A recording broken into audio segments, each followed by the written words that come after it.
I want to give that a try. Let's see if it's good or not. But we're not gonna be seeing that today. Today we're gonna be playing Draconian.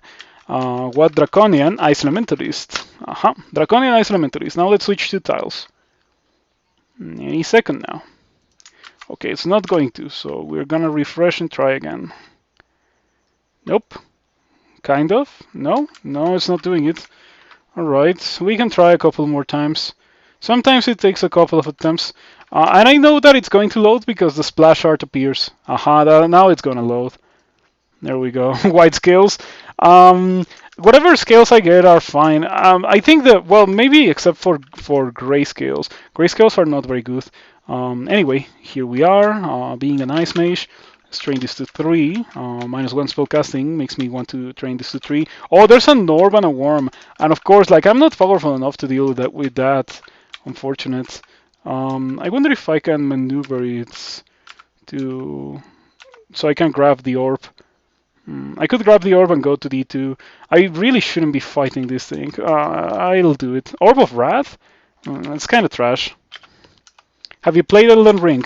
I don't have the desire to spend that amount of money on a video game. I feel like I have a lot of video games in my life right now, but I do want to play it eventually, one of these days. Maybe when it goes on sale, because like it's just another game that I would have to buy for full price just to never play it. I don't need that kind of thing. Even if I do think the game looks quite interesting, and yeah, it appeals to me quite a bit. Oh man. I hadn't thought of it, but yeah, attacks of opportunity are gonna be pretty miserable when with mages. Wow, that's pretty bad. I need to pick up a glove and use it. Orb of Wrath makes you Circ, right? Okay, yes, it does make me Circ. You know what? If I need to melee things, I'd rather be Berserk than not Berserk, because if I need to melee things, it's because I don't have any more mana to actually deal with them. So I think it might not be such a terrible idea to pick up and use that Orb of Wrath. On the other hand, we just found a short bow, and I could also use that instead of the Orb of Wrath. Maybe even go Dexterity. But I don't know. It's still early in the game for me to decide. When it comes to Ice Elementalist, it's one of the strongest starts of the game. Freeze doesn't check defenses, doesn't check armor class, doesn't check evasion, doesn't check shield. So it is almost invaluable for dealing with the early game. Excuse me, it was seriously able to hit me with an opportunity attack. It's so slow. How did it hit me with that? Doesn't make any sense. I thought that worms were like never going to be able to hit you with an opportunity attack, but it seems that I was wrong. Okay. Fortunately, the worm is only speed 6 or so it's easy for me to run away from it. It's very unlikely that it will get me with another opportunity attack. Oh, it did get me with another opportunity attack. My bad. In case you don't know, now you cannot Pillar Dance anymore because monsters have opportunity attacks. They can definitely kill you now if you try to walk away from them. It hits for 12, I have 13 HP. I think I should be able to beat it. Never mind, it regened a lot. Okay, I'm not going to. Not going to. Better leave it alone. This D1 has too many worms. I think it only has one, but it's still too many worms. It got an opportunity attack on me. I don't think worms should get opportunity attacks. It doesn't make any sense that they do, or that they can get opportunity attacks. Really annoying, the whole opportunity attack thing. I wish it wasn't like this in the game.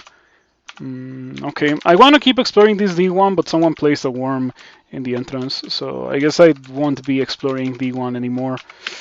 Oh man, having to go downstairs from D1 is pretty bad. I would normally be terrified of a D2 adder, but Ice Elementalist has the very powerful advantage of not having to worry about such a thing. I just hit it with 2 or 3 freezes, and it's like almost a guaranteed kill.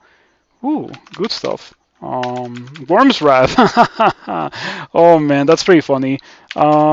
So I'm probably gonna be using this dagger for quite a while. It's pretty good. It even gives willpower, so very happy to find it.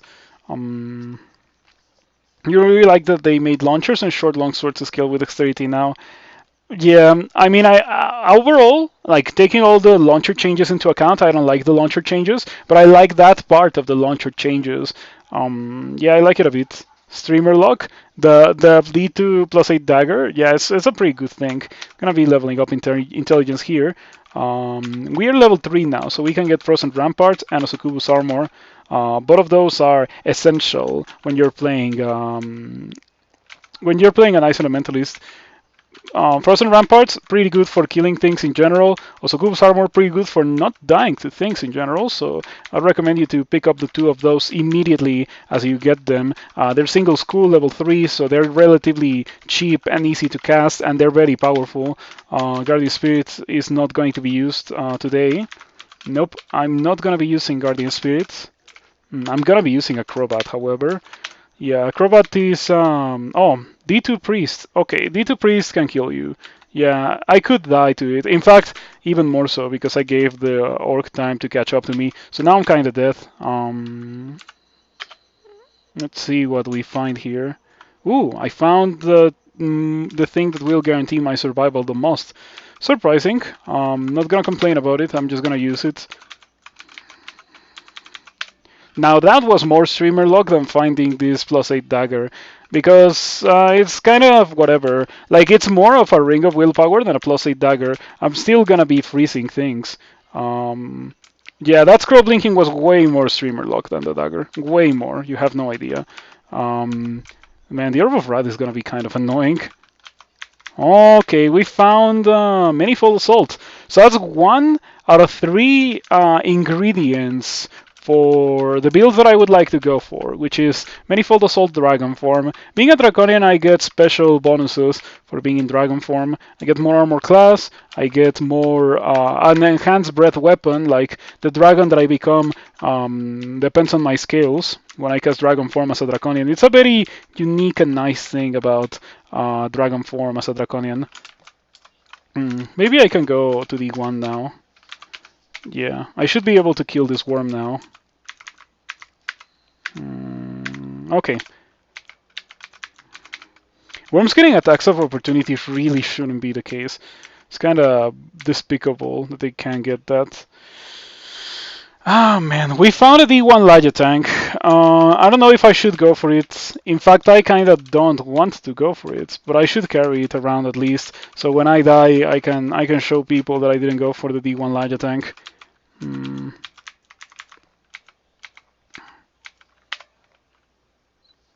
Yeah, the Worm's Wrath. It's a pretty good name for the dagger, considering the situations in which we found it.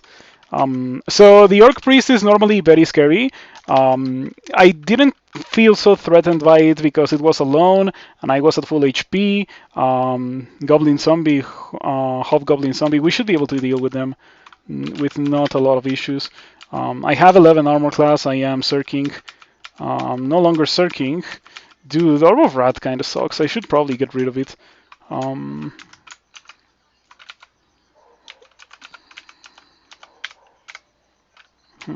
find it funny that the iguana didn't wake up when I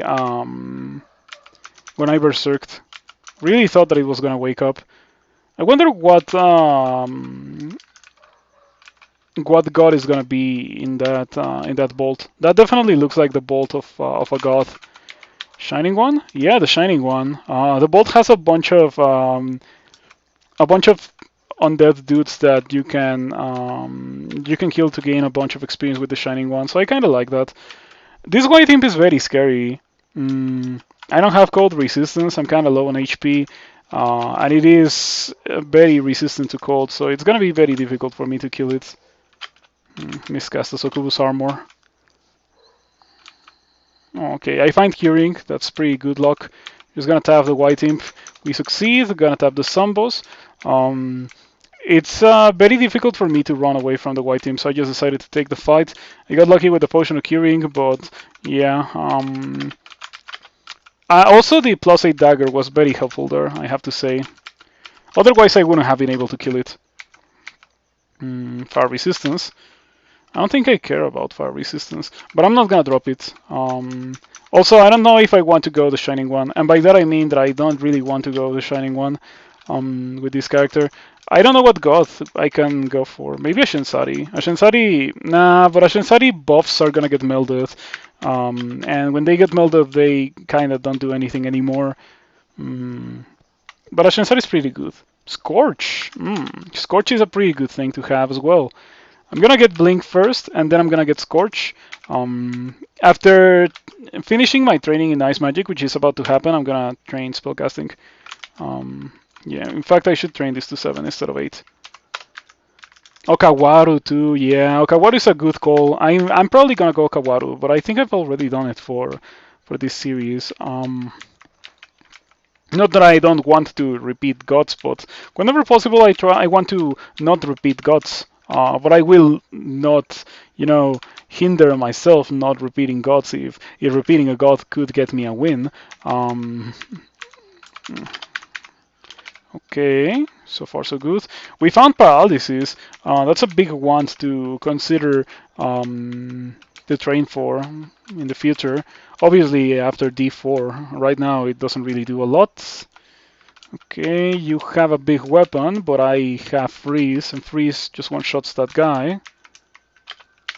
Gossack is okay to get good rings and spells, and as a Draconian, you don't care about losing Troll and Dragon armor.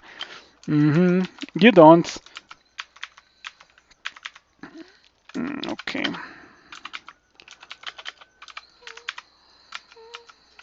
This character well, I guess it's only the early game, but Ice Elementalist is just a strong start. You start an Ice Elementalist, and as long as you can cast your Osokubus armor and your Frozen Ramparts, you're gonna feel like you are the greatest character that has ever existed in this game, which is a pretty good feeling in my opinion. I like that feeling a lot, and that's why I play a lot of good species and good backgrounds, and you don't see me playing a lot of bad species and bad backgrounds.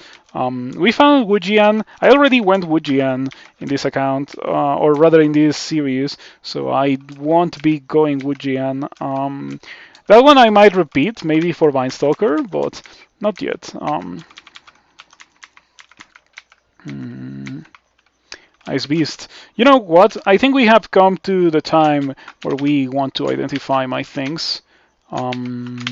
We found Immolation 3 and Teleport. 3 is massive. I don't think I want to deal with that. It is a bit too much for me to be able to kill, unfortunately.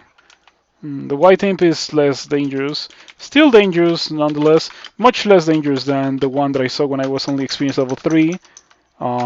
It still dealt quite a lot of damage. 26 out of 45 HP. EGV is pretty bad with Ice Blast. We should be able to kill, but we need EGV to be next to me. Okay. Cast my things. Slow and kill the water moccasin. I need to trim my fingernails. I'm typing all over the place, and it's getting kind of annoying. We found a temple, D5 temple. Pretty good. Let's go in. Let's see. What's my options here? Faded Altar in temple. I've never seen that before. Yeah, Frozen Ramparts is pretty good.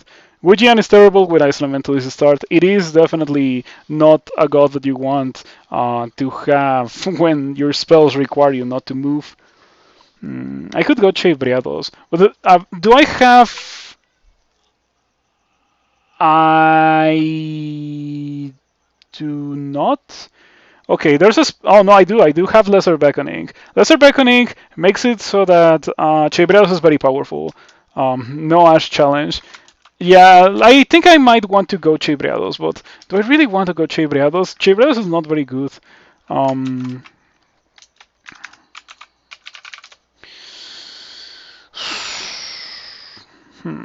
Chei Briados' stats, though. You love to see Chei. You have no idea how to play that god successfully. Okay, first and foremost, you need Lesser Beckoning. Lesser Beckoning is a very important spell when you're playing Chei because it pulls monsters towards you, and if it does that, it means that you don't have to walk towards the monsters. And then after that, you also need to be able to survive those monsters, right? Because you cannot run away from them, being a worshipper of Chei I think I wanna worship Chei. Yeah, it's not like I can run away from mobs now anyway. That's what I was thinking. Um, so Chevreros might be a decent thing to go for. I do want to be a bit stronger before going Chevreros because, as I mentioned, it removes all possibility of running away from monsters. So it's something that you don't want to worship immediately as you find it. You want to worship a bit later in the game, but not so late into the game. hmm Your first win was Troll Monk of Chei. That's one first win for sure. It is. Okay, so nice magic. Haha, red scales. That's pretty funny. That's pretty funny indeed. I mean, it doesn't matter because I still can cast these things, so it really doesn't matter. But it's not so terrible actually. It's kind of good. I would say that it is kind of good to be a red Draconian Ice Elementalist. It sounds weird, but I think it's kind of good because it allows me to have complementary damage, or I don't know what's a good way to put it. It gives me damage, yeah, just like complementary damage type. I have fire damage and ice damage now, and I was never like really intending to go hard on ice magic. Now, if I find refrigeration or something, that would be kind of sad. But I have manifold assault. I have lesser beckoning. I have like the tools to build towards dragon form. I just need to actually find dragon form, of course. You see, this run is kind of blessed. Yeah, it's already in a pretty good run. Like that dagger, the willpower is so huge. It's a big deal. Um, okay, we kill Egypt, no issues. Grinder with Null as support is pretty bad because Null heralds a bunch of Nulls, and yeah, we don't want to have anything to do with a bunch of Nulls. Please don't paralyze me, Grinder. Instead of that, I'm going to paralyze you. Did I run out of paralysis? No, I still have one more charge. Mm. Hmm. That sucks. Am I dead? I am not dead. How long did that last? Oh, 7 turns, and I didn't die. Yo, that was a thing. I'm not gonna complain about not dying to that. I would like to reposition, and unfortunately, the game kind of punishes you for repositioning now because of the existence of attacks of opportunity. Not a big fan of that. Mm. Okay, a nice beast. I think I'm better off reading teleport before I die. I got slowed, of course. Do I have weakness to cold? I don't. Okay, okay. Um, I have breath weapon, yeah. Okay, just legit got one shot by the breath weapon, and it didn't even hit. It just got killed by the cloud. That was super convenient. No complaints about that here. Okay, we picked up Egypt's Size Blast. Now I think it might be a good idea for me to either leave the level or just get Chebriados now. Oh man, there's so many things that I can do with this character. Like it's the game is pulling me in so many different directions. I have Manifold Assault. I have Cactus Giant. I have Ignite Poison. I have Scorch. I guess the most likely thing for me is gonna be go the Ignite Poison route if I ever find Poisonous Vapors or Toxic Radiance, and then from there go for Dragon Form when I find it. Mm, but yeah, I don't want to go Chibreados right now. I don't want to go Chibreados right now. I really shouldn't. I really shouldn't. It's gonna get me killed. I really shouldn't go Chibreados right now. I really shouldn't. I'm not going to do it. I'm gonna resist the temptation to go Chibreados right now. But chances are good that I will be going Chebriados at some point in the game. It's just not right now. Okay, what do you have today? A cloak. I don't have that, but I also could die to youth. I'll come back when I can kill youth. And grinder, ideally. Edmund shouldn't be that much of an issue. Yeah, Edmund is not gonna be an issue. I just need to reposition before the fight begins.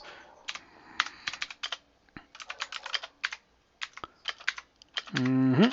The combination of freeze and frozen ramparts is enough to kill anything that doesn't resist it. Now that's a weapon. Two whites on d6, one of which has a fantastic, highly enchanted War Axe of Freezing that I don't think I'm gonna be using. But pretty good weapon nonetheless. The kind of weapon that you're not gonna find when you actually want a white to have a real weapon for you. Instead of that, they're gonna have +0 spears and halberds and that kind of thing. Um, it's just how it is with those guys. Huh. Financially independently. Funding the dragon form dream. Yeah, living the dream of dragon form. Dragon form Chei is gonna be pretty cool, especially with manifold assault. I'm gonna deal so much damage if that does end up happening. Um, It's a pretty good showcase of Manifold Assault and Dragon Form and Chei if it does end up happening. I would be very happy to see such a thing. Even if it doesn't happen, if I do end up going Chei I could go for Storm Form because Chei intelligence is ridiculous. I could also go for Statue Form. Statue Form is not my preferred form, of course, because it makes you slow, but it does give you some pretty good resistances, and it's cheaper, way cheaper to train for than Storm Form, and it still packs quite a punch. But it's not nearly as good as Dragon Form or Storm Form with Manifold Assault. There's that as well. Anyway, let's continue with our journey into dungeon. Still freezing everything. I will most likely never get Hailstorm. Hailstorm is not a very good spell. I could get it, but I am gonna not get it unless I really need to get it for some reason. Alright, Breath Weapon just kills the Phantom. See, I told you, like, getting Breath Draconian on an Ice Elementalist is not necessarily a bad thing because your spells, like the spells that you're actually gonna use, which are these three, are super cheap. You don't need to get Ice Magic to 25 just because you start an Ice Elementalist. So getting the -2 is not the worst thing. Especially because you get it after a certain point where you've already trained a fair amount of ice magic, so you already can cast your things. If you had it from the very beginning, it would be way worse. I can tell you that. Okay, Breath Weapon just kills the Ice Beast. No issues here. Seeing very low-level monsters on these D6. Eustachio. We should be able to kill Eustachio with no issues. Aha. Potion of Haste. Well, Chei doesn't like that, so I'm not gonna buy that. I could buy it and just to have it around and use it, but it's so expensive. I don't think I want to. Yeah, I'm gonna buy the Identify, only the Identify, maybe the Curing as well, because I don't think I have Curing. I had 5. Okay, it's fine. For some reason, I thought I had 0. Better safe than sorry. Also, did I say it? Because I am very grateful for the $5, Hefe. Thank you so much for the contribution. I appreciate it. I shouldn't fight that. It's gonna get me killed to fight that, so I better don't. Let's go downstairs through a different set of stairs, of course. And I've already explored the vast majority of these D6, and I don't want to run into the whites, so I'm just gonna go down to D7. Ramparts. Breath Weapon just kills the 2 of them. Dude, it's so good. I'm glad that I was a Red Draconian. It is way worse for you to be a Fire Elementalist and get white scales as a Draconian. It's way worse because the Fire Elementalist spells are more expensive than the Ice Elementalist spells. So that hurts more. Anyway, there's Joseph. I should be able to kill Joseph. I really should be able to kill Joseph. Gonna be training this preemptively for going Chevriado so I can pull monsters towards me instead of having to walk towards the monsters or something. I'm gonna need like 6 or 7 transmutations. Yeah, I'm gonna train to 7. Okay, when it comes to Joseph, I can kill it right now, but it's gonna be very sketchy. I would rather not fight Joseph whenever possible. Yeah, I'm gonna try not to fight Joseph. Let's see what we found in this D7. Trog, Rouge, Redremnul, Nemelex, and Elibilon, and Gozak. Gozak is very juicy. But I've already done Gozak with this in this account, in this series. So I'm not repeating until later. Yeah. Yeah, 385 gold plus 7 plate. It was a plate of ponderousness. So that brand is a downside. It makes you walk slower, which is probably not very noticeable now that everything just moves faster than you with attacks of opportunity. But it still makes you move slower. So the things that are not next to you will be next to you instead of you being able to run away from them for real. And the same issue will be had if I was to go Chibriados. I might go Chibriados, as I mentioned, but I don't know. Okay. Training for let me learn this already. Lesser beckoning. Training for translocations is not a bad thing because it's like part of the plan to eventually be casting dragon form if it does come my way. I already have an important part of the build, which is the manifold assault, so I only need the dragon form. Do I have attraction? I do. Okay, I'm gonna drink it. Okay, I'm gonna freeze you. And again, okay, so far so good. If I drop below like 30, I drink potion 3. Okay, that went very well. Joseph can be pretty scary with that quarterstaff. Fortunately, this time it didn't happen, so it was a relatively easy kill on Joseph. He didn't really have a fancy quarterstaff this time around, only a +0 hunting sling as well. Polearm. Okay, another guy with a polearm. My lesser beckoning is at 3%, so I can already pull guys with lesser beckoning. What's my lesser beckoning button? It should be like this one. In case you don't know, it's a spell that pulls monsters towards you. And that's pretty good for the same reason that Potion of Attraction is good. Maggie. Okay, you know what? Maggie is not really that scary because once she doesn't have Wormbane this time around, she has like a really low chance to generate with Wormbane. If she had generated with Wormbane, that's super scary for a Draconian, of course. I also have 2. I can even go to 3 pips of fire resistance. So her bolt of fire, which is normally the most dangerous thing that Maggie has, is like a joke right now. I should be able to kill her with not a lot of complications. I'm gonna go around the corner. Gonna go around the corner, cast my magic, pull her towards me, and then freeze her to death. That's right. Yep, easy peasy. 0 issues with Maggie here. Piquel should also be easy. If we can get the 1 versus 1, shouldn't be that much of an issue. In fact, I'm gonna shout so Piquel comes over here. Yeah, I want Piquel to be like in the front. That's perfect. I also don't want Piquel to be within my line of sight too much because Piquel does have a 1 of paralysis, so that can be very scary. Breath weapon. Places a cloud of fire, and now Piquel is getting hit by a cloud of fire, and he's also getting hit by frozen ramparts. So you can see how the HP goes down so fast. Super easy kill. Pretty good stuff. I'm gonna be training a bit of evocations because I just got a wand of paralysis from Piquel, so that's gonna be useful. Gonna train it to like 10 or so. It's going to be a big item for me to have this wand of paralysis. 9 charges, pretty good. Okay. Alrighty, Centaur. We can lesser beckoning that Centaur. It needs more range. Does it gain more range as it gains a spell power? It does. Okay. Yeah, when it actually has high spell power, it's gonna be really good. It's gonna pull monsters from really far away. Okay, we should have no issues with these bears. There we go. So easy as that. Not a lot of complications.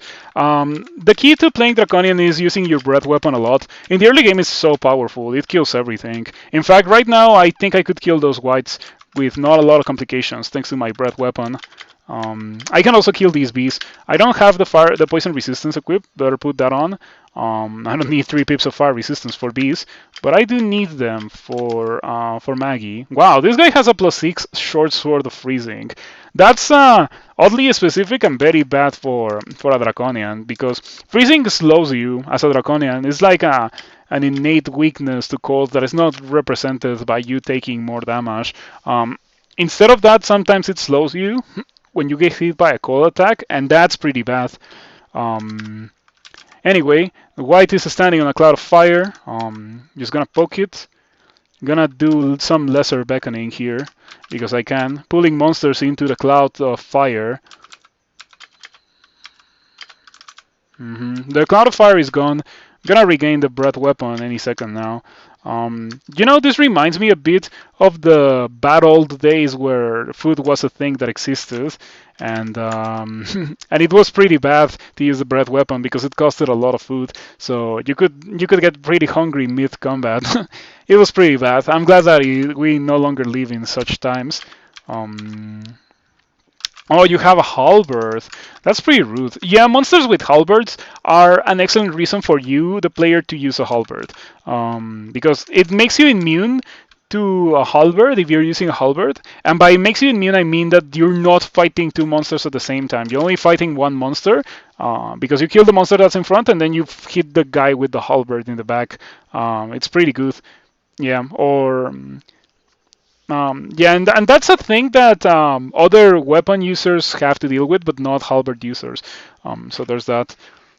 We should be able to kill this white without doing anything else because it's standing on a cloud of fire. It also has an incredible weapon, so I might be interested in picking that up and using it for myself. It's pretty good for this early stage of the game.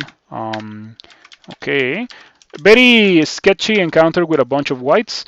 We should have no issues with the whites that we saw before, because not only like this time we fought a bunch of whites that were also supported by bees and other nasty things. So if I can kill whites in that situation, I can also kill them in a normal fight. Okay, let's see here. Degen, Cirque, Might, Amnesia. Okay. I should probably drop this Ring of Fire Resistance. But it might be good for a Volcano. It might be good for a Volcano. Now, what was the level where I... what was the level that I skipped? It was like D4 or something. The level with the temple. I think we can go for Chei now. We can go for Chei now. Okay, let's hope that I do not regret this. Let's hope that I don't immediately die as soon as I start worshipping Chei. Like first fight, cannot run away from it, you die. That would be pretty sad. I don't think it's gonna happen. Gonna cast this and open the door for Crazy Youth. Chei protects you from inadvertent hurry. So what that means is that Crazy Youth would have berserked me or haste me. Or swiftness me, and it didn't happen because I am a worshipper of Chei Chei whole shtick is that you do not move fast, like you're slow. As you can see, Chaos is branded as an evil weapon that your god doesn't like because it can haste monsters. It's a good thing that I do not plan to use that. I remember these whites. That's the reason that I came over here. I'm gonna cast this, and then do this breath weapon, followed by lesser beckoning. Pull things into the breath weapon. Let's do it again. It's running out the cloud of fire. I can just wait until I have it again, until I have all my mana again to continue exploring. I don't want to run into any other whites when I don't have the breath weapon. Okay. Breath weapon. Lesser beckoning. Pretty good. Good stuff indeed. In the future, I'm gonna be training for a lot of fighting in this character. Like next thing that I'm gonna be training for is gonna be like 12 fighting or so. It's one of the few defenses of the Draconian. Draconian, I think, does have 10% more HP than the average. So slightly more than the Panetonga that I played yesterday, but not that much because Panetonga does have a mutation that gives it 7% extra HP. It's super weird that it only gets 7% extra HP instead of the usual 10%. More whites that we can kill, but not in the open. So, and even less so if they are supported by yaks. Huh. There's something that's not quite right here, you know? There's only two not only two upstairs that I found, so very clearly there was a part of the level that I hadn't explored. Sometimes the level generator does that, even outside of the Orcish mines. It's kind of annoying when it does happen. Yeah, there was no real loot or enemies here. We should be able to deal with this no problem. Yeah, we have a nice corridor over here, so we can just sit here, do this, breathe fire. That was an accident. I wanted to do frozen, not frozen ramparts, to do lesser beckoning, to pull those guys over here. Okay, I guess I'm just gonna have to wait. This character should think about also training fire magic because I have Scorch. Scorch is just a fantastic spell, very good. Hits monsters from further away whenever they don't want to walk towards me. I got marked. I am too far away from the stairs. I don't think I'm going to be making it to the stairs if I do walk towards them. The worst case scenario is that I get into a fight while I am in the open area right here, right? It would be pretty bad to get into a fight there. So I'm just going to sit here and wait for monsters to come my way. We should have no issues dealing with whatever monsters come my way in a corridor. We're the kind of character that does very well in corridors.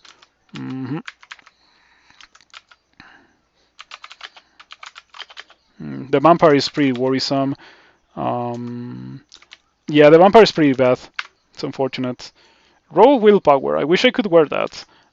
Fortunately, I do not need it. Gonna paralyze the white.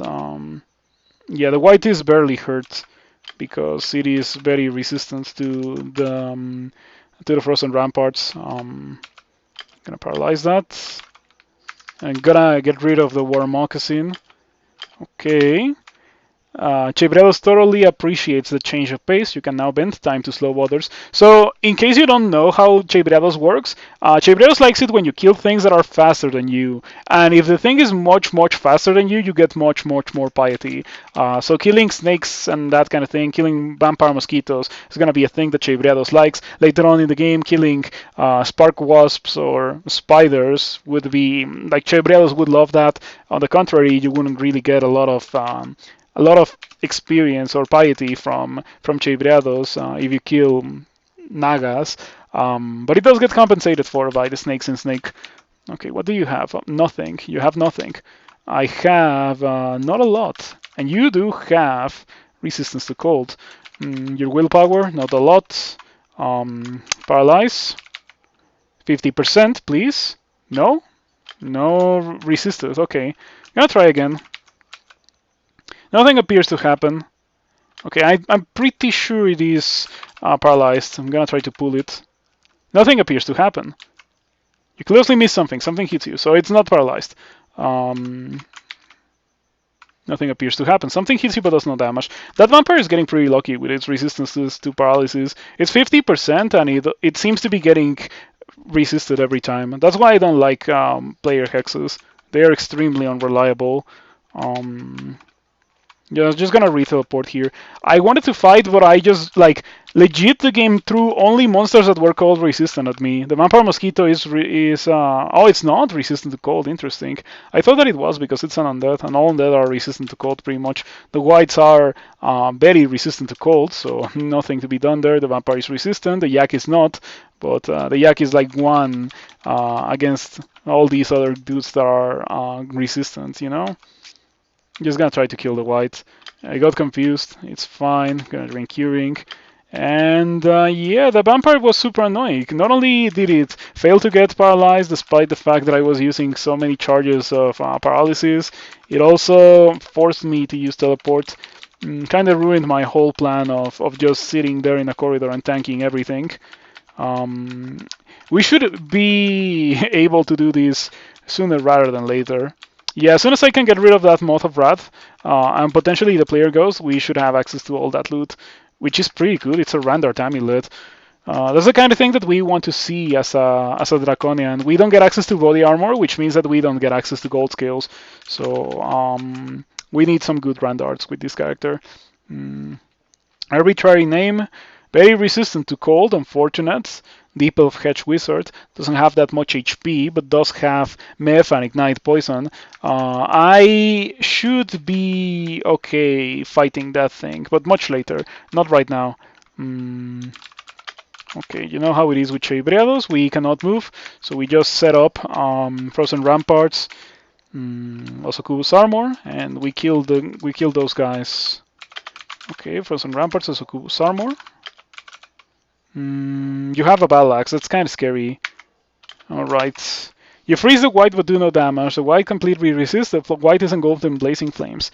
See, I told you, getting red scales really good for an Ice Elementalist, or for a Draconian Ice Elementalist.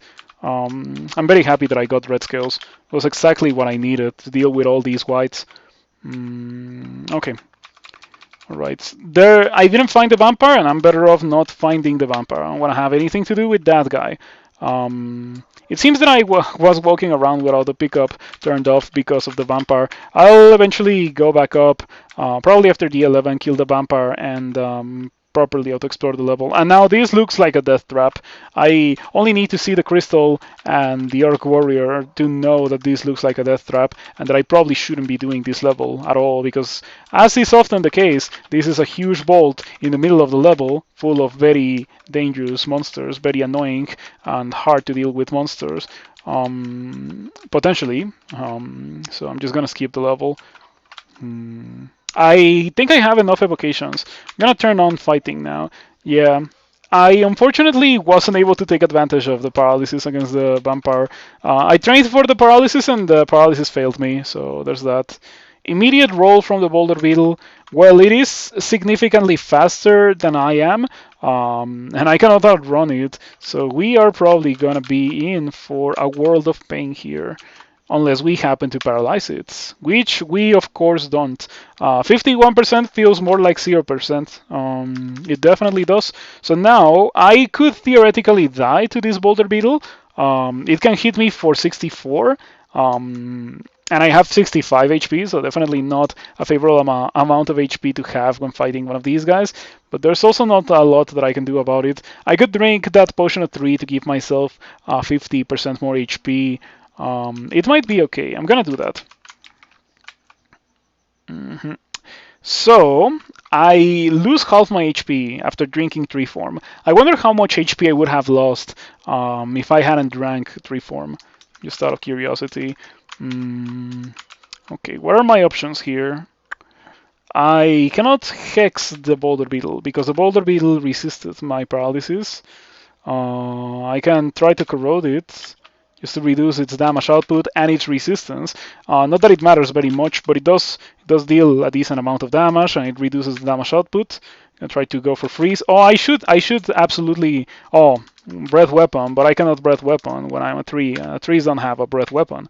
It's going well. Boulder beetle leaps.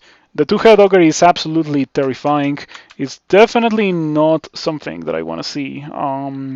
Unfortunately, we're kind of stuck here. Okay, I think I killed the ghost or the I killed the orc wizard for sure. Yeah, the two-head ogre is moderately wounded. Okay, acid. Hopefully the two-head ogre won't kill me. It's almost dead. You kill the two-head ogre. Okay. Nice, pretty good. Your fighting skill gains 3 levels. There's a priest over there. My lesser beckoning is still not powerful enough to pull the priest from all the way over there. It's a shame that you need more spell power for it to pull things from farther away. It really should get a bit more range to begin with. It's not very good unless you have a lot of spell power. And why would you want to have spell power and translocations of all skills, you know? It doesn't make a lot of sense. Gonna pull the priest next to me. Gives me a bit of protection to the boulder beetle. Pull the boulder beetle jumps away. It is right there. I'm gonna refresh this. It's rolling.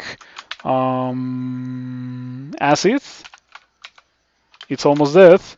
Stops rolling and uncurls. Huh. Stops rolling because it's almost dead and it doesn't want to step into the the frozen ramparts. Well, tough luck for you because I have lesser beckoning. Oh man, that was intense. That was like when I saw the two-head ogre, I was like, oh man, it's gonna hit me and it's gonna kill me. But instead of that, I hit it and I literally one-shot the two-head ogre. That was awesome. Manifold Assault also gets more more hits with high spell power. So yeah, it's kind of a team that Translocations prioritizes high spell power. I think that Translocations really needs something else to really like justify having to train it for high spell power. And like specifically on a level 3 spell, I don't think it should be the case that it requires high spell power in order to be like really good. At the very least, I would give it one more range. I wish I had Fogu. Fogu would be pretty good here, or Attraction. I don't have either of those, so I'm kind of stuck here. I can, yeah, or Chei walking in front of a couple of centaurs is pretty bad because it costs so much time to Chei walk. Hopefully all these guys will be in the same spot as this one, so I can just pull them next to me. Okay, pretty good. Pretty good. That went extremely well. Yeah, Chei Bredo's games take forever. It's probably not a good goth to pick if you just want to go for a quick and easy game, because it's gonna take you a while to complete a Chei Bredo's game, because every situation is like a danger situation. But that is not to say that a Chei Bredo's character will result in a weak character. No, it's actually the opposite of that. Chei Bredo's makes you very strong with the plus 15 in every attribute. Gives you plus 15 strength, intelligence, and dexterity once you have 6 pips of piety. Okay, this is the entrance to Orc. Chebredos raises the support of your attributes as your movement slows. So the more piety you gain with Chebredos, the slower you move. Right now I move at 1.5 speed. I will eventually move at 2.0 speed, so twice as slow as a normal character. That's a really slow character.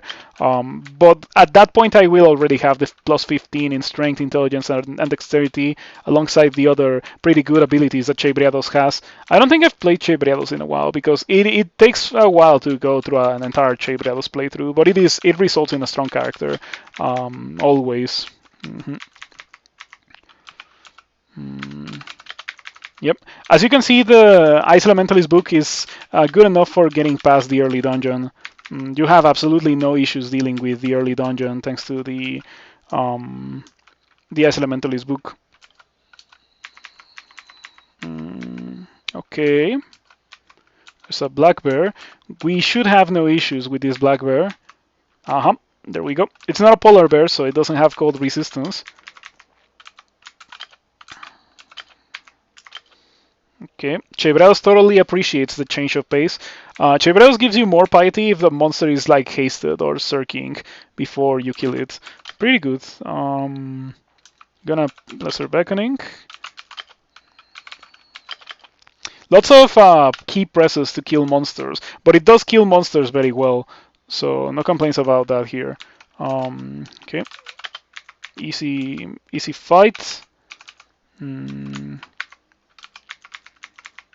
There's some very niche situations where I wish I had Hailstorm, but I am not, like, there's so few situations where I wish I had Hailstorm that I'm not gonna train for it. I don't think it's a good spell. It's the only spell in the Ice Elementalist book that is 2 schools. So it is Conjuration Ice. It's also the highest level spell. It's level 4. So yeah, it's much more expensive than the rest of the book. It's only there in case you don't have something else, and I already have something else that's better. I have Dispel Undead, I could go for that. I have Manifold Assault, I have Scorch, and I have Ignite Poison waiting for me. I could maybe get Meph, Ignite Poison, and go for that, but I don't need it.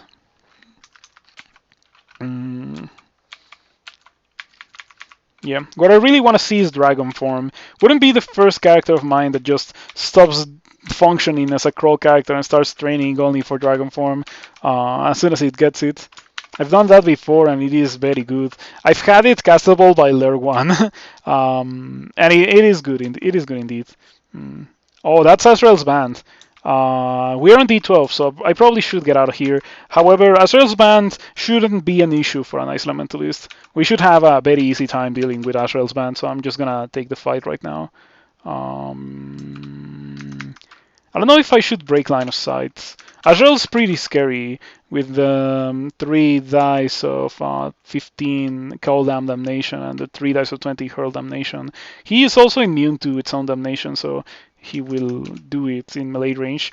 I have Ice Blast, so I should use that.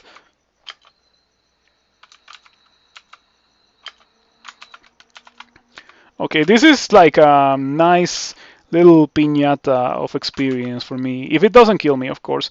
I probably shouldn't be taking this fight, but I am an Ice Elementalist and I think I should be able to win this. And win this is what I am doing right now. There we go. As easy as that, I told you. Nothing to fear. Well, there is a fair amount of fear to be had when you're fighting Azrael with only 97 HP, but I had the damage output to be able to beat Azrael. This Manticore, on the other hand, seems to be killing me. Am I going to die to the Manticore after killing Azrael? Dude, if that happens, I would be very sad. Yeah, I can bite for 26 and claw twice for 14. It also has 49 HP. This would be a good time to have a Hex Wand, but I unfortunately wasted all of that. Ouch. Okay, you are severely wounded.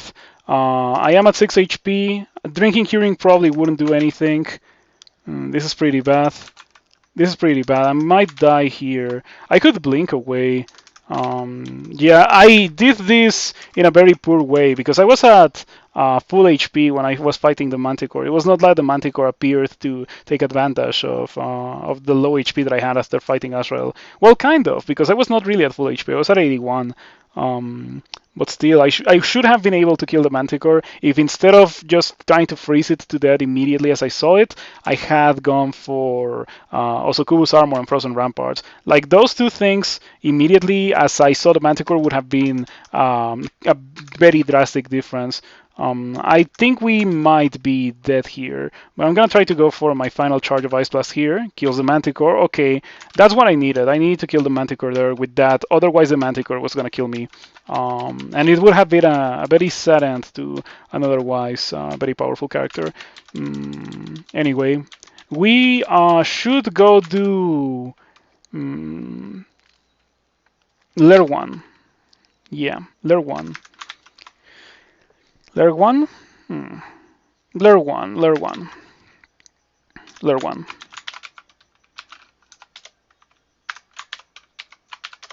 I could also get like 6 fire magic to deal with, or to be able to cast a Scorch. I kind of want to do that. I'm interested in doing that. It's not that expensive. I should do it. I also have like +2 fire magic. Yeah, sure, I'll do it. Just because +2 fire magic. 6 fire magic. Let's learn Scorch. When I can cast it, I'll put that on the quiver instead of freeze, because it has more range, and we definitely want some range being a Chei worshipper.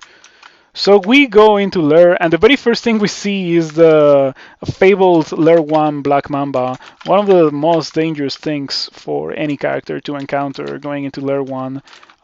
I do happen to have poison resistance, a decent amount of armor class when I have Osokubo's armor on, so the Black Mamba is not really that much of an issue, fortunately. Oh, Lightning Rod, that's a nice find. We can already use it kind of well because we have 9 evocations to scroll blinking. Pretty sweet. Sit here, do this, and shoot the red weapon over there. I think I maybe want to shoot it over here. Okay.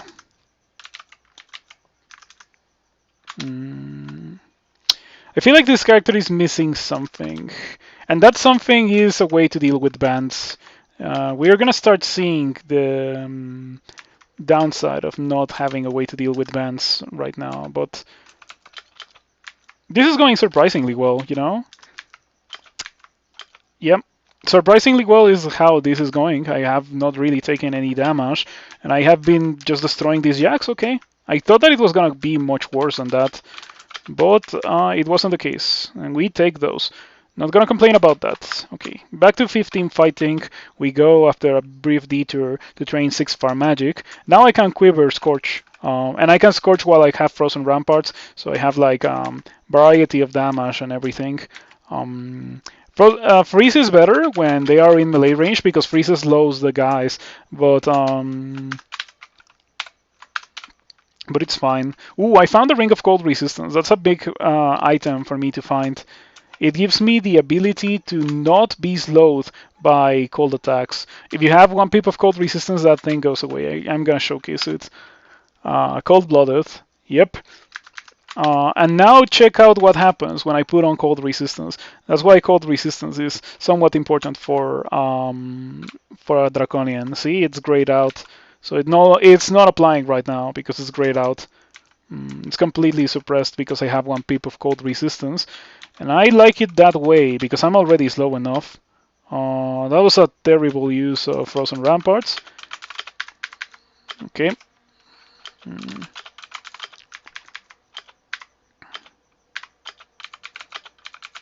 This is going very well, yeah.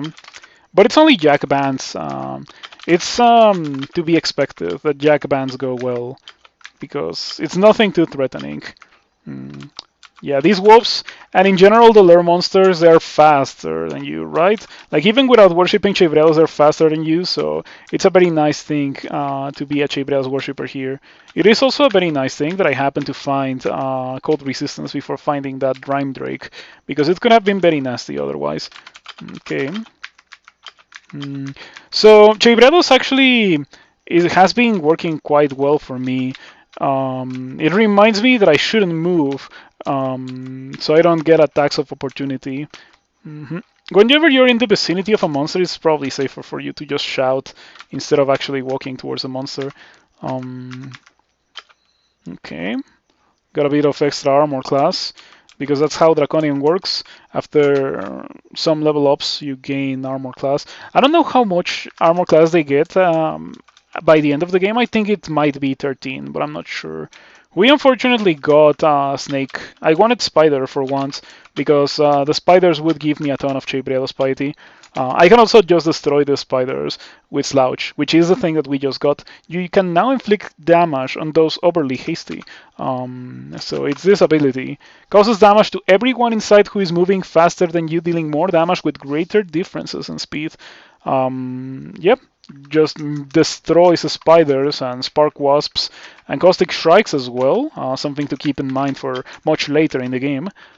If we get to that point, of course. We need to train some invocations to be able to do that, of course. Right now it's 0 invocations, and I would like to have like 15 or so. It's unfortunately not a spammable invocations ability because it costs... it says moderate, but it really costs a lot of piety if you want to do it more than once per fight. Okay, that Hydra just got dumpstered. That was not even close for the Hydra. I like it that way. I prefer Hydras to die horribly than to have them kill me horribly. Okay, better cast that as well. Yep. That's kind of bad. Great Sword of Flaming and jabs, but I have Lesser Beckoning. So now you're not gonna be throwing your jabs.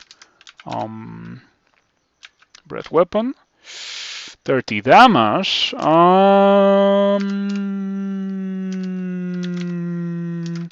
What are my resources? I have 4 charges of paralysis, 51%. We have already established that 51% actually means 0%. But I guess I am gonna have to rely on that. Hey, I can't believe it! It worked! It's like a miracle. Against a monster with armor class, you need to use freeze. The Scorch is not very good because the Scorch checks armor class. It doesn't check evasion, but it does check armor class. And yeah, that was also a pretty close call, unfortunately. But we were able to survive it. Do I have Wand of Flame? I do, 7 charges. Okay, might as well use it on the eel. Eels are vile and despicable. Never liked them. I've been championing their removal since before I started streaming. I'm surprised that they still exist in the game, because in my opinion it's as easy as just excluding the eels to not have to deal with them. Doesn't make any sense for me to... yeah, it doesn't make any sense to me that they still exist.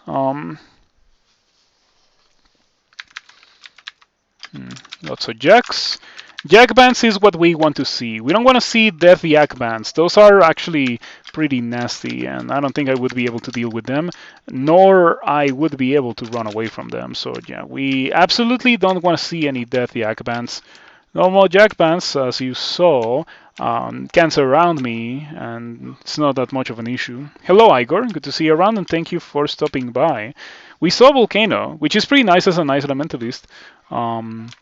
It's pretty much an Ice Elementalist only in name. I am casting some Ice Magic spells, of course, but it's not like casting high-level Ice Magic and stuff.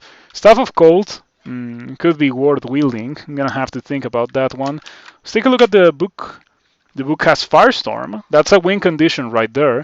And I'm a red draconian. I could definitely go for that.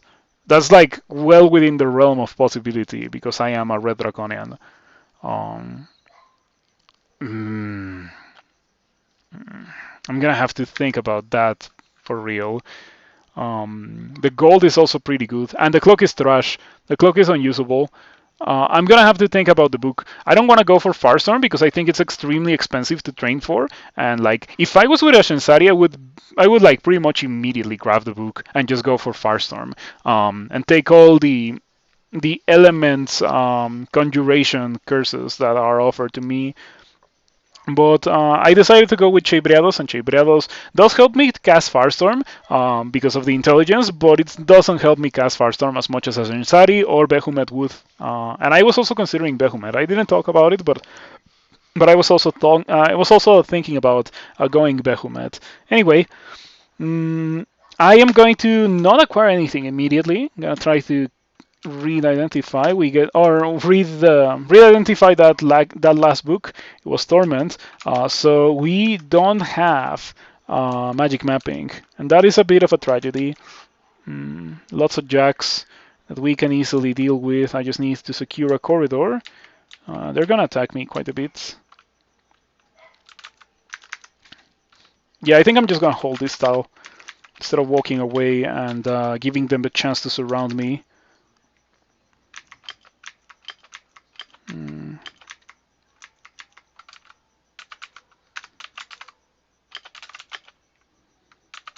Okay, pretty good. That went well. I have an Amulet of Mana Regen as well. I just found it and I just put it on instead of Acrobat. So my mana comes back up really, really fast.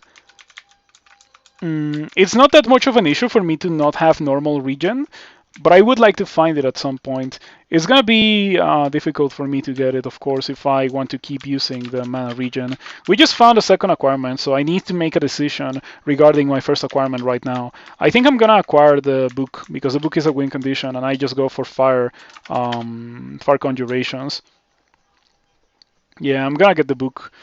Man, I wanted to go for, well, even if I don't get Firestorm, the book has Fireball and the Starburst. It's like a nice rendered book that just scales all the way up to Firestorm. The gold could be anything. It could even be a book of fire spells. Yeah, we're gonna be training fire magic and conjurations. Okay, I'm gonna need like at least 12 conjurations and at least 12 fire magic as well. Starburst is gonna be pretty good for dealing with jacks. Fireball is not something that I really want to do with this character now that I think about it, because it makes a ton of noise, and if it makes a ton of noise, it also makes it so that those guys know where I am. So acquirements, give me the book.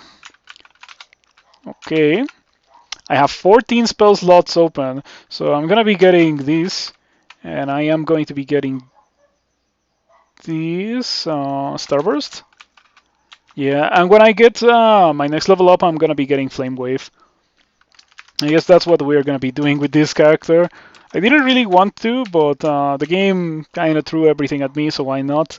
Ooh, that ring is pretty good actually. The weakness to fire doesn't matter to us because we have a lot of fire resistance already, um, and um, and yeah, like it gives me cold resistance. The ring gives me cold resistance, right? Um, it gives me cold resistance, so I can easily replace a ring that I am already wearing, and it also gives me resistance to electricity and corrosion. Book of Cantrips has a port. A port is not terrible, but I don't think I wouldn't apport. I wouldn't acquire a port. That's what I'm trying to say.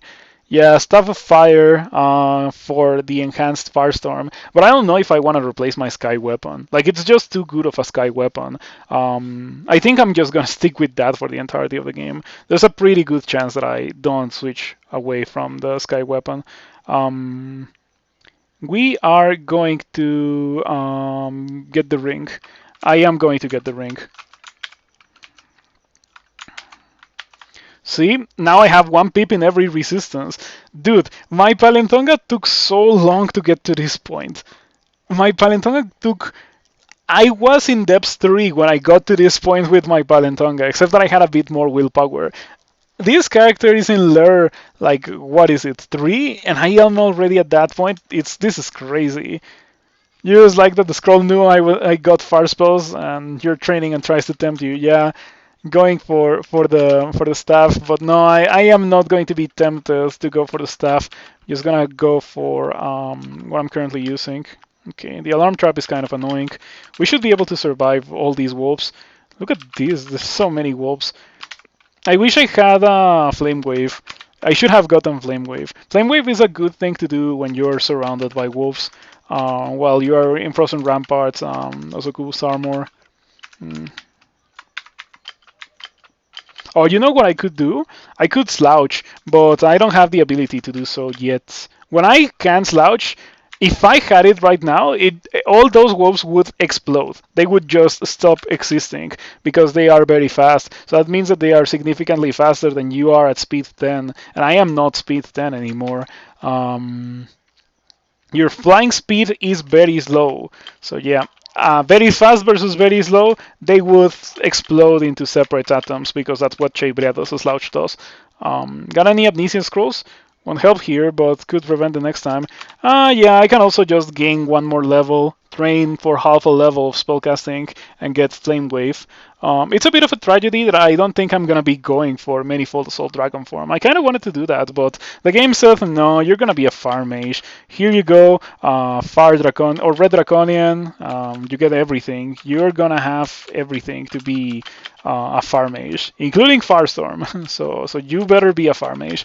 And if you're wondering what I'm doing here, I have Lesser Beckoning, so I'm Lesser Beckoning monsters into the Cloud of Fire. It's something that I did earlier in the game, and yeah, it's a pretty good way to get rid of dudes.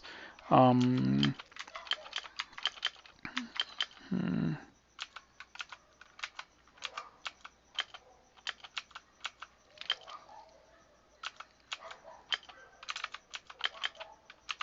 Okay. Whenever the breath weapon is up, I should use it. No cloud? Huh. Oh, I failed to use it. You failed to use your ability at 2%. It's so unfortunate.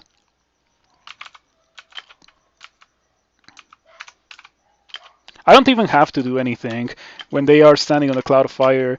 It's either the cloud or the frozen ramparts kills them, or the combination of the two of them. And yep, we just survived a million wolves with not a lot of complications. This is a very powerful character. Yeah, I like this character quite a bit.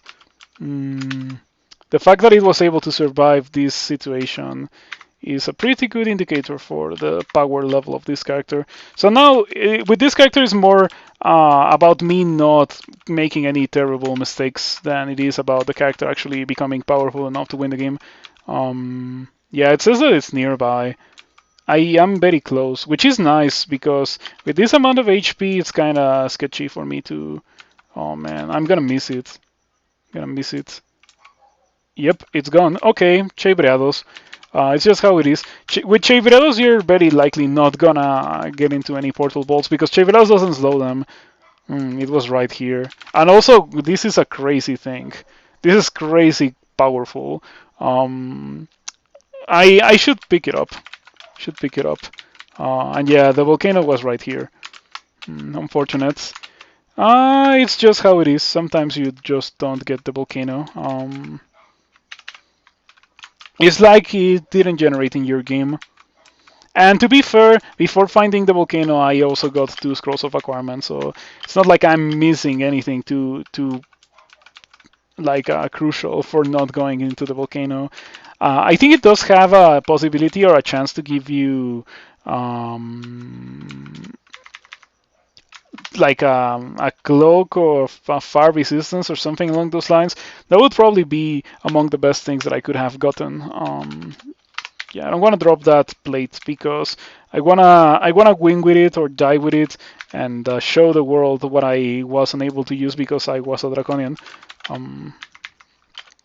So I'm about to level up, and that means another spell level. So I'm gonna be able to get Flame Wave now, finally. Let's get Flame Wave. Okay. Now I have a good spell for dealing with bands. Pretty good. 2 dice of 11, but unlike Scorch, it does the 2 dice of 11 in a large area. I think it's an unfortunately nerfed spell, but it's fine. This is kind of sketchy, however. I do have 1 pip of every resistance, which includes cold resistance, but this guy is kind of dangerous. Regardless.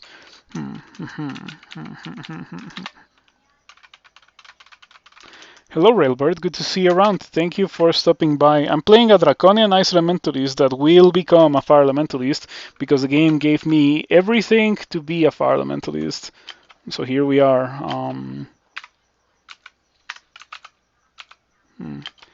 I think I have extra range on Lesser Beckoning now. That's pretty nice.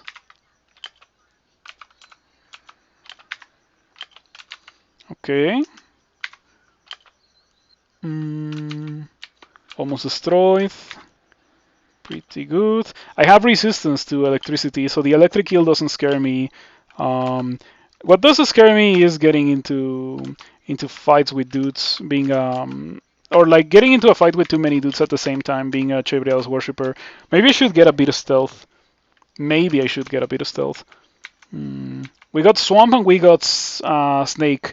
Those are some pretty good branches to get. No Spider, no Shoals. I don't like Spider, but Spider could have been okay being a Chei worshipper because I can just slouch and clear the screen, kind of. But no Shoals is pretty good. I'm not gonna complain about no Shoals. Shoals is probably among the worst things that I could have gotten with this character. Shoals is just full of very nasty, dangerous dudes that I cannot run away from because I am a Chei worshipper. Normally you cannot run away from Shoals dudes, and it's even worse when you're a Chei worshipper. I think this will become more of a Chei guide than Draconian guide, but yeah, there's a lot of variety in this game. You should not try only what someone tells you is the best thing out there. There's always a way to win with everything, or with almost everything. With Cat, I wouldn't be able to tell you, but legends say that you can win with Cat indeed, but I am a bit skeptical. Okay, Flame Wave.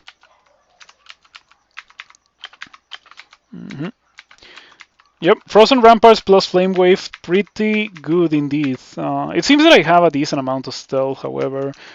28 dexterity. Yeah, I think I already have my max stats from being a Chei worshipper. This is how it looks like to be a Chei worshipper. 25, 35, 28 by experience level 13. It's really, really good and really, really noticeable, especially on the intelligence department. My spell power has been going up like crazy without me training any spell casting skills. And that's always a pretty good thing.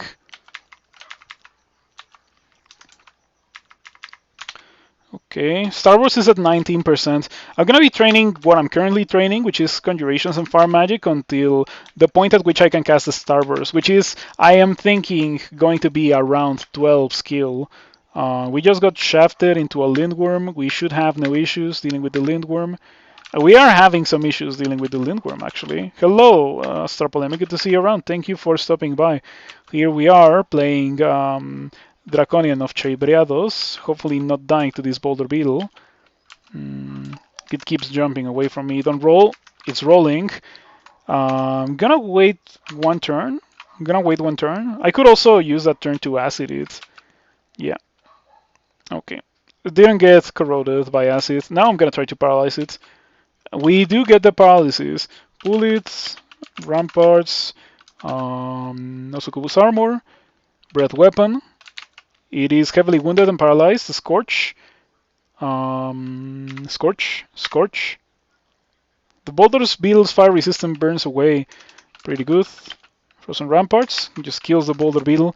Probably should have gone for Frozen Ramparts in the first place instead of going for the Scorches. Scorch is not good against monsters that have such high armor class as the Boulder Beetle. Yeah, I'm just scorching here. Scorching as an Ice Elementalist.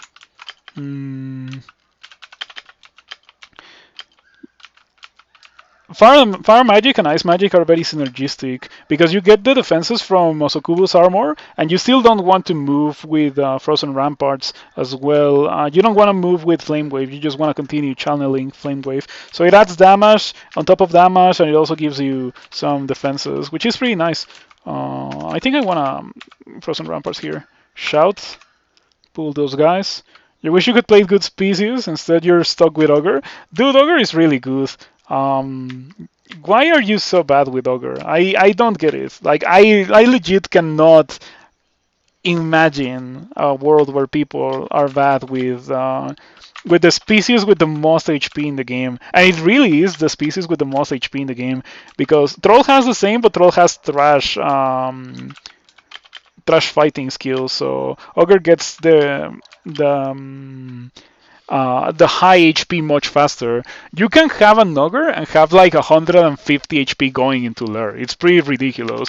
And that doesn't mean that you're sacrificing on your capability to kill things. No, you're not, because you're starting a mage and you don't need to train crazy high weapon skills or defenses other than HP in order to kill things. Ogre is just very good, especially as a mage. Yeah, I like it a lot. But anyway, let us continue. I have Flame Wave, so I'm gonna Flame Wave. I'm petrifying. We should be fine here. There we go. Not an issue. Nothing to be seen here. No issues. At some point with Chei, I should really start training invocations. The longer I go without training invocations, the more I'm pushing my luck. But I am very powerful already. I have some pretty good spells, so I'm doing fine.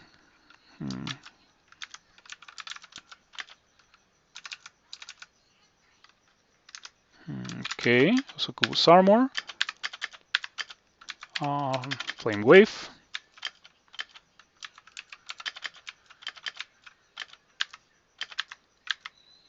Alrighty, good stuff. That went very well. Holy Worth. It's a strange situation, but we got 2 scrolls of acquirement before finding many of the other scrolls.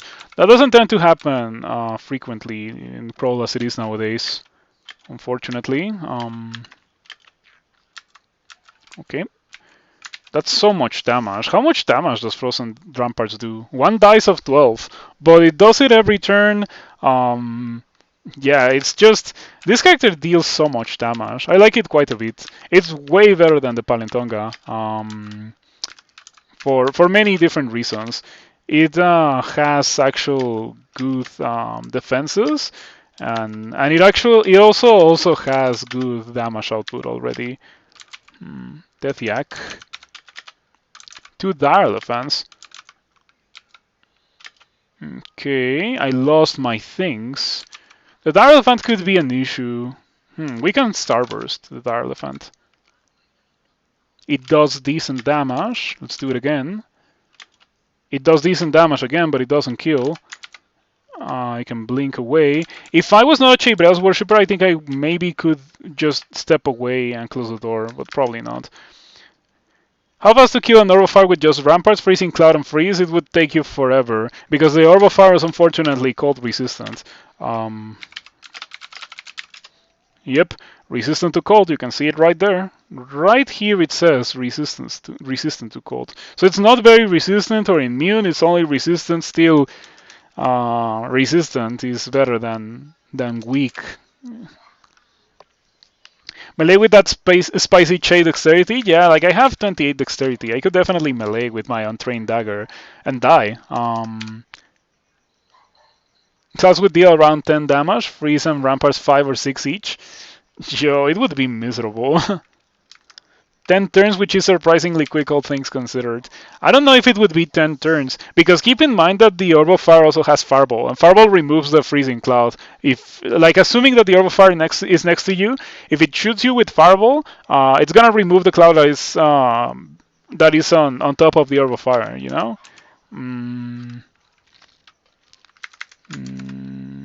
I have Lightning Rod. Let's do that. Hey, you killed the dire elephant. I don't need to use Lightning Rod for this elephant zombie.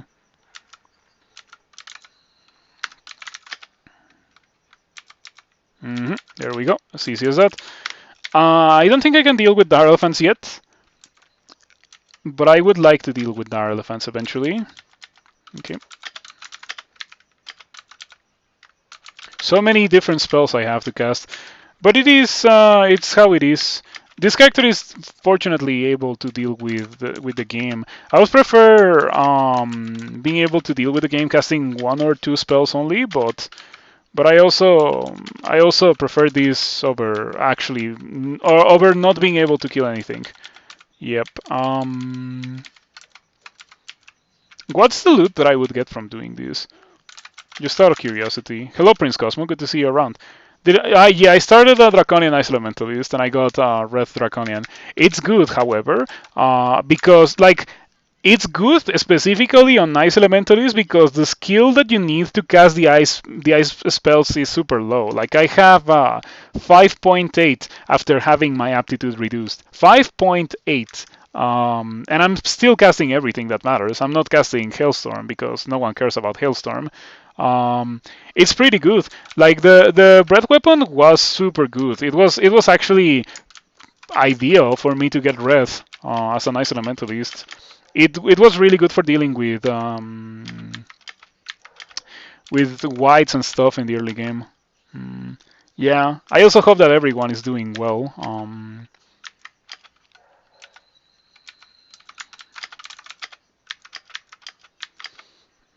Okay, I have Starburst. Starburst is pretty good against the elephants because the elephants have like no evasion because it's an elephant. It's giant. It's definitely not gonna be able to dodge Starburst very well. Good stuff. Good stuff. Pretty good indeed. Scorch is doing very well against the spectral elephants. This one is a real elephant, however. I'm gonna have to wait until I see a spectral one to inspect it and see how much armor class it has.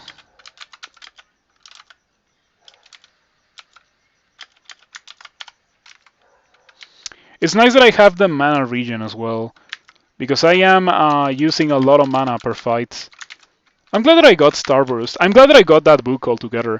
It was a very good decision to get that book, because it gave me some pretty powerful spells that have proven to be very useful. specifically Starburst.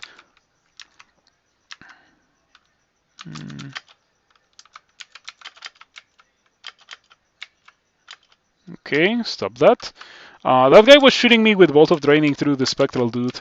That's always pretty bad. Ooh, I found Poisonous Vapors. I also found MCC and Mummy form, but I am happy about Poisonous Vapors.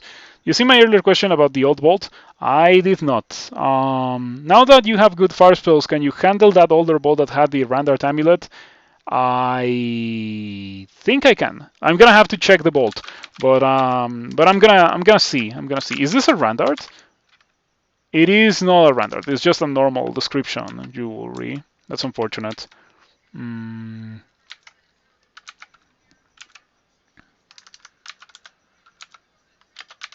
Okay, first strike on the Necromancer gets me an easy kill.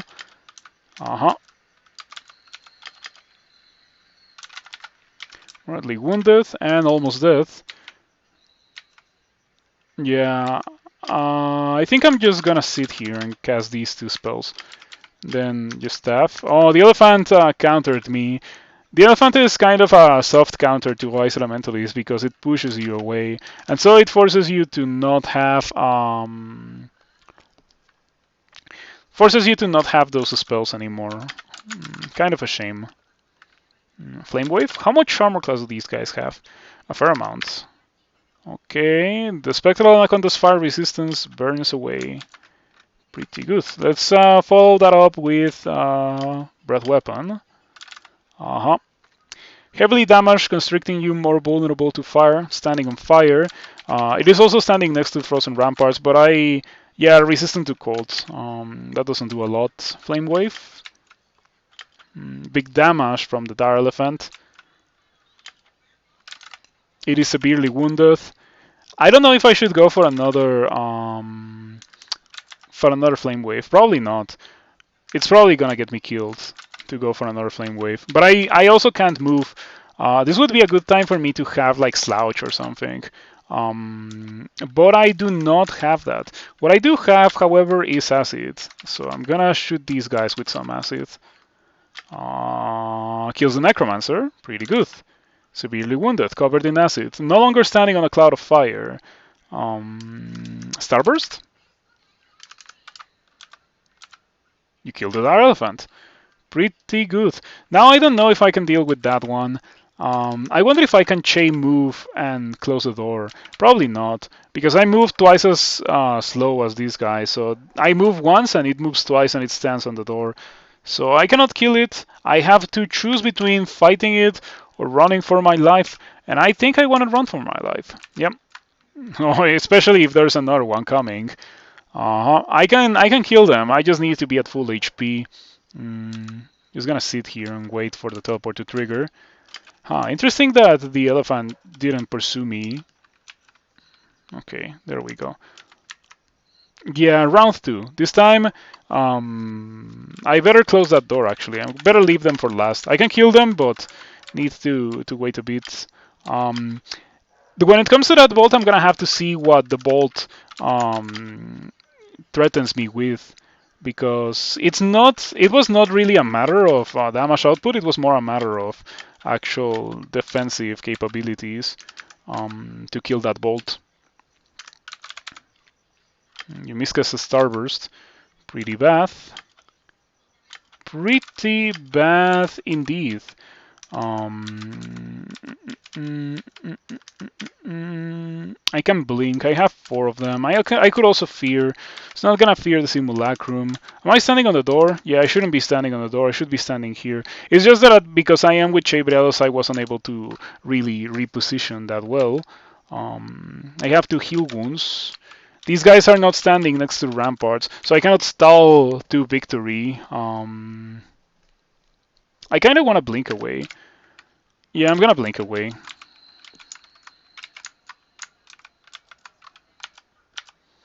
Okay, shoutouts to doors. Doors are so overpowered. No wonder doors got nerfed. Okay, what is that?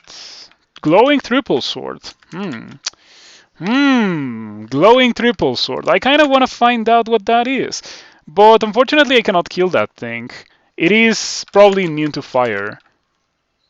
Very resistant to fire and cold. Yeah, I need like LRD or something to be able to kill that statue. Um,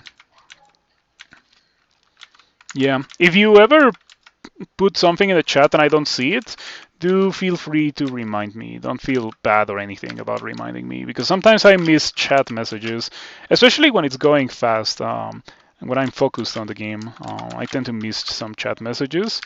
Wow, this Elephant is really resistant death. Okay.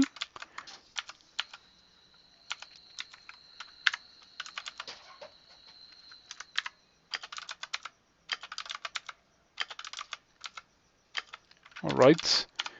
That went very well. And I think that's hopefully all the fire elementals.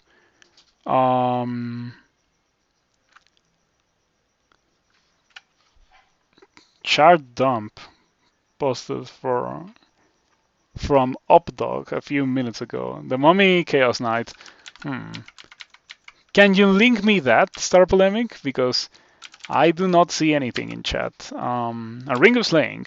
I don't think I want to be carrying this. I picked it up because out of pickup, but I don't think I want to use that. I also don't think I want to use this Ring of Ice or this Ring of Cold Resistance. I'm gonna drop those, but I'm gonna carry around the Ring of Fire. Did Identify get reworked? Not that I know of. No. I read Identify and I got Enchant Armor, but the Enchant Armor got placed in a specific key that I have it set in my RC file, and it moved the Ring of Slaying, and that's when I noticed that I had the Ring of Slaying. I didn't identify the Ring of Slaying.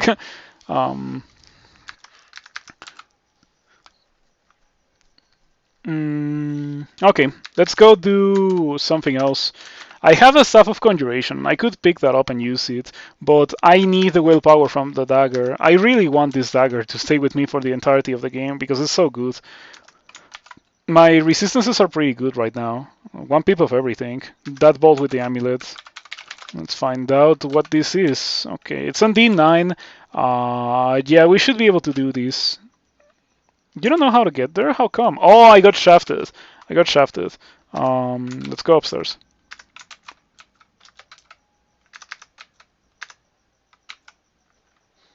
I have not done the entirety of Lair then.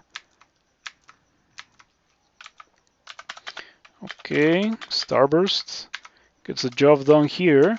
Pretty good for dealing with bands of low evasion monsters. For high evasion monsters, I am better off casting Flame Wave or something. And if the monsters have high armor class and high evasion, I'm in a bit of a pickle. So yeah, Skeletal Warriors are definitely not something that I want to see with this character. I don't know how I would deal with them, with the character as it is right now. I have Dispel on Death, but I still am not at the point in the game where I can trivially get Dispel on Death. It's kind of expensive.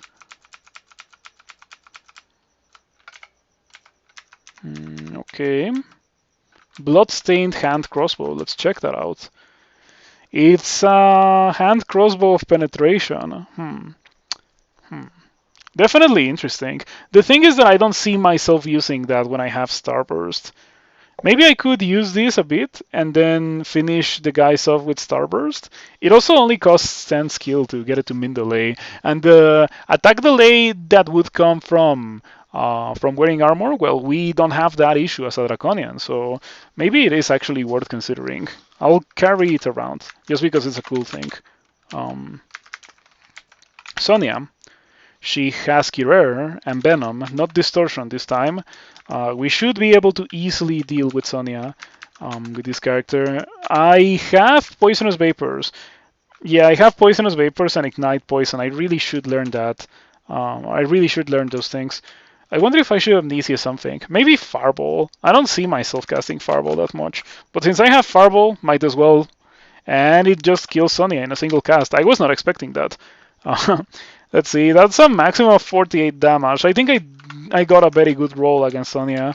Not gonna complain about that. Is it worth the experience though?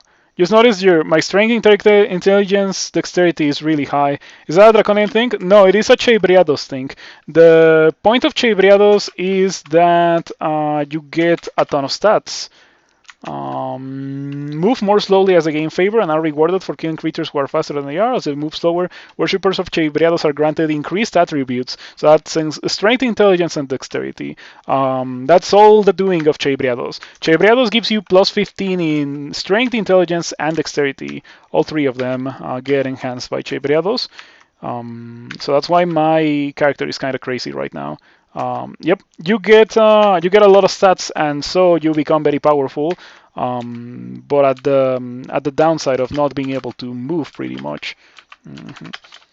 That is not really that much of an issue for a powerful spellcaster, which is what this character aims to be. But it can be dangerous if you like run out of mana or something, or just put it simply, if you're in a situation where you have to run away, you're in trouble, no matter what you are with Chebreados. You also cannot reliably reposition during combat. I can get away with doing this against Jax because Jax are kind of trash, but not against many other things. You're gonna start noticing it later on in the game, but hopefully by that point I don't have to reposition, or I won't have to reposition. I'm gonna stop training conjurations because I can already cast the Starburst quite well, and I'm gonna train this to like 12. Yep, 3%, 39% power, 6 dice of 11. It's pretty good, you know. 6 dice of 11 for only 39% power is a lot of power. Is it worth the experience to get frozen ignite poison and poisonous vapors? Sure, it's very cheap to get. It's a very cheap thing to get. In fact, I can cast those two spells without literally training anything else. I can already cast them. Just goes to show how impactful intelligence is in your success rates. When I have 35 intelligence, I'm casting these poisonous vapors and ignite poison off of spellcasting and fire magic and intelligence alone. Pretty good. $4.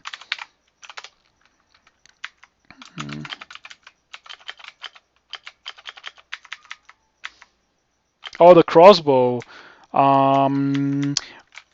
Probably not. Yeah, probably not. Like, I don't think I'm actually gonna be getting the crossbow.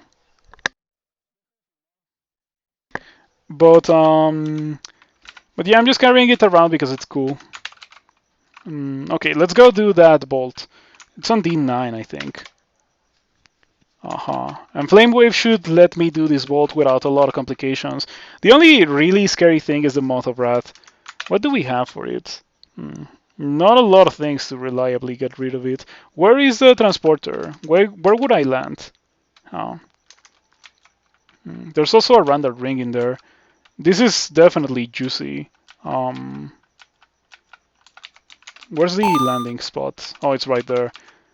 Shuilong, thank you for following. I appreciate it. I hope you like Crawl because we play a lot of Crawl in this stream. A lot of it.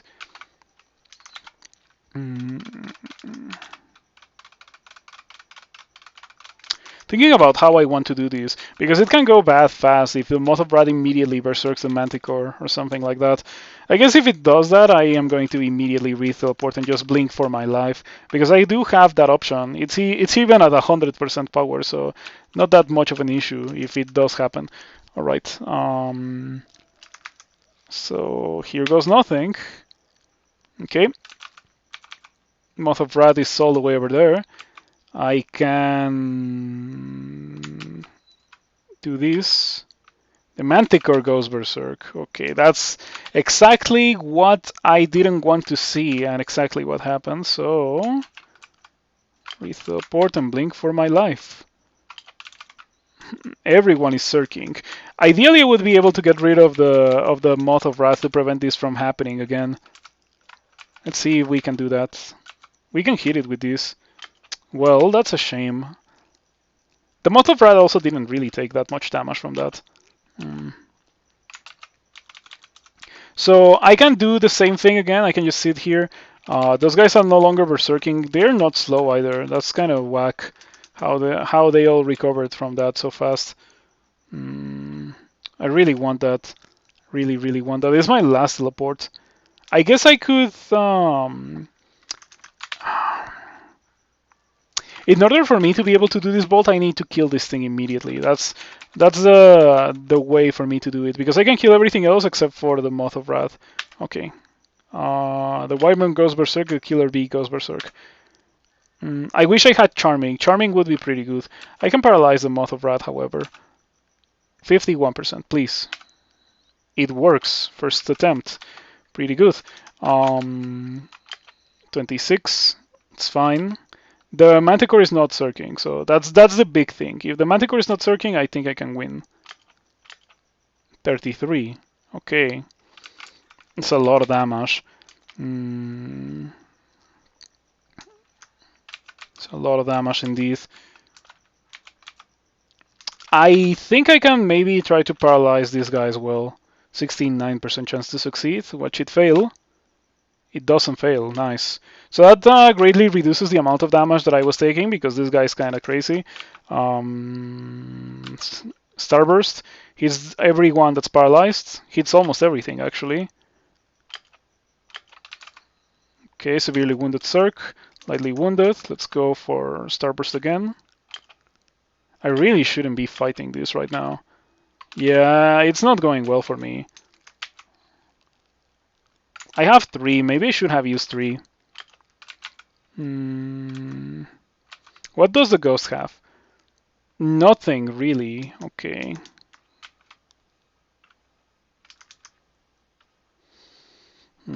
Starburst? Starburst, or not Starburst, sorry.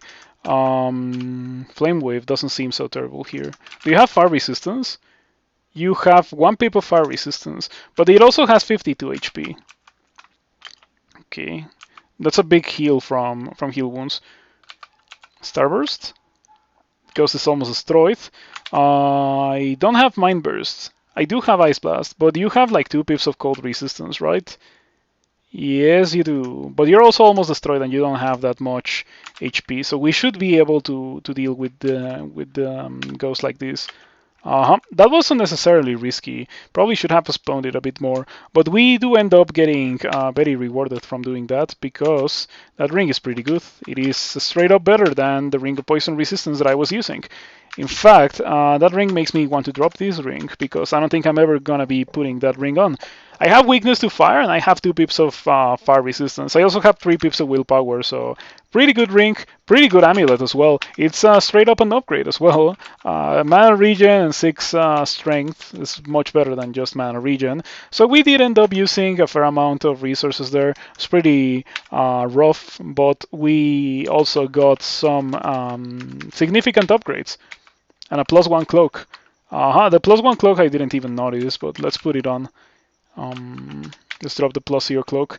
And now we're ready to do this D10 Hellish Bolt that I saw, and I immediately was like, no, this is the kind of thing that gets people killed.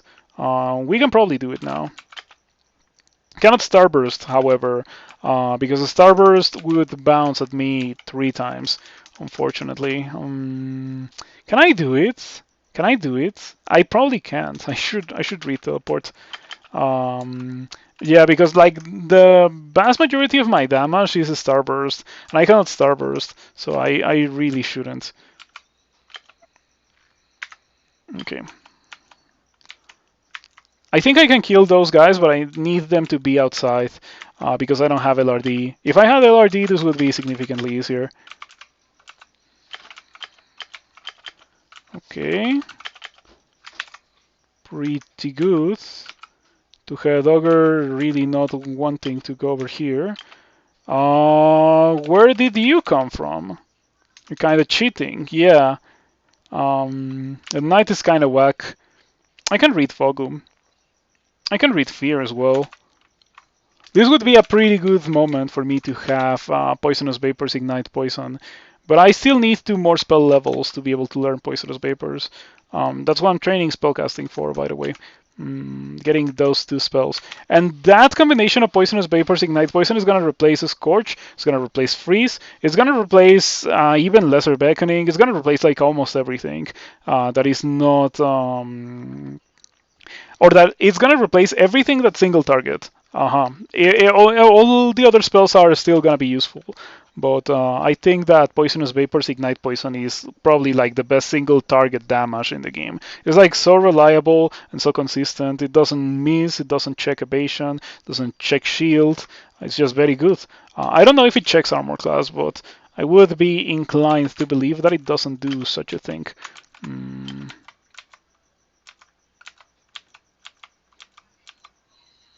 Okay, that's pretty bad. You should abstain from doing that. Bend time? That was a pretty weak bend time. Yeah, this kind of bolt is, the kind of bolt that just generates in the middle of a level that is huge and that will kill people if they don't know what the bolt has or how it is. The crawl meta, I guess you could put it, like the bolt making meta of placing extremely out of depth bolts very early in the dungeon. So that's why I didn't do it, because I know. I'm gonna read Fogu to pull this guy over here.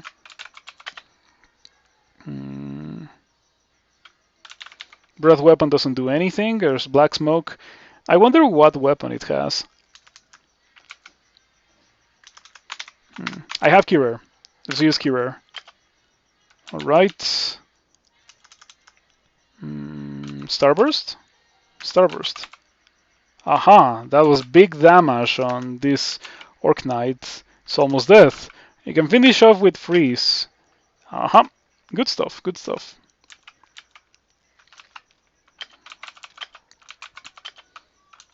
We should be able to deal with this Manticore with not a lot of complications, hopefully. Yep, it literally gets one shot by Starburst. Good stuff. Another Manticore. Okay, get over here. I like Lesser Beckoning. It's a pretty funny spell.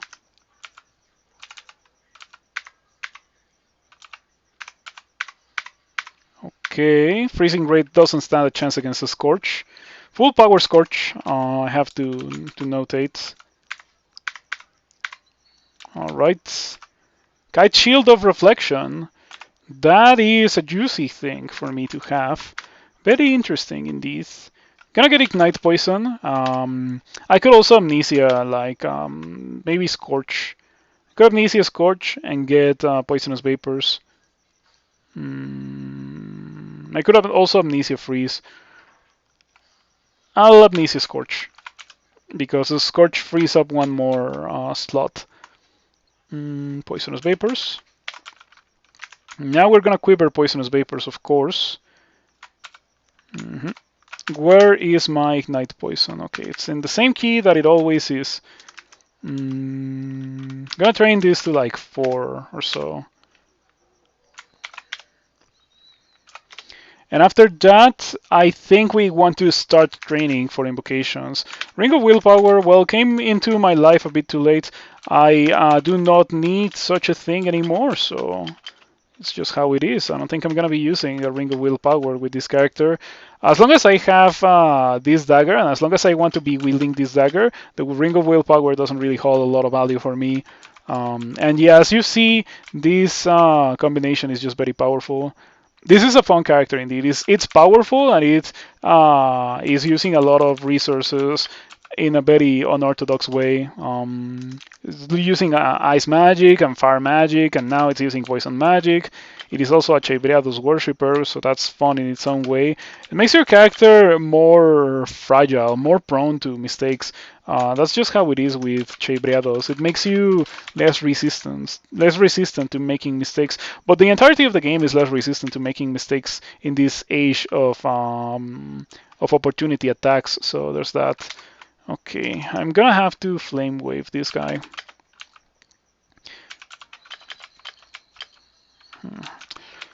It has enough armor class that it doesn't really die from it. The same goes for the freezing wraith. Starting to regret amnesiaing Scorch. I think I'm gonna relearn it because it's much better than freeze against some monsters. Oh wow, 30. Please don't do that again. I don't think I can kill you, and I also don't have heal wounds. I'm gonna read Fear. It fears. Good stuff. Gonna walk away. I wish I had regen or something. I'm just gonna sit here. Okay.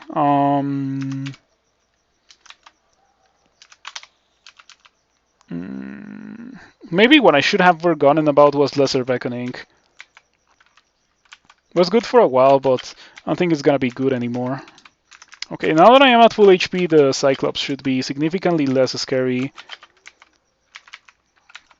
So yeah, Draconian is much better than Palentonga in my opinion. Better aptitudes, despite the fact that they cannot wear armor. They can go spellcasting much better than Palentonga in my opinion, and they also have yeah, just straight up more HP than Palentonga. Look at my HP. Well, I guess don't look at my HP right now because I'm covering it up. I'm taking a look at this ring. So it seems pretty good to me, except for the -9 mana. That's kind of bad. I kind of want to put it on instead of the ring that gives me cold resistance and weakness to fire. I don't have cold resistance if I take off that ring, and I cannot easily swap out any of the two rings. But it's a pretty good ring. Like the 6 intelligence and the 4 armor class and all three of those things are so good. I think I'm gonna have to. I want to wear that ring so bad, but I'm gonna have to wait until I find a good source of cold resistance. Manual of crossbows. Okay, in case I really wanted the hand crossbow that I found for some reason. This is the good book. No, it's not the good book. Volume 7 is not the good one. Which one is the one that has the spells that I like? I don't remember which one it is. There's one that has Zombie Hands and Noxious Bog, and that's the good book. I don't care about that. I don't care about this because I'm a Red Draconian. See, being a Red Draconian doesn't really affect me on the early game spells, but it does affect me if I want to go for Polar Vortex. Like that's well outside of the reach of a 3-rune character. Especially when I have Firestorm available, right? Maybe what I should be doing with this character is just ignore everything and just go for Firestorm. On the other hand, there's LRD right there, and I could get that. I could get LRD, and LRD is invaluable for bolts.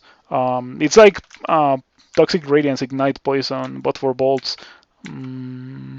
Wow, there's so many shops in this level, including a shop with a scroll that I don't know about and a potion that I don't know about as well. We're gonna be buying those.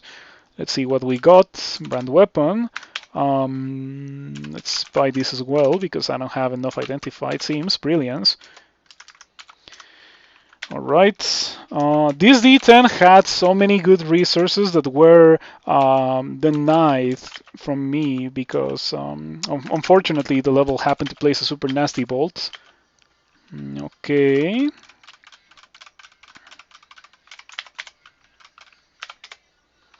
I'll train that, and now I'm actually gonna be training invocations like 15 or so. Okay. What is Analects? I don't know. My English vocabulary is unfortunately somewhat limited. But let's Google it because we always have the magic of Google. Let's find out what Analects is.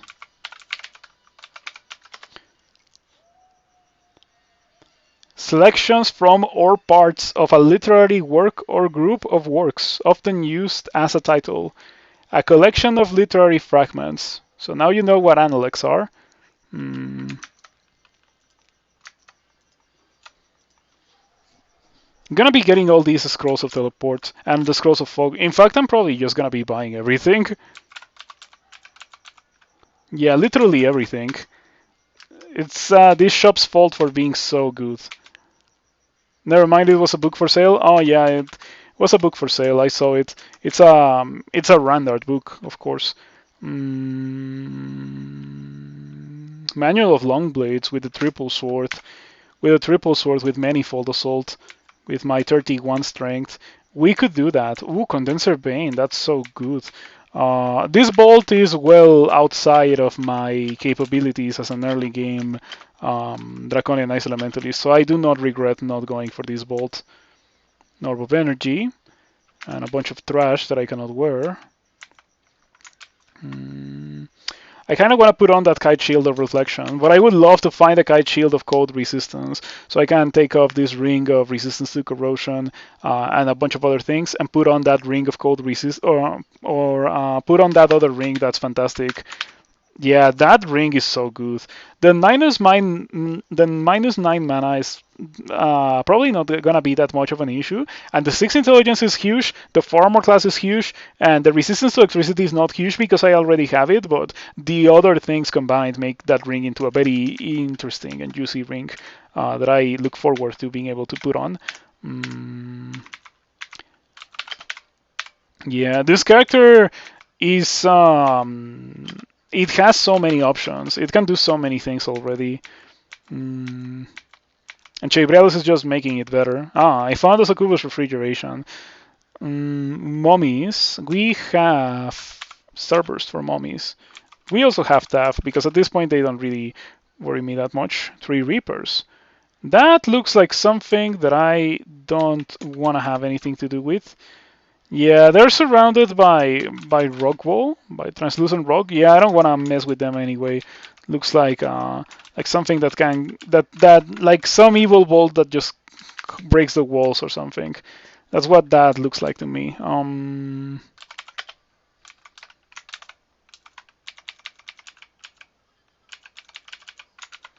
There's another door right here. Don't want to have anything to do with that.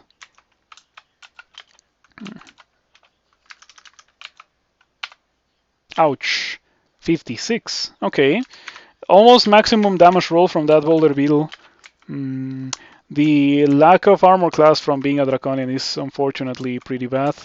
We should have no issues dealing with this gargoyle. Yep. Just a single cast of Starburst gets the job done. I think this character will indeed go for Firestorm. I think the vast majority of my experience for the rest of the game will go straight towards trying to get Firestorm. I'm gonna do D13, and after that we're gonna go do Orc.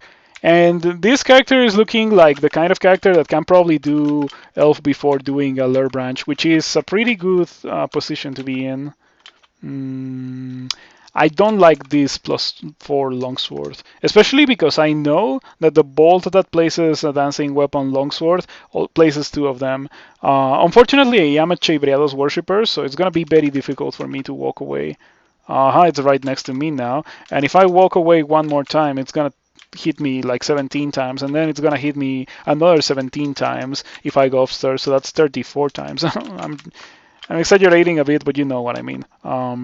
It is very much not in my best interests to walk when I am next to a dancing weapon.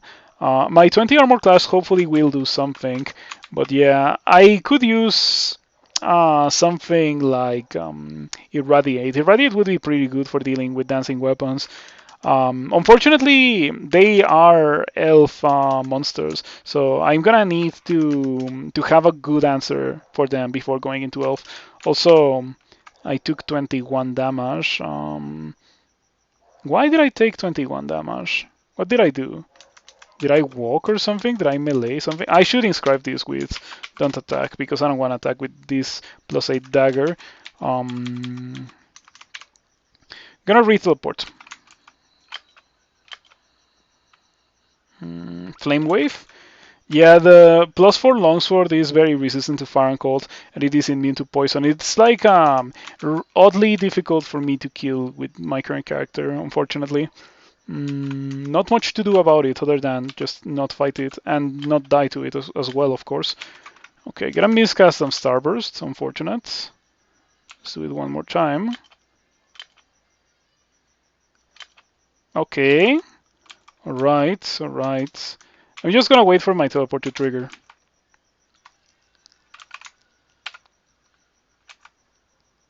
Ha. Haha. That's a really bad teleport. Truly unfortunate. I am kind of forced to fight these guys unless I read another teleport. I don't think the dancing weapons can be feared. I think they're immune to that. Dancing weapons are so difficult for this character to kill. That's the first very noticeable weakness of this character. The fact that it cannot deal with dancing weapons. Maybe eventually when I have Slouch, I'll be able to deal with them. Yeah, I could use a Slouch right now, and I don't think it's gonna kill, but let's find out. Oh, it did kill. Okay. Maybe that's what I do against dancing weapons in the first place, just slouch them. Now I have to deal with this green ugly thing. It is green, so that means poison resistance, so that means no poisonous vapors. I also have only 2 mana, so I don't have any good way to deal with it other than use Lightning Rod, and Lightning Rod will potentially make a lot of noise, attract a lot of monsters, like that Cyclops over there. We're gonna read Fear. The Cyclops doesn't get feared. Gonna shoot Curer at the Cyclops. Okay, Cyclops is lightly wounded. Let's go for Poisonous Vapors as quick as possible. Ignite Poison. I don't have enough magic. Okay, I'm gonna walk away 1. Okay, that went well. We do get a rock thrown at us, but it doesn't deal enough damage. Yeah, Slouch is pretty good for dancing weapons indeed.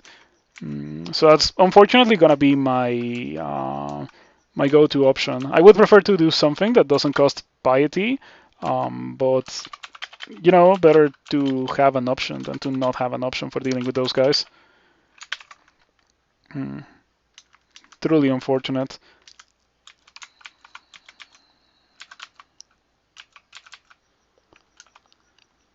Decisive action.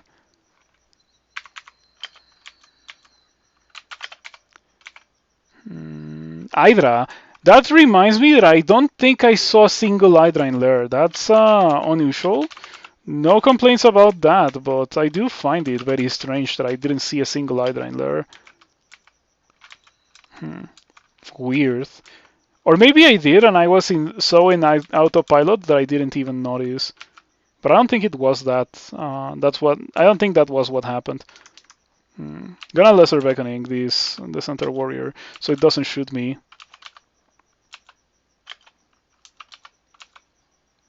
Stop that. I should have also done Lesser Beckoning on the Cyclops so it doesn't shoot me, but I think it's a bit too late for that now. I'm gonna become a 3 for more HP. Wow, I can be in 3 form and I still have all my resistances. That's pretty crazy. That's super good. I could also be in statue form, and statue form would give me better resistances, of course. I wish I was able to rest. Like, the Hydra is not gonna walk towards me, but I cannot rest because of that, so I just have to manually wait out to reform. Kind of annoying. Okay. These bolts with glass are kind of annoying sometimes. Okay, yep. The Hydra doesn't stand a lot of chance against my character. After I clear this D13, we're gonna have to go to Orc. I should really not walk when I am in the vicinity of any kind of monster. I should also not get meleeed by a very large slime creature. That's a pretty bad thing when you have 11 armor class.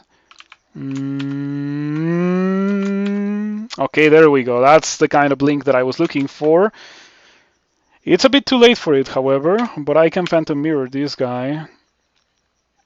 My slime creatures generated outside of my line of sight and also immediately split.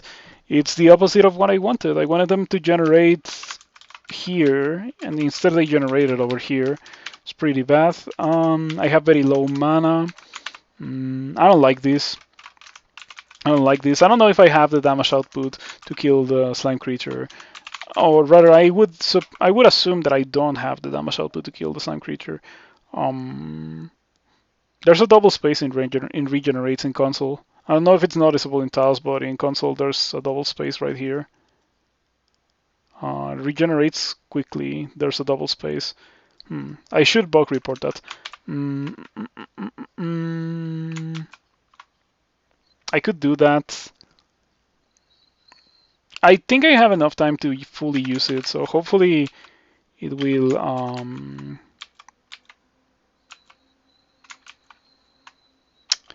I don't need the Centaur Warrior. Really don't need the Centaur Warrior. But I guess it's kind of my fault because I'm making a ton of noise, right? Being a Chei worshipper can be kind of rough sometimes. The center warrior, I think, dies if I slouch. But I don't know if it kills the slime creature. I'm gonna blink better. Better to just play it safe. I'm gonna try to walk to the stairs and go to work or something. It's on split. Or rather, it's a split. It's a normal slime creature. Might as well kill it. And permanently weaken those slime creatures. Now let's go to work. I'll come back for that later. Okay. Yep, I wish I had Toxic Radiance for this kind of situation. But it's fine to not have it. Etin. Etin should... Oh, you have poison resistance. You're a jerk. Why do you have poison resistance? It's fine because I have freeze.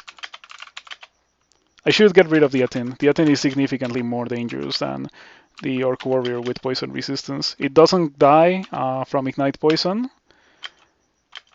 Okay, Starburst just kills everything the way that it should do. Good stuff, I like it. The Warg is immune to poison, or not immune, it's resistant to poison, so going for Poisonous Vapors against the Warg doesn't do anything. I wish I had melee, I really do. I'm starting to want to melee some things because I'm running out of mana, because I'm casting high level spells that sometimes miss and make me pretty sad.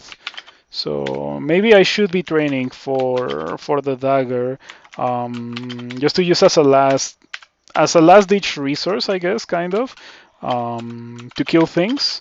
I should also probably train a bit of dodging. After all, I have Chei levels of dexterity, so my dodging is gonna be pretty good.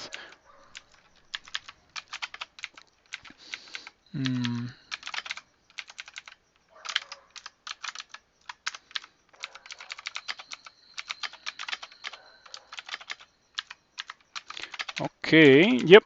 As I suspected, the vast majority of these guys are dying super fast and super easily to poisonous vapors. The only guys that stand a chance are the guys that have poison resistance for some reason. Would be way faster and way more mana efficient if I had Toxic Radiance. I don't think I have found it. At least I don't have it here. And I don't think it is in a shop either. So if I ever find it, I would pick it up because it's gonna be good for the entirety of the game. It's not gonna be so good for Swamp or Snake. It would be much better for Spider and Shoals, but it is going to be good for Bolts, and it is going to be good for Depths and for Sod as well.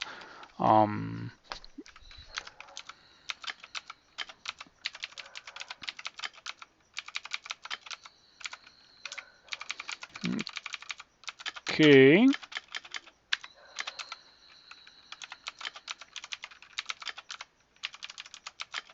Yeah, casting Poisonous Vapors on these monsters is like the mark of death.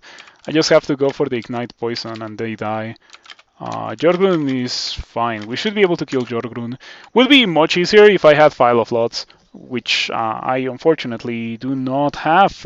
But I think I have the damage output to kill Jorgrun. As long as I'm not standing next to some stairs, I should be able to kill with Poisonous Vapors and Ignite Poison. It is that powerful.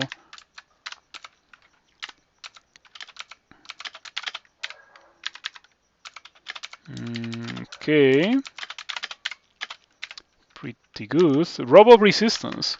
I would love to be able to wear that, but unfortunately I am a Draconian and I cannot wear robes. I cannot wear anything in my body armor slot. Doesn't make a lot of sense to me, considering how things like Ogres can wear robes, but Draconians cannot wear anything. Nothing at all.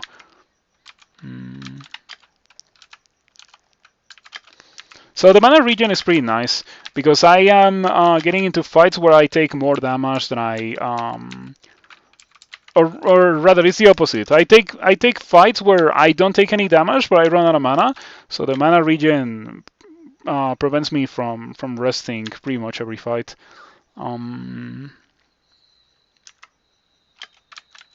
Yeah, there we go. I got a bit intimidated by the first LRD. LRD deals a lot of damage when you have Trash Armor class, and because I am a Draconian, I have Trash Armor class. So it got a bit scary, but otherwise we destroyed Jorgrun. How's the run going? It's going very well, Hefe. I found I got an acquirement that gave me Fireball, a Starburst, Flame Wave, and Firestorm. So we are very solidly in the Fire Magic train now. We also are a Red Draconian, so it's like easier for my character to be going for that. I think there's a very good chance that we are going to be going for Firestorm with this character because of the +2 Fire aptitude. Normally, I shy away from Firestorm specifically because it's dual school. But I think if there's a character that can reasonably do it for a 3 rune that's not a debuff, it's probably this character. I also have Chei intelligence. As you can see, I have 37 intelligence. I would say that the character is in a pretty good position right now. Let me generate a dump. Hold on, so you can take a look at it.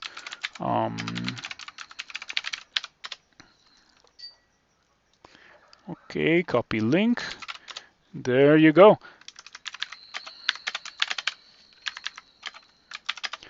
I have 1 pip in every resistance, and I have some really powerful loot already. I could see myself winning the game with, like, certainly that jewelry. It's uncommon to have 3 Randart pieces of jewelry at this very early stage in the game, and even more so to have all 3 of them be really, really good. So that's why I say that it's unlikely that I'm gonna be making any changes to that, other than the change that I already have scheduled, which is the moment that I find cold resistance, I'm gonna be taking off the ring that gives me resistance to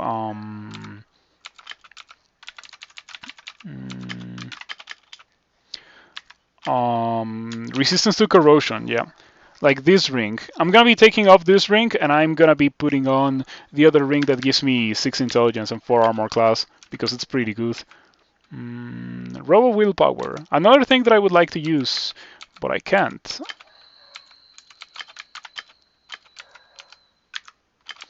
Okay, so I have 2 sources of willpower. When you have 2 sources of willpower, you don't have to fear getting hexed for the entirety of the game. I don't know if Draconians get 6 or more willpower per level up than usual.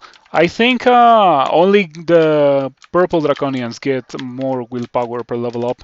The normal ones probably get only 3, which is the lowest that you can get, and also the thing that the amount of willpower per level up that the mass majority of species get. Some blessed species like Ogre get 4 willpower per level up, which is pretty crazy because by experience level 10 you have 40 willpower, which is the equivalent of wearing a willpower item, and like characters that get 3 willpower per level up only get 30 willpower, which is less than you get from a single willpower item. And it stacks up pretty well.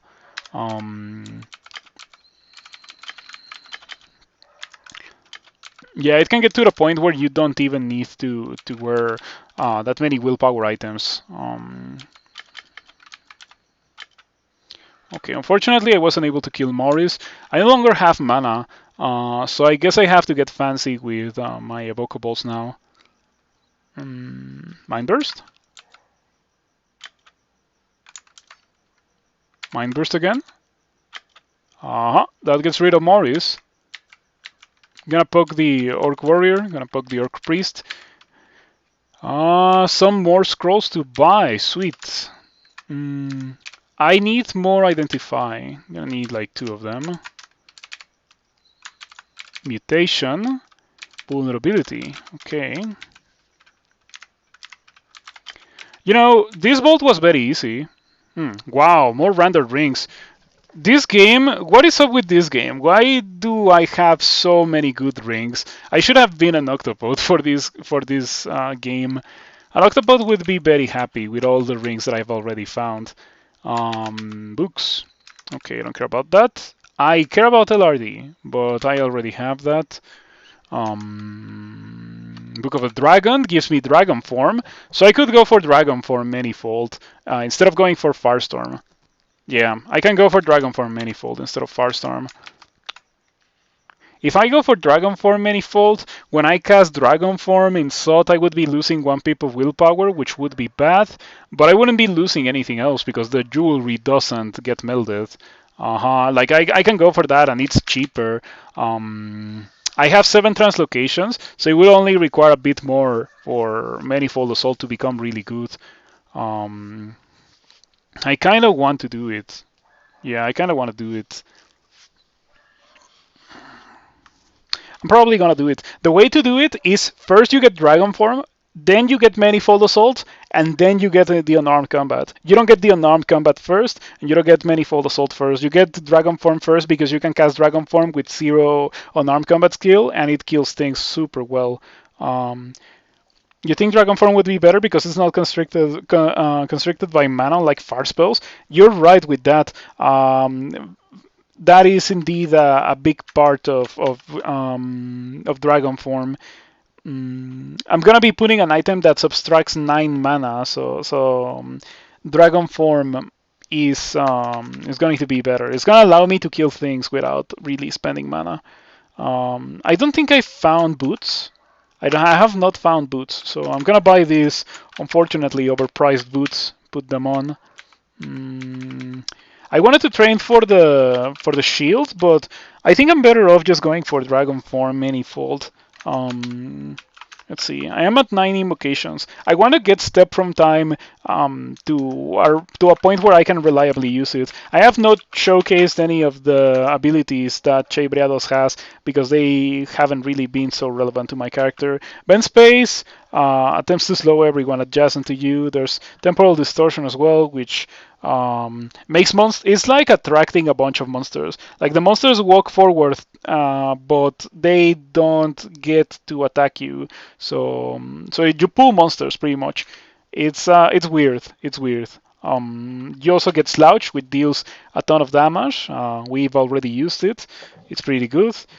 Pretty expensive, unfortunately. It's not something that you can use. It's not something that you can spam, but it's pretty good. And Step from Time, which does cost a fair amount of piety, but it is a pretty good escape button, like a panic button. It makes a lot of time pass.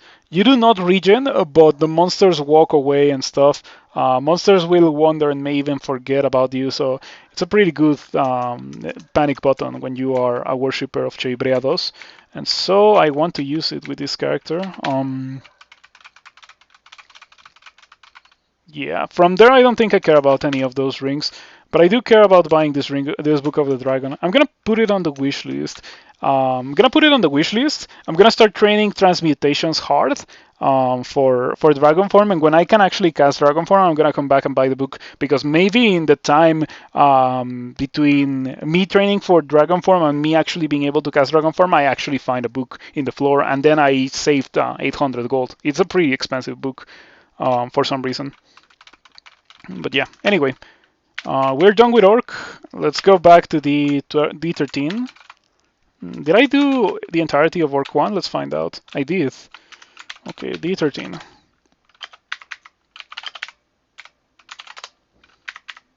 Okay, there was an Orc band in this D11 that I never killed, apparently. You're still green. You know, I never say this, but I wish I had a Wand of Poly for dealing with this green ugly thing. There's an acquirement on the floor. Yo, that's the third acquirement that we've seen. That Rodax is trash because of the negative willpower. It's pretty good otherwise, but the negative willpower is like not a lot of characters will be able to use that, unfortunately. Another book with Farstorm. This one has a port and Passage of Galubria. Orb of Destruction. Orb of Destruction. We could get that. We're not that far away from being able to get that. And a bunch of gold. I'm probably gonna get the gold or Orb of Destruction. I don't need to make a decision immediately. I can wait until I find a reason to get one or the other. Until then, it shall remain as an item in my inventory. And by the way, a reason to get one or the other includes like finding a source of one or the other, or finding another scroll of acquirement as well. Once you find that, like, you should never have multiple scrolls of acquirement. Once you find the scroll of acquirement, you probably want to use the last one that you had.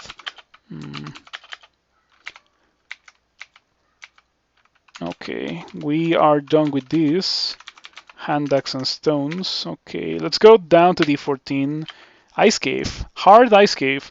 But we have starburst. We should theoretically be okay because we have starburst. Theoretically, hopefully, I'm gonna pray that I'm okay. I don't know how good starburst is gonna be against two ice fiends. Do I have? I have 3 form. Okay, I do have 3 form, and I have 1 pip of cold resistance. I think I maybe have what it takes to fight what's the worst thing that. I think I have what it takes to fight the worst thing that the ice cave has to offer, which is the ice fiend. The worst hard ice caves are the ones that have 2 ice fiends. So, do I have magic mapping? I maybe do have magic mapping. I did have magic mapping. You have identified the last scroll. It was enchant weapon. Alright. It seems that I am trapped in this unfortunate vault, and the ice cave is right here. Oh, you don't know how to get there? Let's see if we can get to the ice cave. If we cannot get to the ice cave, it's not that much of an issue because after all, it is a hard ice cave. Those are pretty bad. I only have 1 charge of digging. I'm not gonna use it digging through. Hopefully I won't get into too many fights. I hope that's a real jumping spider. It was a shapeshifter, but it didn't shift. I was just hoping that it was a real jumping spider because of the possibility of it being a shapeshifter.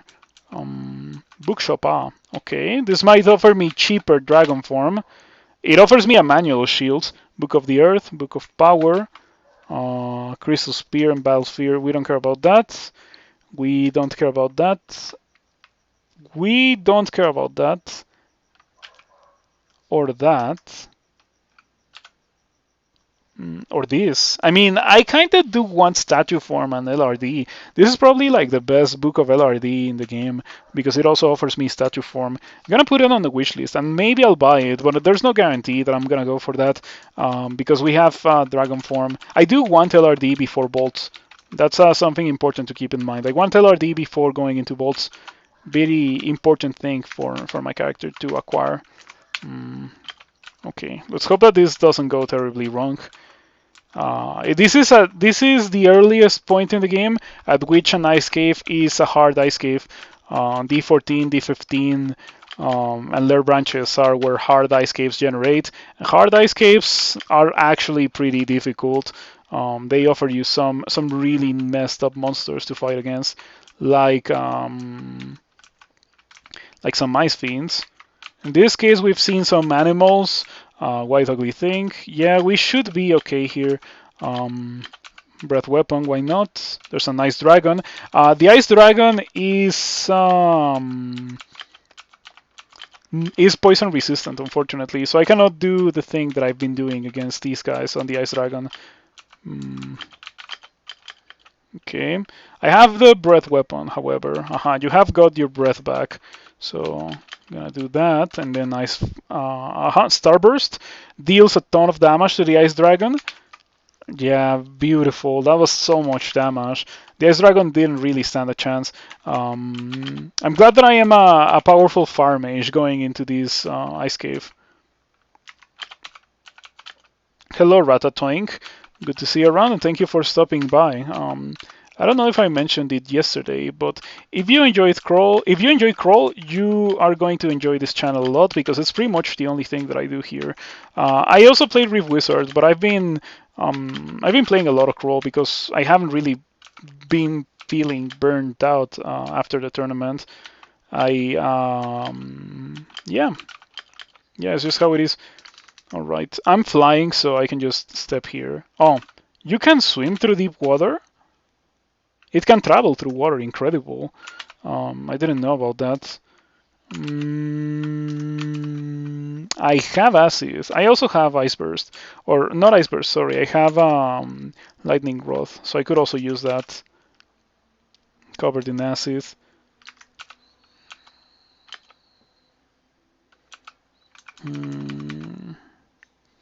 I wish I had more mana. This would be a good time for me to start casting Dragon Form if I had access to it, of course. We still cannot cast it yet, but we'll be able to cast it soon. Soon. 8% step from time. I'm gonna train this to 12. I'm actually not gonna train it to 15. I'm gonna train it to 12. And after that, I'm gonna be devoting myself to the art of the Dragon Form. And I'm pretty sure it's gonna be good for me to do that. Okay. Big damage on this guy. It's very poisoned. Might as well just go for the kill. This doesn't seem like a hard ice cave, let me tell you. If I had to guess, I would say that this is not a hard ice cave. But as far as I was aware, D14 and D15 was where hard ice caves started to appear. So I am kind of surprised that this has been easy so far. It does have a nice dragon, so that's a good indicator of a hard ice cave. But it is much less horrifying than the Ice Fiend ice caves. Those ones, nah, those ones you should get out. The vast majority of the time, it's not gonna be worth it. I've done Ice Fiend ice caves before. And it's gone well for me, but that's like a really like a one in a million thing. The top ice cave has the iron bound, like the frost hearts. Yeah, the frost hearts and the caustic strike. That same boat with the frost hearts has a a short strike. Sorry, and that's like so messed up. Why does it have a short strike? Imagine like fighting a short strike in D14. It's very few characters will actually be able to do that kind of thing. Okay, time to train for Dragon Form.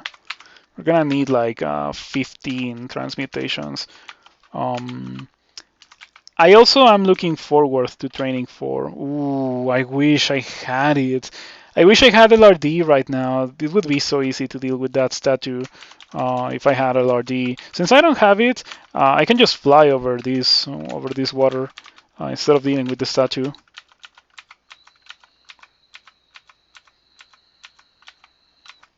Yeah, shoutouts to having flight.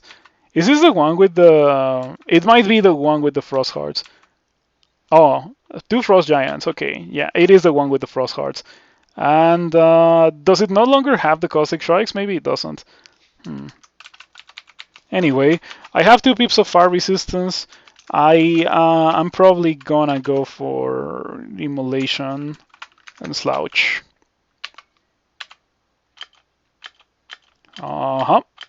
That's right. These guys are seriously hurt. One of them did explode immediately, but unfortunately it was not enough to trigger a more wholesome chain reaction. There we go. That's perfect. Hopefully that killed everything. Am I immune to the fire cloud? I am not immune to the fire cloud. It would be nice if Red Draconian was immune to fire clouds. Okay. That's unfortunate, especially because I have cold resistance. These guys hurt so much. They actually deal so much damage, the frost hearts.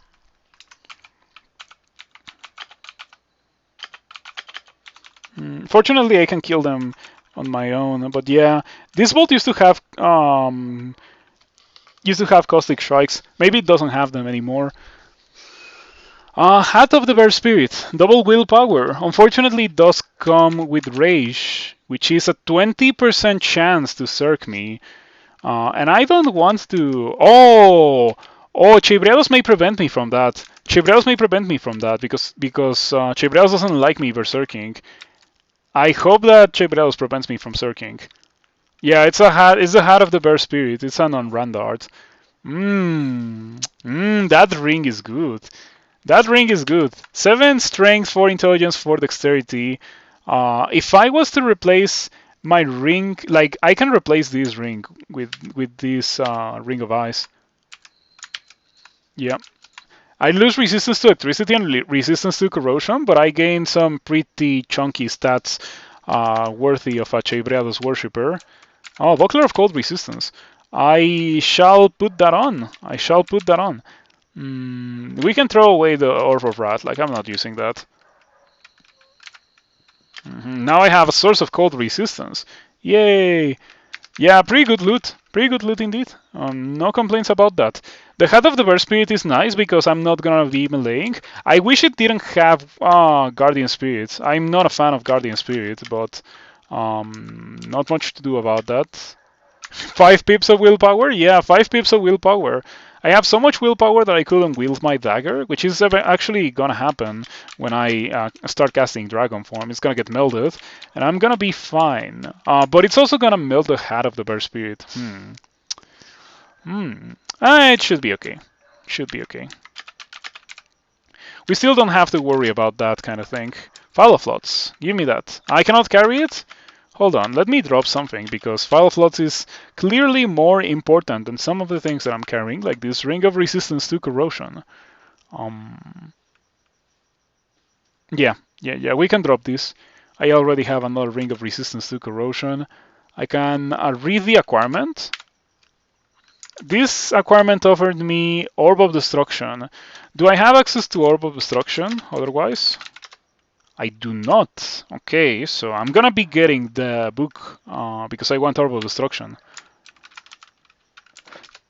It's gonna be good for Orbs of Fire later on. So I don't really need to kill these guys, but these guys are free experience. The only thing that I don't want to deal with is this statue, but the statue might be guarding some additional loot. I hope that it's not. I can find out by reading magic mapping or by using my only charge of digging and dig like over here. And if there's something after the statue, I know that it's guarding additional loot. But I don't know if it is. It would be easier if I actually knew the level layout. But I don't know it.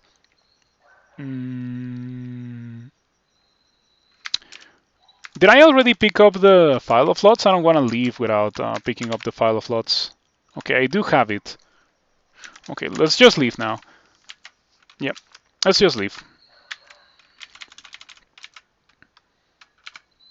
Alright, let me drop this, and this, and this, and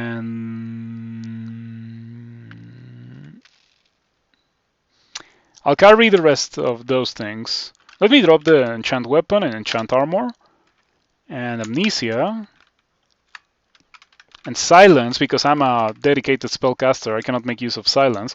Or maybe I could, because eventually I'll be casting Dragon Form, and at that point you are not really that much of a spellcaster anymore. Like, you're still a spellcaster, but you are a spellcaster that also has incredible melee, so I can actually afford to use silence if I get to that point. You don't remember there's more loot after the statue? Well, we shall never know because I left, but it's fine. I already got all the loot that I wanted to get.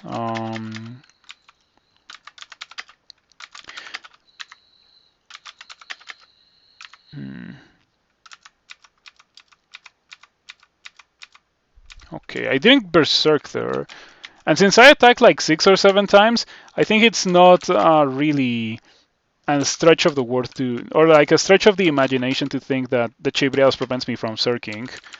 But I would like to see like a message, like you would berserk and Chei prevented you from doing so.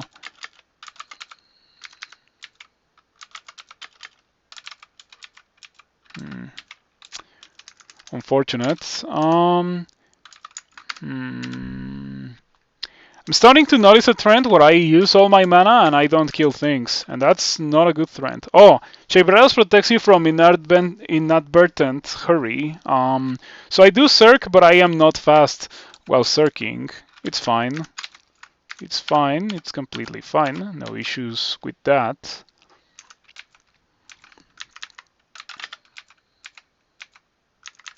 Magic mapping. Let's pick that up. Good thing for me to have. That seems like the Band of Josephine. It is the Band of Josephine. How close am I to Dragon Form? Let's see. I have 7 transmutations. We can find out if we search for dragon form. It says 67% failure rate, so it's gonna be a while until I actually can dragon form. Getting Josephine right now means that I don't get to fight Josephina later on. And I'm okay with that, because Josephine is kind of a scary monster. There we go. Easy fight against Josephine.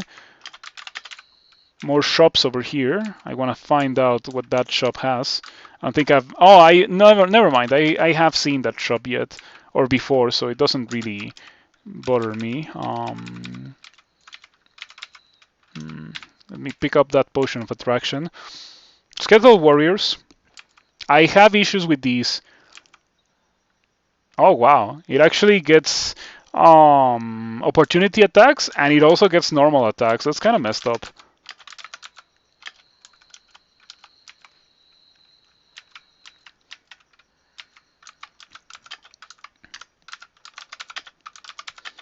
Okay, Starburst gets rid of them very easily. I was not expecting that to happen, but I'm not gonna complain. We got Stone Arrow and LCS. Okay, let's go to D15. I think that maybe the Frost Heart Bolt got nerfed because it used to have short strikes, and now it doesn't have short strikes. It seems to have Frost Giants, and Frost Giants are way easier for many characters to deal with than short strikes. Josephine is one of the rare uniques that your human fire elementalist can defeat in melee, so you use silence. Interesting. I think Josephine's like the scariest part of Josephine is the raids. The raids are so scary.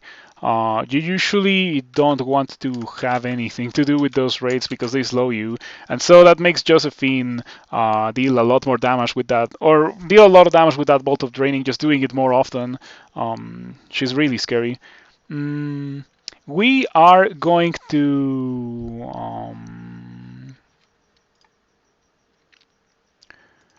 We are going to go find Amnesia, because I just found something that's way better than Fireball. Amnesia, goodbye Fireball, never to be obtained again.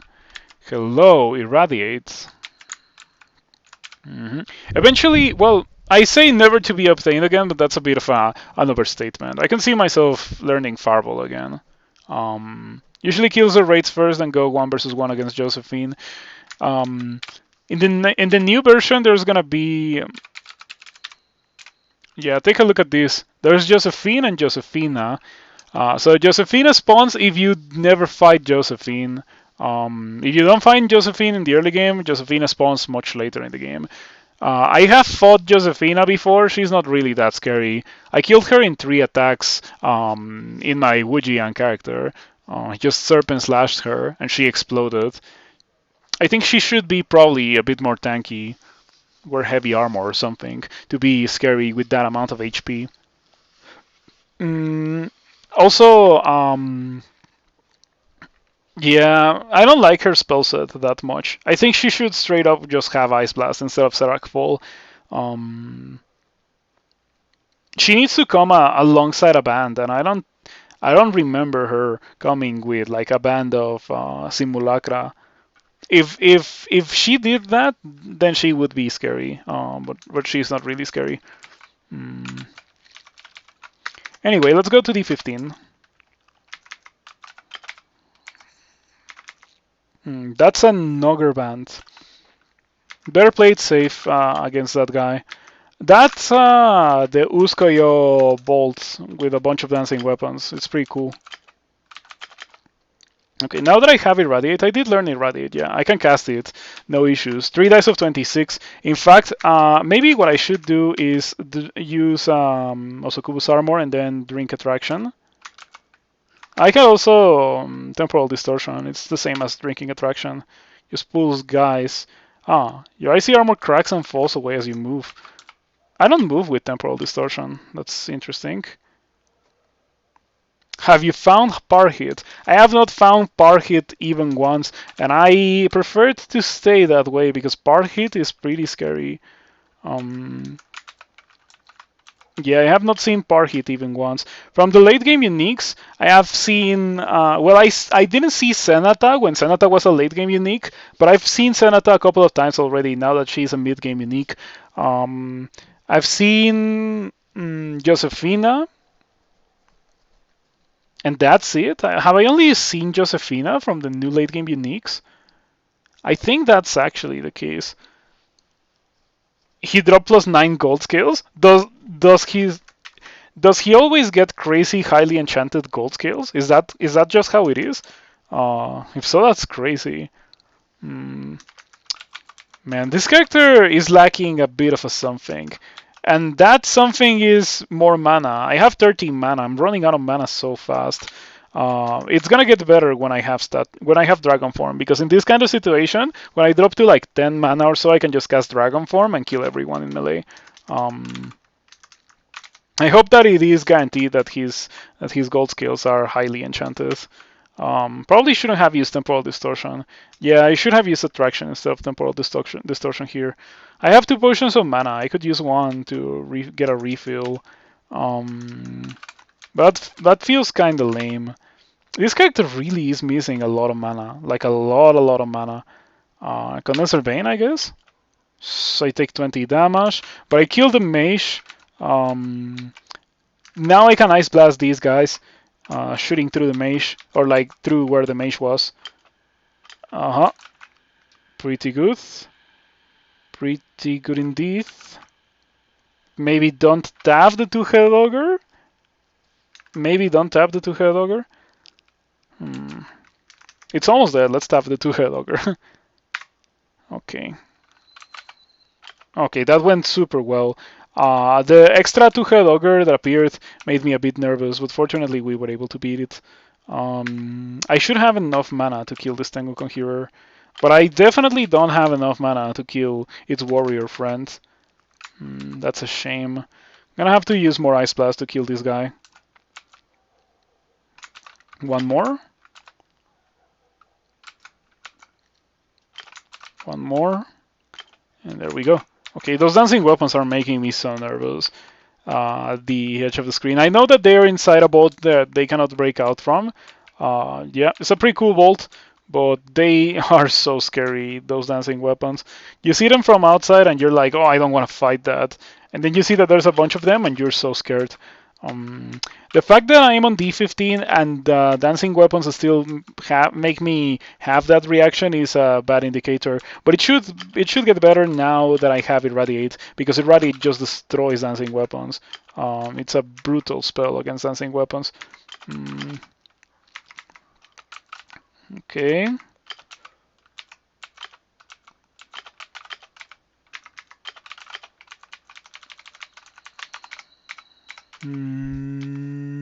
Hey, Noe's General Store. And we found magic mapping. I'll buy that. Book of Burglary as well. It has swiftness, which Chei really doesn't like, because it makes you fast. It also has Passwall and EH. I remember that spell used to have LRD, or that book used to have LRD, because LRD broke walls, and breaking walls is good for burglary, right? But it doesn't do that anymore, which is pretty lame. Okay, have to reposition a bit so I can use a Starburst, but Starburst kills these ugly things, no issues. You like to use Guardian Golem to block two-head ogres and scorch them. It works well against Hydras. Yeah, I don't really get summons that frequently. And wow, like we're getting into, well, you know, it's just how it is with Starburst. But Starburst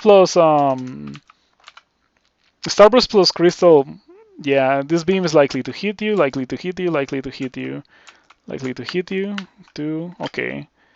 Yeah, it's just too many bolts of fire that you have to inflict upon yourself if you want to be using that, which is pretty bad. I wish that Crystal wasn't so bad for Starburst. You're my sleep aid for tonight. I'm glad to hear that, CB Lobster. Yep. Enjoy your sleep, I guess.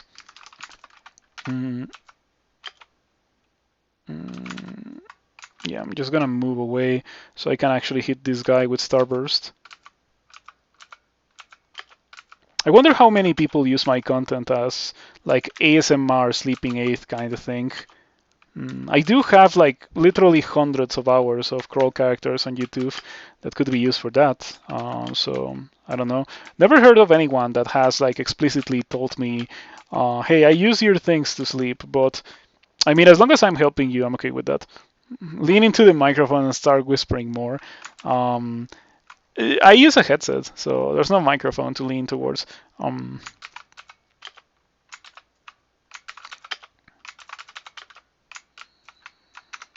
Okay, one more. Aha, easy peasy. And that's it for D15. Pretty good. Now, if I was to go into Elf, I could kill everything. Yeah, with 3 dice of 27 irradiate, I don't fear the dancing weapons. Let's take a look at dragon form again. 22% chance to miscast. We're getting there. You've fallen asleep to my YouTube videos unintentionally as you're trying to get better at crawl. I see.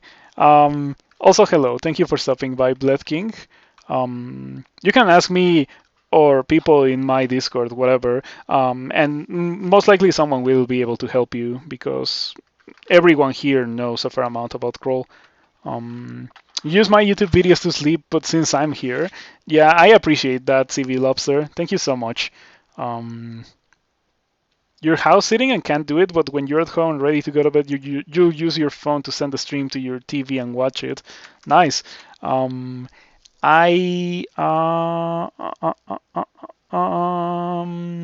go back and buy that Dragon Form book. I should also buy that LRD book. Okay, give me that. Now, should I forget something to learn Dragon Form? I mean, I already bought the book, so might as well actually forget something. If I can. Do I have amnesia? I don't have amnesia, so that means that I have to train spellcasting if I want to learn Dragon Form. Gonna need like 4 more levels, which is 12 spellcasting, but I'm gonna go all the way up to 13. Just a teeny tiny bit more. I need more mana. I really need more mana. I don't know why I have such little mana. It's starting to feel kind of crazy to go even lower on mana. Oh, you know what's happening? I have the Hat of the Burst Spirit on. I need to take that thing off because it's giving me a Guardian Spirit, which is pretty bad because it means that when I hit, I lose mana. We need to lose that. It's a shame because it's such a solid item, but we cannot use it. That's what is happening. I could be a jerk with the knowledge and randomly scream in the microphone sometimes. You know, like I don't do that intentionally, but I think I do it. I think I legit randomly scream sometimes. So I will try my best to avoid doing it because I don't want to be a jerk. Yeah, that explains the mana problem. The fact that I had Guardian Spirit is pretty bad because now I go back down to 3 pips of willpower. Wake up! Just like play that song from System of a Down. I think it's Chop Suey. Wake up! Wake up! Grab a shampoo, a little makeup. That kind of thing. But no, I wouldn't do it.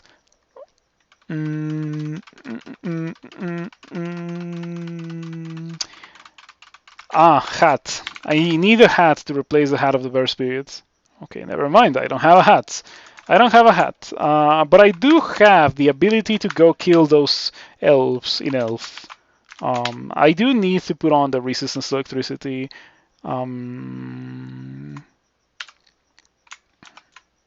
Yeah, this is fine. It's fine. I lose a bit of intelligence, but it's not an issue. Okay, let's go to Elf. Elf before lore branches. The way that I like to do it. You watch my cat craziest sod video? And my scream at the guardian standing or the orb woke you up? I'm sorry for that. I'm gonna have to rewatch that. Was it really a cat? Because I did have a video. Oh, it was a cat. It was a cat. It was a cat berserker. It was like the craziest sod 5 that you've ever seen. I remember that. It was pretty fun. Like I wouldn't play a cat unless you give me money because legit like I played that cast because someone donated to make me suffer and I was like, you know what? I will trade just a little bit of my suffering for this large amount of money that I do need. So there's that. But it was a relatively fun character, you know. It could have been worse. It could have been play a cat and you can only use hexes as a spellcasting. That would have been much worse than playing a cat berserker. So I'm glad it was not that. Yeah, Rithrin, if you're still here, or if you're here, Rithrin is the contributor that made that run possible. Thank you for that. I greatly appreciate it. And yeah, like it actually is very impactful. Or it actually was very impactful to receive that donation. You will see it in a couple of months how impactful it was. Um, yeah, it's that video. For those that are curious, if you can get me like a timestamp to where the shout is, I want to see that because I don't remember shout. Yeah, um, I would appreciate it. But no, I wouldn't say wake up to anyone who is watching my stream. If you use the stream to sleep, I appreciate that quite a bit. And I guess that explains why I get a lot of viewers, but not everyone rates after I am done streaming. They're probably asleep or something. Well, it's nice. I'm glad that all of those things work out for you. I was hoping to be able to kill the sorcerer before it forced me to use File of Lots, but unfortunately it hit me really, really hard. So yeah. Okay, I'm gonna do Lesser Beckoning. Haven't done Lesser Beckoning in a while, but I'm gonna use it against the Earth Elemental, and we can just irradiate these two guys to get rid of the two of them. For the rest of the elves, like the vast majority of the guys here die to poisonous vapors ignite poison. If they're in a band, I can do flame wave, I can do many other things to deal with them, but the vast majority of the guys die to ignite poison and poisonous vapors. Looking forward to Toxic Radiance if I ever find it, because it's also gonna be good for this place. Fortunately, I don't need it, and so I think I can do this. And yeah, so far it's been going quite well. I appreciate that, CB Lobster. Thank you so much. Oh, nice. Gonna leave it open. Gonna watch it after I'm done with the stream. Good stuff.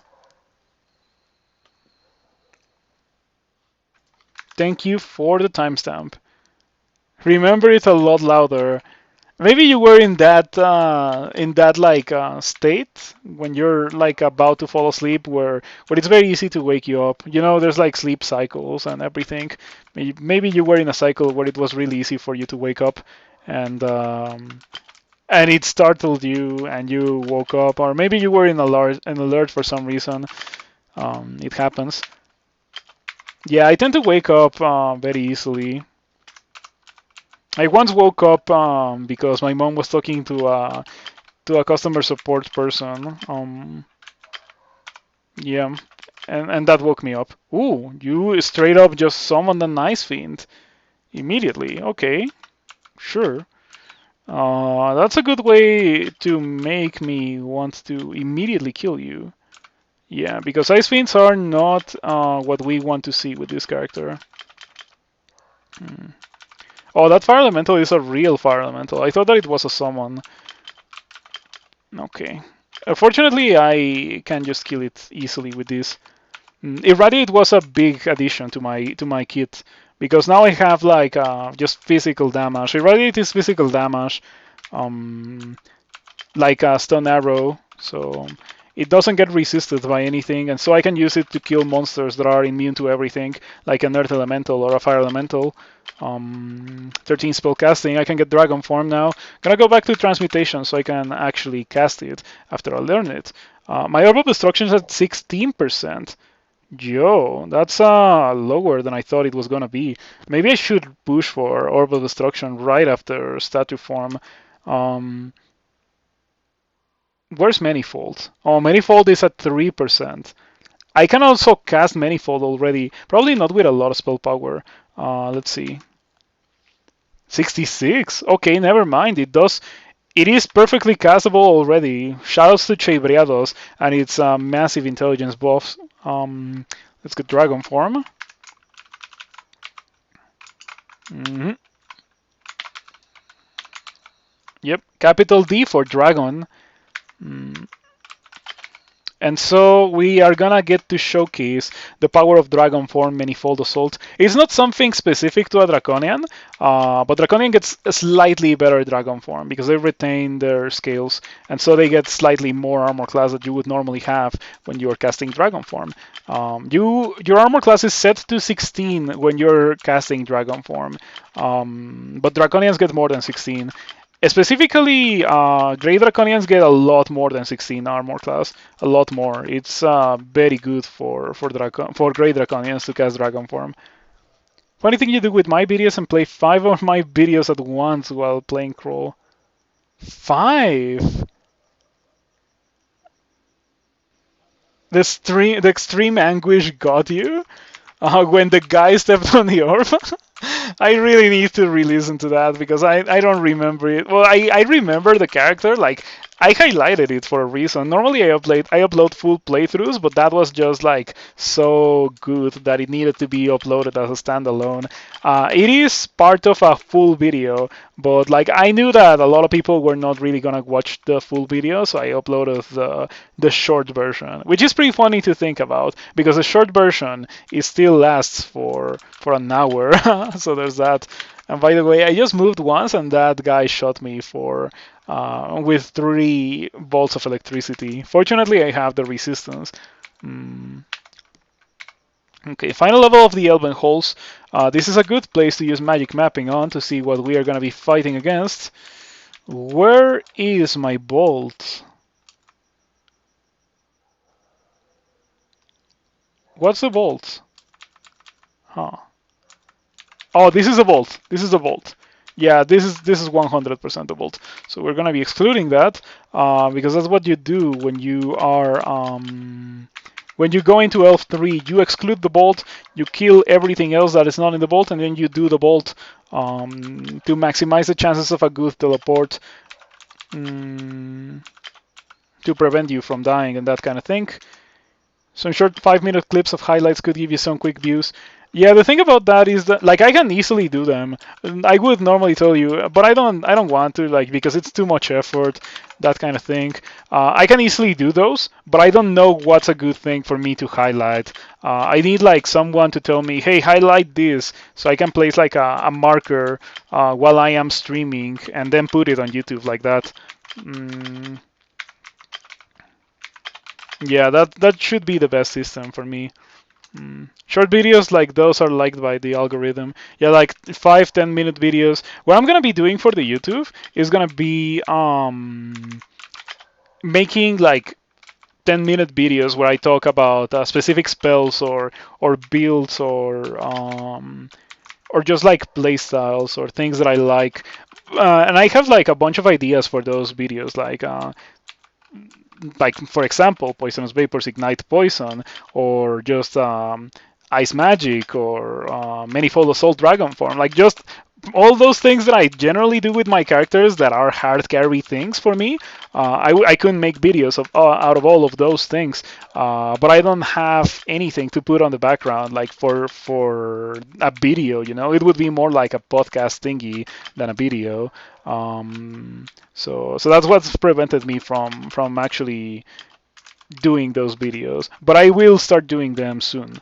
I think by this weekend you should see the first one of those videos, and maybe what's going to be the video is going to be just hold on, let me show you. It's going to be just this. Maybe the video will be this. Like that. There's a possibility. There's a non-zero chance that the video is that. So now you know, and now you're ready. You will appreciate a quick short form super broad walkthrough for each major background. Yeah, just like me speaking, like here's how you play Ice Elementalist. Train to Frozen Ramparts and Osokubu's Armor, and then pick up a weapon, and then hit things with your weapon while you have Frozen Ramparts and Osokubu's Armor on. End of story. Something along those lines, right? But a bit more elaborate. I guess at the end of the day, it's kind of hard to provide you like a walkthrough for everything because the experience will vary between characters, and it depends on what you find as well. Crawl is a game where you really have to adapt to what you have. You cannot force builds in Crawl. If you force builds, you need to compensate a lot for like forcing a build by being a very good player.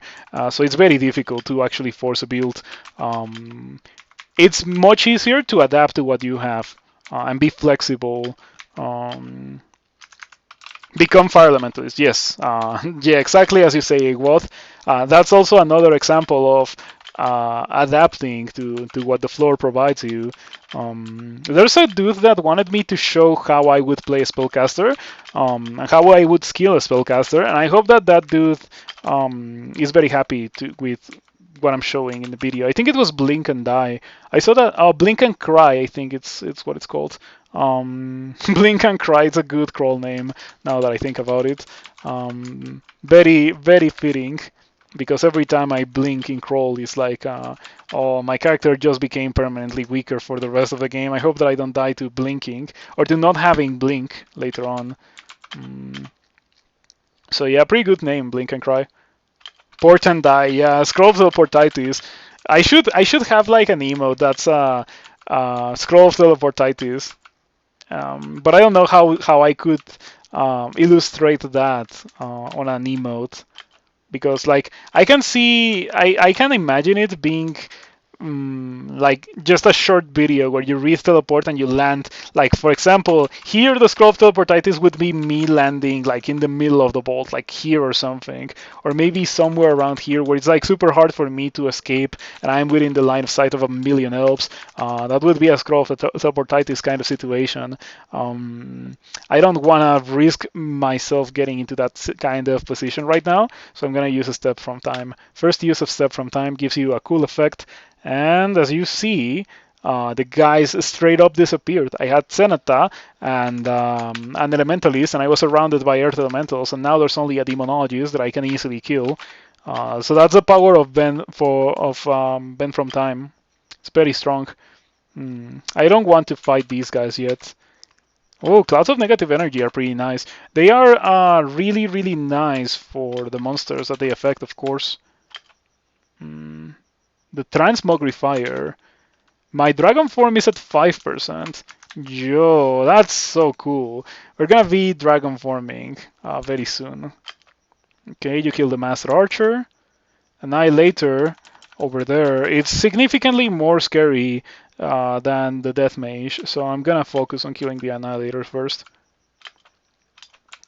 Elementalist. These are all the guys that I was fighting before. I wish I had more mana. Compendium of dangerous monsters to look out for could be good. I could tell you that out of memory. D2 Adder, obviously D1 Null, D2 Adder, D3 Water Moccasin, D4 Scorpion. Well, it's actually D3 Scorpion, D4 Water Moccasin, D5 Steam Dragon, D6 Acid Dragon. Yeah, there's just like more monsters in like D5 and D6. But yeah, there's like a lot of out-of-depth monsters that can easily end your run if you don't play accordingly. And playing accordingly usually means believe and run for your life, pretty much. Okay, the Annihilator blinked next to me. Gonna cast Ignite Poison, kills the Annihilator, kills the Death Mage. I have 3 mana and I am fighting an Elementalist. I can drink Brilliance, but I only have 2 Brilliance. I'm not gonna drink Brilliance. Okay.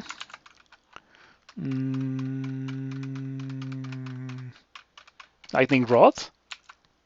I hope that it doesn't make a lot of noise. Another Annihilator comes into view. That's pretty bad. Yeah, like leave me alone. I have 3 mana.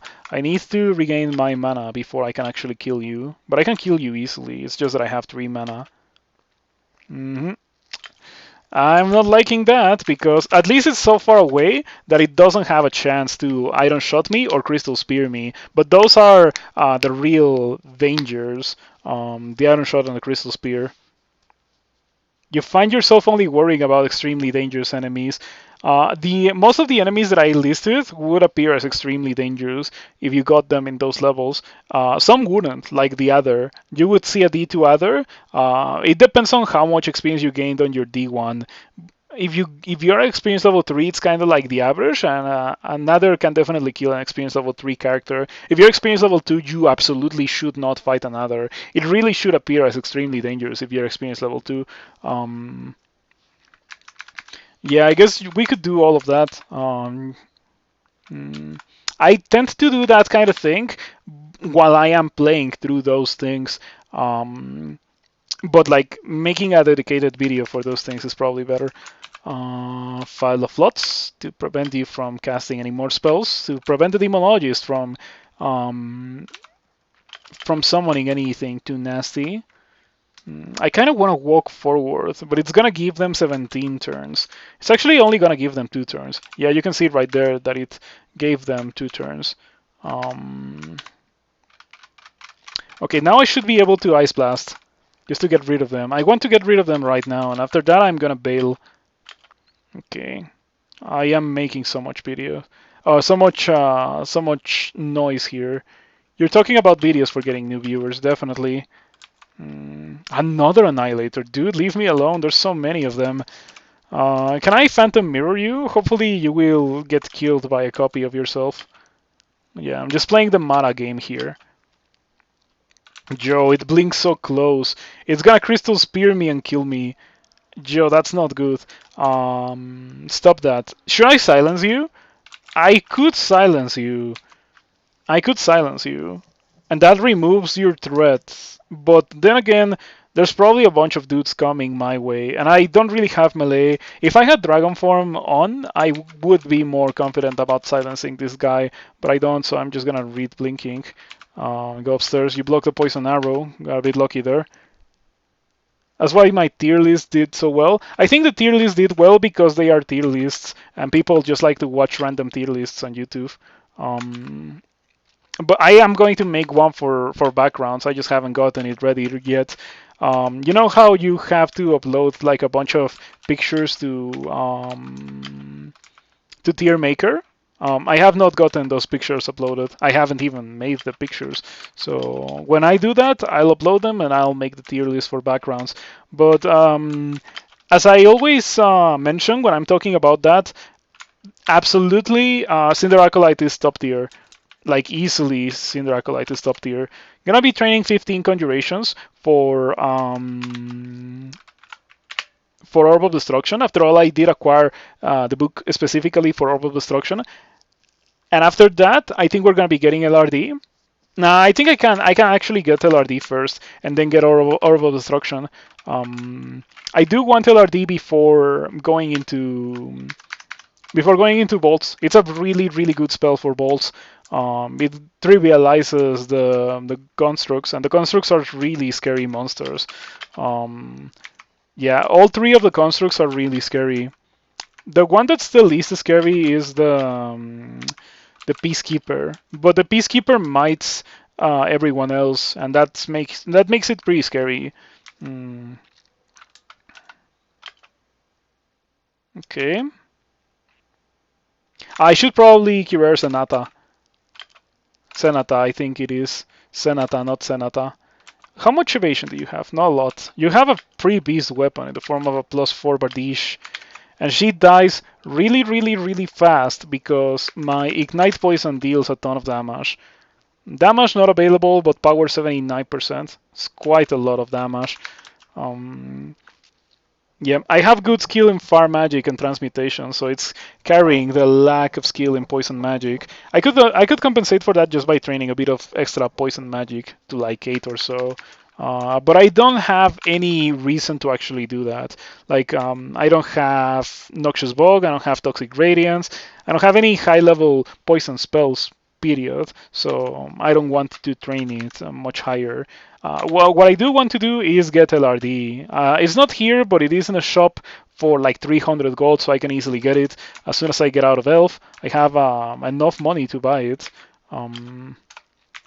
So yeah, for now, Poisonous Vapors and Ignite Poison is gonna keep doing the trick. Random thought, you wonder how cool a Twitch plays DCSS could be. Twitch would kill so many characters. I think you can look at Twitch plays Pokemon and see how long it took for Twitch to win Pokemon, and Pokemon's like the easiest game ever, right? Crawl is not easy.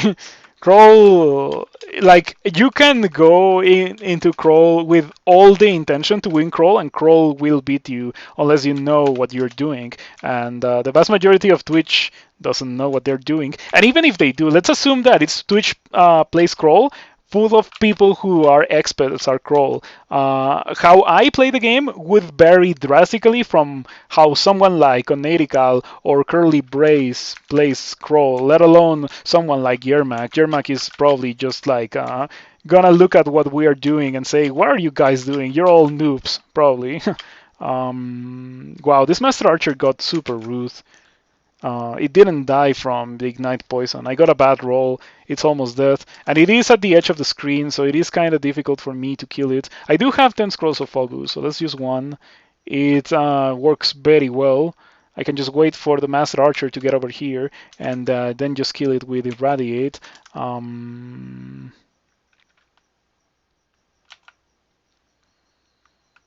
Do I walk forward and then irradiate? I shouldn't walk forward. Never. In any situation where I want to walk forward, I need to lesser beckoning. That's the correct thing to do. In any situation where you want to walk forward, you lesser beckoning instead, because it takes one less turn to do so. Come on, bad rolls on Ignite Poison.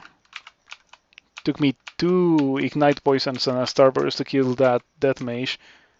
Jellyvein. That's a pretty cool name. Demon Trident Jellyvein. It's not particularly a Jellyvein because jellies are resistant to poison, but it's a cool name. Okay, I'm gonna drop the Ring of Positive Energy and the Ring of Fire. We're not gonna be using those. What? Oh, cool. Okay, that's pretty cool. Let me take a screenshot of that. I was like, why did it go Berserk? Did I do that? Of course, a Berserk Annihilator is significantly less scary than a normal Annihilator. As you see, it is Berserk and it just hit me for 2 damage. So who cares about this guy being Berserk? In fact, it is a huge nerf to its damage capabilities because now it cannot Crystal Spear me or Iron Shot me. So I have much less to fear from this guy now that it is Berserk. And I was also unable to run away from it before, so who cares? I wish more monsters could wield or more monsters here could wield that kind of item. Called resistance and resistance to electricity. But it is not very good, yeah. The ring that I currently have also gives me resistance to corrosion, and this gives me -2 dexterity, so I don't think I care about it. Highest score would be 10 minutes of play. Yeah, it would be complicated to get that set up. Even in an ideal world where there's actually a ton of interest for Crawl. Okay. Kill the Blade Master very easily. The power of Poisonous Vapors, Ignite Poison. This is why Poisonous Vapors is not in the starting, or Ignite Poison is not in the starting book for Venom Mage. It's just too powerful. It's 2 spells that can carry you through Elf before doing a Room Branch. Just think about that. It's a lot of power here. Put something like that on a Blade Master. Fortunately, I don't think Blade Masters wield a single weapon. I think they wield 2 of the same weapon always. I don't think I've seen a Blade Master wield something different than that. Manual of Evocations. That's a pretty juicy thing to have, especially because I think I just picked up a tin of Tremor Stones. Yeah. Okay, give me that. The Guide on Flames. Unfortunately, you learn nothing new. Manual of evocations. Yay! What is this? Okay, it's nothing that I care about. So many pieces from Som's chessboard. They don't really do anything. And a Book of Frost, which unfortunately doesn't make me learn anything new. Okay, Book of Iron. Has Iron Shot. What is this? Oh, come on. I just played a Palentonga. You gotta be joking. This would be incredible on a Palentonga. It's so good on a Palentonga. It's like there's two bardings, two rendered band or two unrendered bandings in the entirety of the game. This is one of them. The other one is the one that makes you fast. This one makes you really, really slow, but it is super good. It is really, really good because it's plus 10 and it gives you poison resistance. You wish you screenshot this, but you had a fun interaction today with Belk telling your orcs to guard the area. Orc hits plant, threatening plant. Right? Um, we are done with Elf without getting into a lot of complications. I did have to use a scroll blinking, but I didn't really feel like I was at extreme danger of dying. I just didn't want to use one of my very limited potions of magic. So now we are able to go to like swamp or something. Swamp or snake. I should learn Manifold Assault. Need a level up or 2 levels of spellcasting to learn that. Gonna get 1 level of spellcasting actually, 13.5. Gonna be training for that, getting Manifold, and then we're gonna be casting Dragon Form Manifold. The best part about Dragon Form Manifold is that even if you run out of mana, you're still in Dragon Form and you still hit like a truck. So so the damage is pretty crazy. Okay, swamp time. This branch is noisy. Sounds don't travel as far here. Okay. Some monsters here are not gonna be. Yeah, they're not gonna be very vulnerable to what I have been doing so far, which is poisonous vapors ignite poison. Okay. Look at my armor class in Dragon Form. I have 29. Normally you have 16, but I did use Osokubu's armor before doing this. Hold on, let me pull this guy. Pretty good. This is gonna be a fun playthrough if I'm casting Dragon Form. Big damage. I have 0 unarmed combat skill. Keep that in mind. 0 unarmed combat skill. And I am doing wonders against these guys. I wonder if you know how much damage this deals. Doesn't say anything.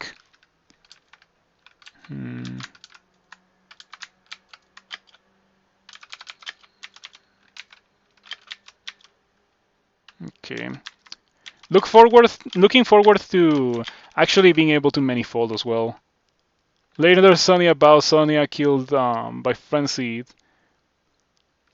Sonia killed by frenzied 15-headed Hydra. Ouch.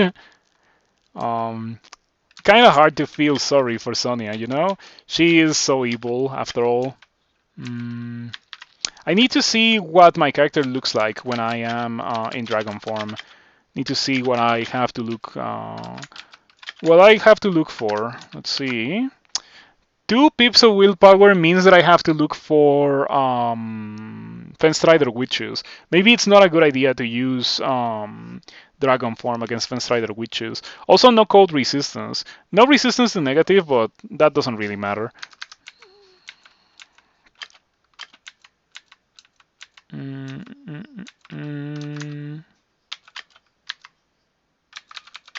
Okay. This whole lesser beckoning thing into meleeing with Dragon Form is pretty funny. I like Dragon Form a lot. I'm glad that I went for this instead of Firestorm. Firestorm is not as fun as Dragon Form. Dragon Form just blows things up, and Firestorm blows things up, but you're kind of expecting Firestorm to blow things up. this ghost hits hard and it has a ton of armor class, so I cannot really deal with it. I need to get something like Dispel on Death to be able to kill this ghost. I will get that eventually because I want to see what this amulet is. It might be better than what I currently have. It is unlikely, but it might be better than what I currently have.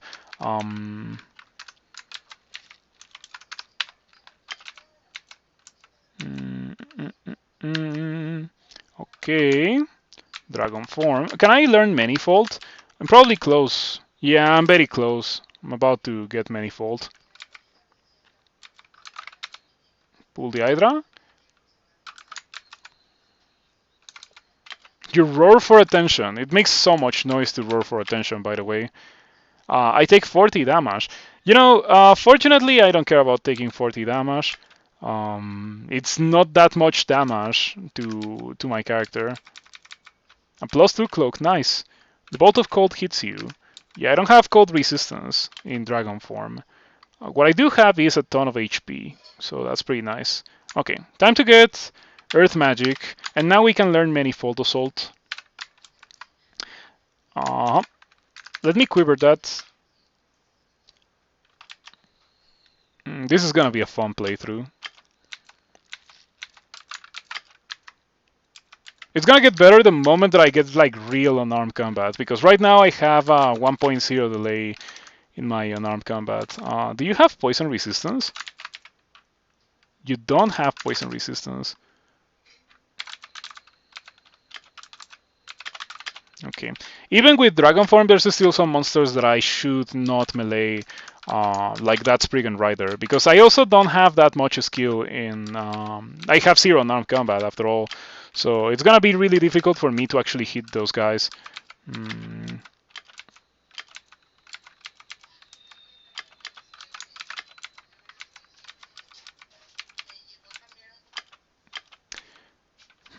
I've been getting a lot of mana. Where did that mana come from? I used to have 13 mana, now I have 35. I don't walk in dragon form. Yes, don't walk whenever possible. The golden rule for going with Chei is don't walk. You get lesser beckoning for that reason. If you walk, you are going to get yourself killed because you're giving monsters double turns. Chei walking is pretty bad indeed. And as you can see, Dragon Form is a perfectly good spell, even with 0 skill. It of course will get better if I get more skill, or when I get more skill, but it is already one-shotting Will-O-Wisps. Look at that, 4 exclamation symbols with 0 unarmed combat, just because I have Chei Briados' strength, 41 strength. And that alongside unarmed combat, or like Dragon Form, just dealing massive amounts of damage. Yeah, take a look at this. Beautiful. Not only that, but I also have fantastic HP courtesy of Dragon Form. Going through this with 240 HP, pretty good. No complaints about that. I'm glad that I did Elf before doing this.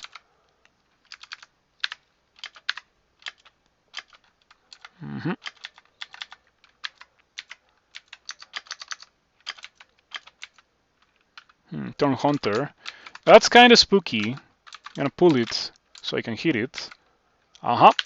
2 melee attacks later, with 0 unarmed combat, the Thorn Hunter is dead. This build is so good. And this is my ticket to the end game. It might be like I think Manifold Assault Dragon Form is on the same tier as level 9 spell. Yeah, I think it's easily as good as a level 9 spell. Okay, and as you can see, you closely miss the Spriggan Druid. Yeah, it's probably for the best that I do not hit the Spriggan Druid. Okay, probably shouldn't have mighty the Bone Jeep, that was my bad.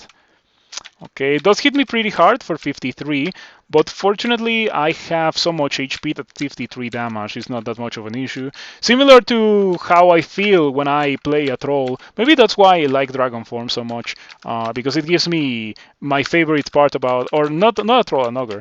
Maybe I like it because it gives me my favorite part of playing an ogre, which is having gargantuan amounts of armor class, so that even if something hits me for a ton of damage, it's not the end of the world. I like that quite a bit. Yep.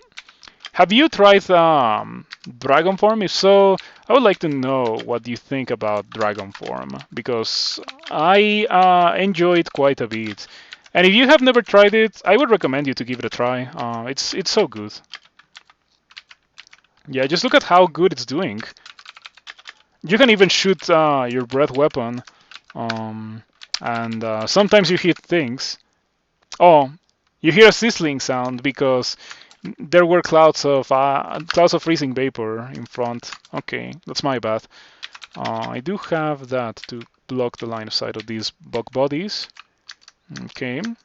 During that fight, I took 130 damage, and I dropped just a bit below half HP. Dragon form is fantastic.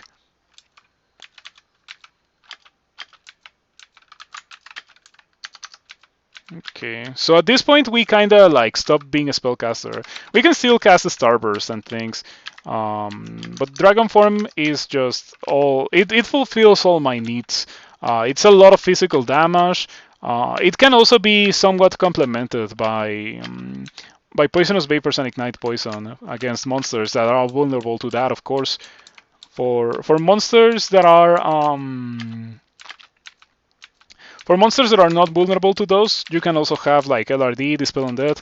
I'm training for LRD for a reason. In fact, I think that's enough Earth Magic for now. I'm going to be training Conjurations now to 15. And after that, we're going to be training Fighting, maybe a bit of Dodging to take advantage of the Chei Dexterity, and a lot of unarmed combat. We're going to be getting unarmed combat at least to 23.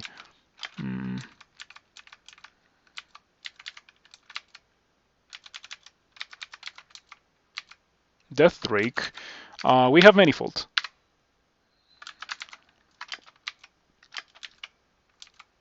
Scarf of Repulsion.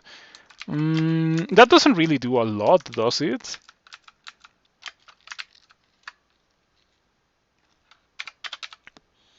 It might be good for bolts. I'll keep it around just because it's gonna be good for bolts.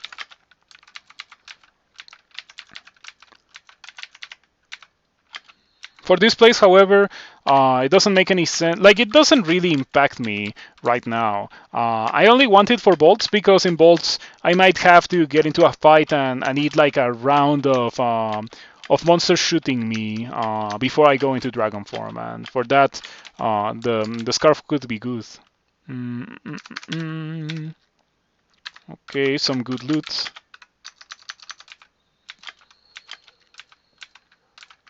So this is how I would play a spellcaster. Just be a manifold assault character. Eventually, at some point. After some point, become a manifold assault character and just dragon form and hit everything. It's so good. Like it quite a bit. Like I think the best way to illustrate how much I like it is that I chose this over Firestorm. Yeah. This also has the advantage of it being much cheaper and leaving me with something extremely good to do if I run out of mana. Firestorm doesn't do that. However, it's kind of hard to run out of mana with Firestorm and still have enemies standing. So there's that as well. But Firestorm costs so much more experience than doing this. And then again, it also doesn't leave you with a melee skill to do when you have 0 mana. But I feel like I'm going in circles here. I feel like you already understand why I like this build so much. Yeah, one of my most powerful characters ever had this build. I had a Jin back when it was possible to get manifold assault as a level 4. That Jin was was with Maclef, had Manifold Assault, and it had Dragon Form. So I went through 15 runes just by mashing the Manifold Assault and just healing a lot. After that, Maclef healing got halved, Manifold Assault was made level 5, and Jin also got nerfed. So all the things in that character got nerfed, but at least I got to put it on YouTube. In case you wanna find out, just like look for a Jin or something, and you will be able to see what that character looked like. Okay. Luckily for me, I had 10 of Tremor Stones there to deal with all those annoying Hydras.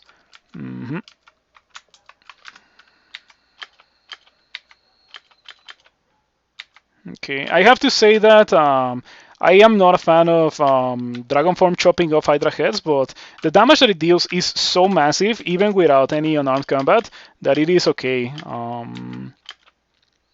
Like, it's not really a big concern of mine that it chops off Hydra heads. I wonder if I should read Immolation. Well, it's probably a bit too late for that, but Immolation probably would have been good. I'm low on HP and slow. Am I slow because of the Draconian thingy? I'm not slow because of the Draconian thingy. I'm slow because I got slowed by the bug body, probably. Yeah. 70 HP. There's so many dudes here. I should start thinking about running away. I kind of want to run away now. Especially because the Shambling Mangrove didn't get hurt. Yeah, I don't have the ability to continue fighting here. I'm just gonna retreat. Maybe I should have done a Chei thing before retreating, like maybe Slouch or something. Okay. I'm gonna get hit by these, but they don't. I'm pretty sure they don't have that much damage output. I have 20 armor class and 2 pips of fire resistance. Deals 3 dice of 14. I'm okay with that.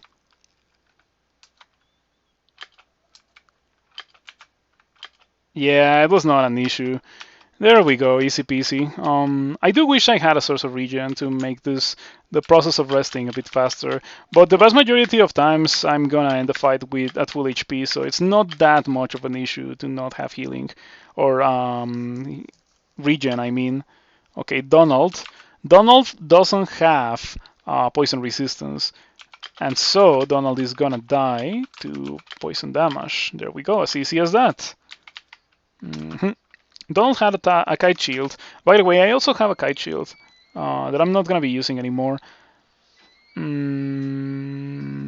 me drop this. I'm not going to be using that. It's an item, like, that item is considered to be very good. I've never liked it so much because of the Guardian Spirit. The Guardian Spirit is good on some characters, but it is pretty terrible, abysmal on some characters. And I would say that this is one of the characters where it is not something that I would like to have. In general, on spellcasters, you're better off keeping your mana instead of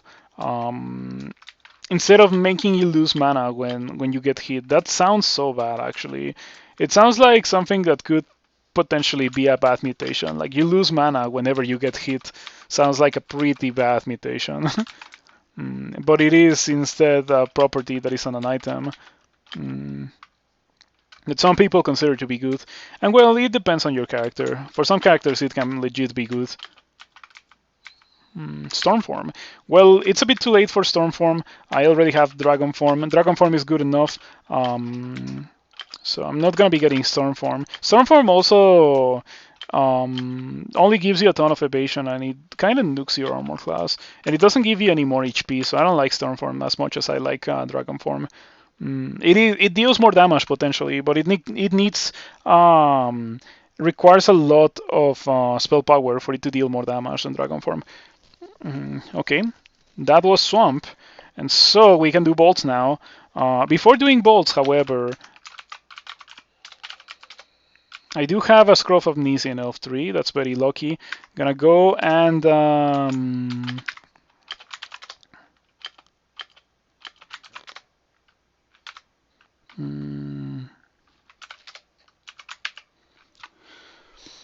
what are we amnesiaing with this character?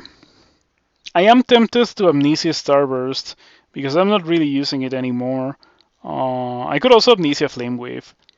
Gonna Amnesia Flame Wave. Yeah, I don't see myself using that anymore. And use a Flame Wave, and I'm gonna learn LRD because I did train for LRD for a reason. I need one more spell level, however. So I guess we're gonna be training to 14 spellcasting. Hopefully, before I get in trouble with some constructs, I will have the ability to cast LRD. Okay, Bolts 1, let's go.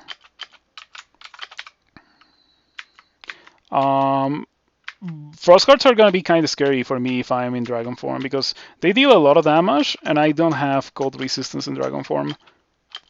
Is there a reason for no unarmed combat training? There will be unarmed combat training. It's just that the order in which you need to get things for when you're getting Dragon Form Manifold, in my opinion, is to first get Dragon Form and then start killing things with Dragon Form because it's that good, and then get Manifold and then start casting Manifold when you have Dragon Form because it's yet again that good. And then by the end, get Unarmed Combat, which is the most expensive part, and it is also pretty good, but it is also super expensive. So it is not really that important to get it so soon.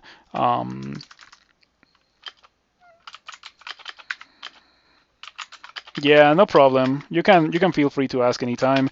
And unfortunately, we found some constructs. I did get a level up, so that means that I no longer have to train spellcasting to 14. I'm still gonna do it anyway. But yeah, like I cannot stop and learn LRD right now, but it would be so good. It would hit so many dudes. It's a shame. Just gonna commit to manifolding. And as you can see, manifold is absolutely devastating these dudes. I'm running out of mana, but I am still a dragon, so tough luck for these guys. I can drink attraction here, probably. It's kind of dangerous. I'm gonna drink attraction.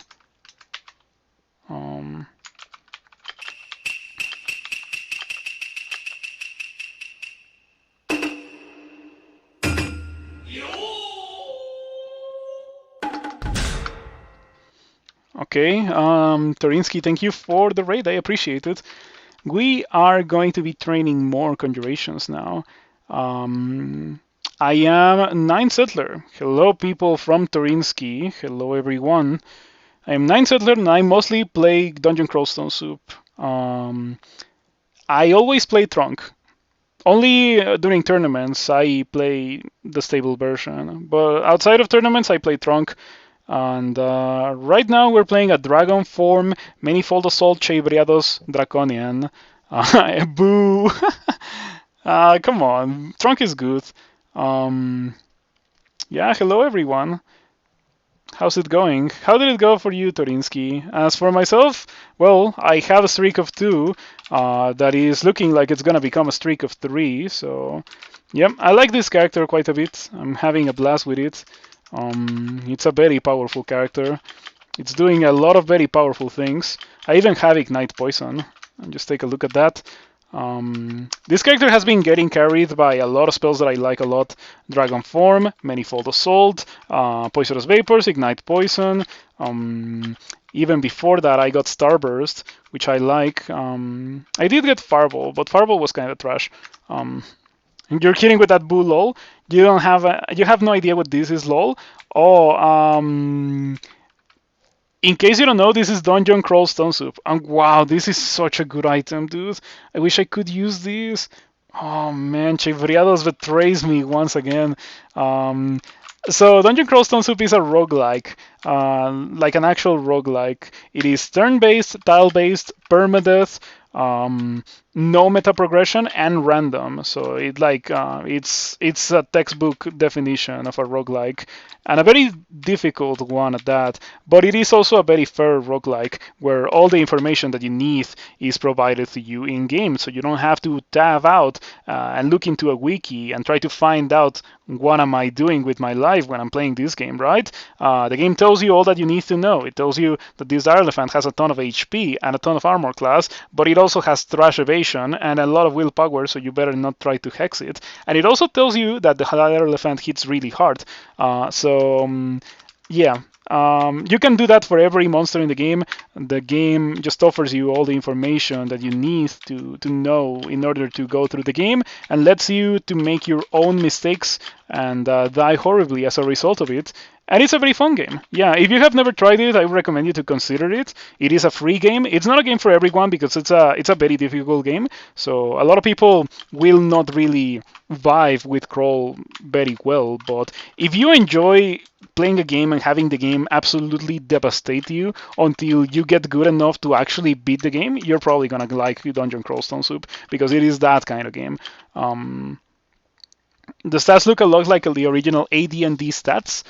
AC, Strength, Intelligence, Dexterity. It kind of is like that. NetHack has more stats, has like Wisdom and other things. But yeah, NetHack is just a different roguelike.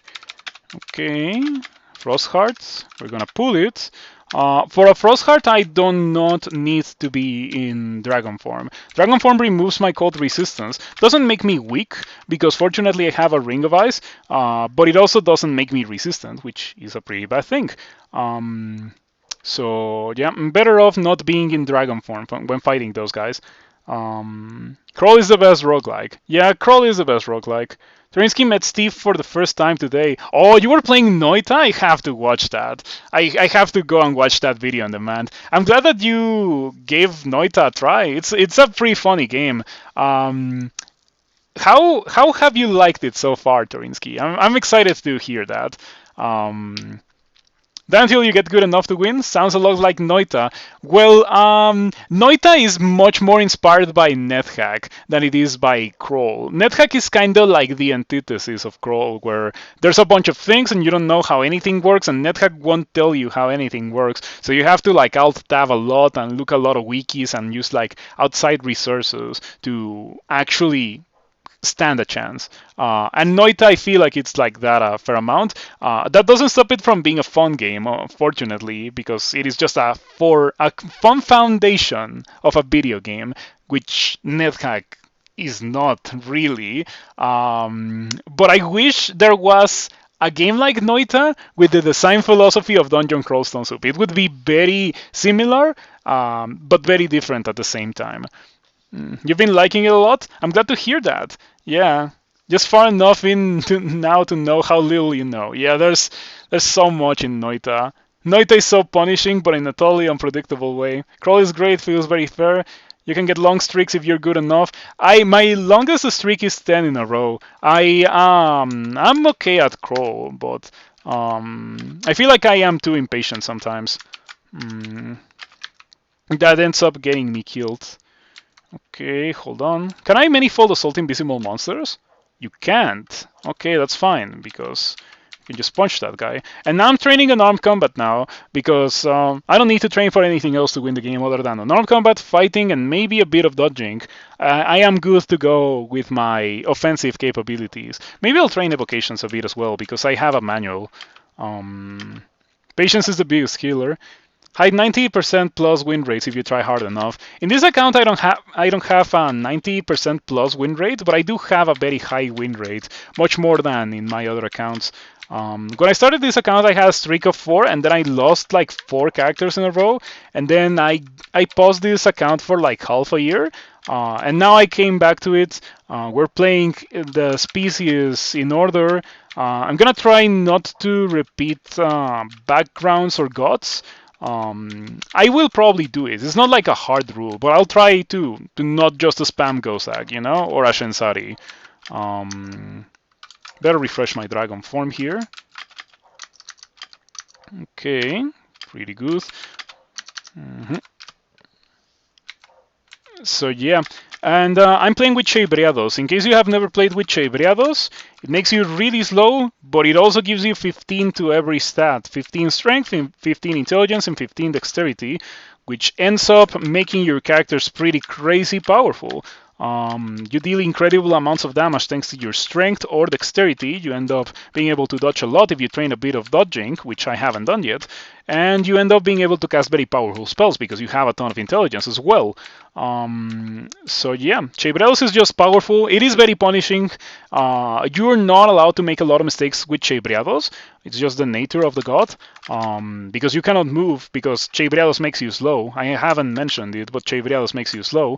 So there's that. I am going to file a Flood's Frederick to prevent Frederick from casting any spells. We get Frederick very hard. We hit Frederick really hard there.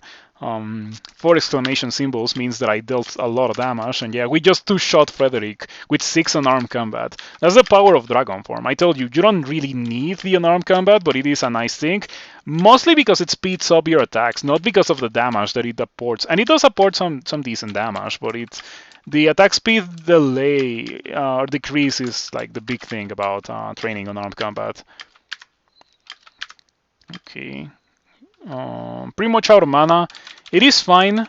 These guys are pretty weakened. I can just finish them off with my unarmed combat from Dragon Form. I can also cast Irradiate here. Yeah. I took 52? What dealt 52? Huh. Everything hit me. Okay, fair enough. That's fair. You think there's two major philosophies regarding roguelikes. Either be very straight up and forward about your mechanics, or be very secretive and encourage community crowdsourcing to figure the game out. Yeah, I prefer the way that Kroll does it. Maybe it was like... No. Like, the more I think about it, the more I prefer the way Kroll does it. Because the way that Kroll does it is that it makes a game that is like very open, very clear and transparent, but it's still so difficult. So it ends up being almost infinitely replayable. Like, I have over 3,000 hours in Kroll for a reason. It's just so replayable. It is always challenging and always fun and interesting. Compared to something like NetHack. NetHack gets pretty old pretty fast. Like, the moment that you know how to play NetHack is the moment that you stop enjoying NetHack. That's just how it was for me. I used to play a lot of NetHack before playing Kroll, and then one day I realized that I kind of hated NetHack. I was like, oh, I have to go and do all these things to get my character ready for this part of the game that sucks and is super boring and super non-threatening. And I was like, why am I playing this?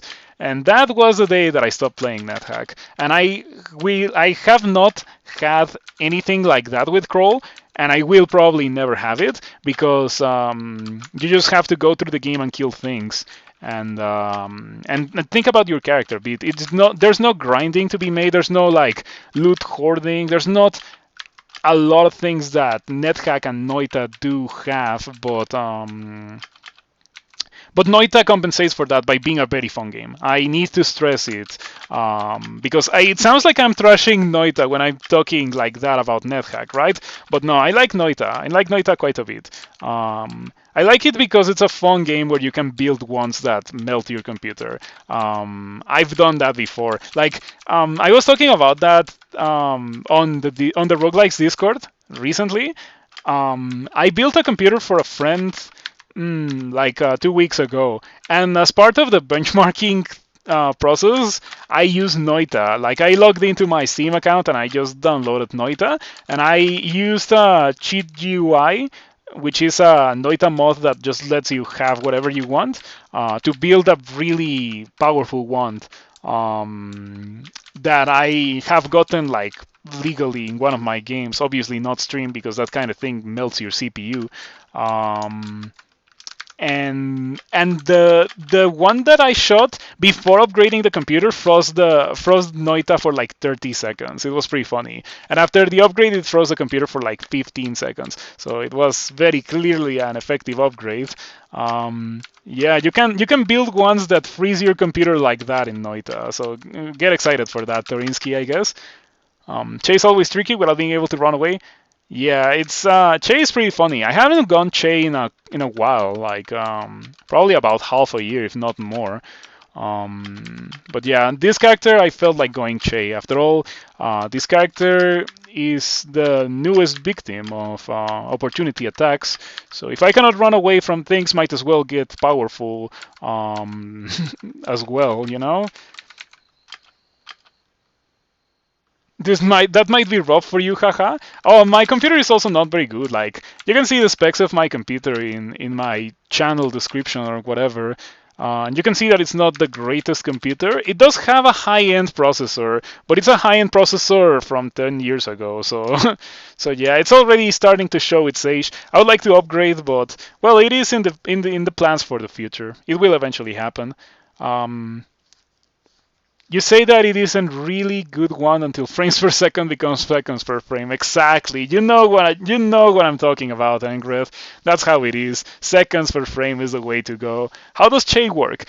You become slower, and the slower you are, the more your stats get enhanced until a maximum of 15. Once you are at 15 stats, you're moving twice as slow as you would normally be moving. So as you can see, it took me 2 turns to move. Speedrunners use Chei because it's faster for you to rest, like faster in terms of turn count, to rest to full HP by doing this, instead of actually pressing the button to rest. That's why speedrunners use Chei. Well, partially. It's also a very powerful god on its own respect. Gives you a fair amount of reasonably powerful like escape options that come bundled with the god. But I think the most important part of going Chibriados is the fact that you can rest like that, just by walking slowly. So yeah. In normal gameplay, you don't see a lot of people championing Chibriados. Tasonir was one of the most fervent zealots of Chibriados, but I don't think I've seen Tasonir around for a while. I don't know if Tasonir has ever been in the stream actually, but yeah. Anyway, I happen to have Lesser Beckoning. So what Lesser Beckoning does is that it pulls a monster next to you from a certain distance. And that can be very funny when you are hitting so hard as this character is hitting. Okay, let's continue here. I'm gonna be using Freezing Vapor. Better not going to Dragon Form because Sphinx. I lose a pip of willpower when I go into Dragon Form because it melts my weapon. My weapon is not really a weapon. It's a sky weapon. I'm using it for the willpower. I'm using it like a ring slot. I found it on like D2, and I don't think I have any plans to unwield it. If I need to attack something, I can always use Manifold Assault for that. Okay, good stuff. I should set the skill to 23 so I don't overtrain it. You know, Dynas used to play a lot of Naga Chei before he retired.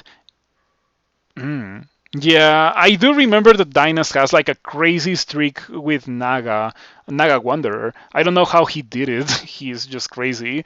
But yeah, he stopped playing. I don't think he liked a lot the positional magic changes, and it's kind of understandable if you think about it that the Chei champion hates positional magic because it's very hard to reposition when you are a Chei worshipper. But yeah. It was kind of a big nerf to Chei positional magic. Opportunity attacks is also a big nerf to just the player experience. Oh, I can get LRD. I haven't gotten it. I wanted to do it against this Fire Giant Skeleton. Better get it now before I forget again. LRD. LRD is a very funny spell that you can use to cause an explosion in a closed door or a wall or a monster that is acceptable to having that done to it, like this Tango Reaver Skeleton. So we just press the button, and it deals damage to the monster, and it also deals damage in a radius close to the monster. And this monster right here, this Crystal Guardian, is the reason why I got LRD. If you're playing a spellcaster, I would recommend you to get LRD whenever you can before bolts, because it's pretty good for dealing with Crystal Guardians. Otherwise, those guys are really scary. The Alchemist. How did I get that title? Oh, it's a Transmutations title. Oh, that's such a cool title. Oh man, I'm not gonna win the game with that title, but it's a pretty cool title. I didn't even know that it existed.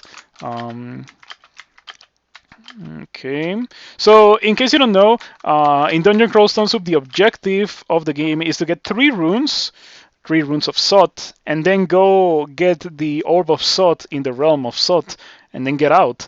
And it's kind of difficult to get 3 runes. Right now I'm in a bolt where there's a rune, but the final level of the bolts, which is the level where the rune is always a very dangerous and difficult level, one of the most difficult and like potentially deadly levels in the entirety of the game. So I'm not gonna do bolts 5 immediately. Right now I'm in bolts 3. I'm just killing things to gain experience, to go do go get another rune, then maybe do depths, do slime, like other places where there's progression and experience, and then go do bolts 5 after that. You love how Manifold wrecks everything? You won your 15 rune game primarily with Stormform and Manifold. He used to complain about the game a lot. Yeah, that's an indicator that you're not liking the game.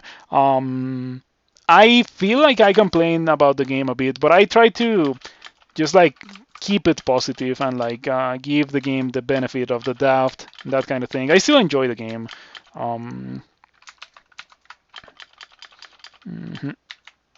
Yeah, I have no issues with crawl, fortunately. Normally this bolt is actually really scary, and it just shows how ridiculously powerful this character is that I'm doing this with no issues, or with very little issues, because I did lose 100 HP, but fortunately 100 HP is not even like half my HP. That I love Dragon Form. We can use Potion of Brilliance to reduce the cost of Manifold Assault. Oh, the Bolt Gordon is actually kind of scary because it had a launcher. Yeah, that was kind of spooky. Better rest to full HP here. Yep, better rest to full HP. Gonna irradiate. The Vampire Knight also has paralysis, 1%. Sphinx is at 1% now that I leveled up. Okay. This guy has a polearm. Yeah, okay. I took so much damage so fast there. Not a big fan of that kind of thing. I wonder if I should teleport away. Yeah, I should teleport away. Better play it safe than die horribly. These guys are dealing a lot of damage. Ouch. Okay. Okay. Okay, heal wounds.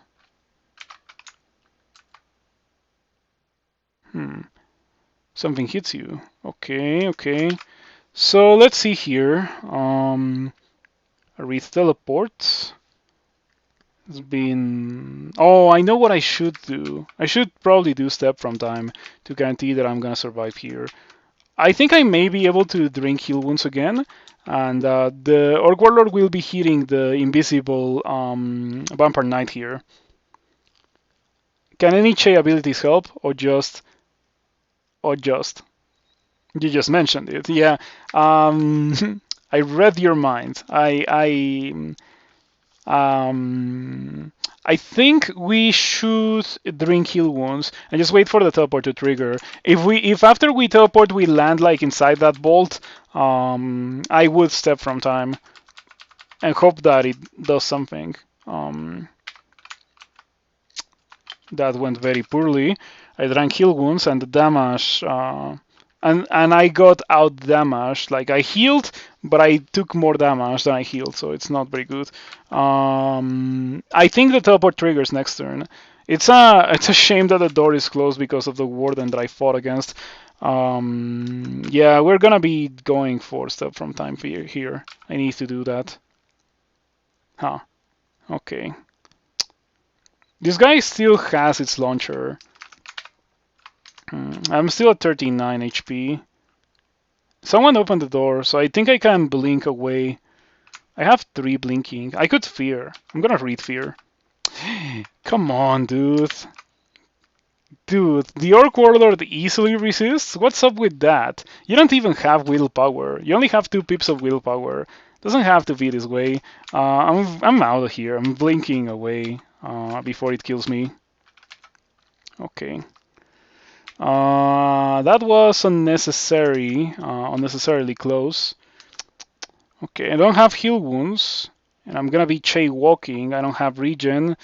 The Warlord will be next to me, and I don't have any defenses because I'm a Draconian with no training in evasion or dexterity or dodging rather. How do we do this? The teleport was very unfortunate too. Like after I got out from Step from Time, I teleported deeper into the vault instead of like there were so many tiles where I could have landed on that teleport, and I landed like in the same situation pretty much. I have to Ambrosia. I'm probably gonna be drinking some of that. Yeah, the two-space teleport was pretty vile. I could read Scroll Fogu to block the line of sight of the Warlord. I don't think it blocked. No, it definitely did block the line of sight. You can see that place. Perfect. Gonna drink Ambrosia now. Okay. I wish I could drink Heal Wounds as well while I am drinking Ambrosia, but I no longer have Heal Wounds. I only have Curing, and Curing cancels the Ambrosia. I guess we're pressing the wait button. Just healing a bit, very slowly. There it is. I still have 39 HP, not enough HP to not die to this guy.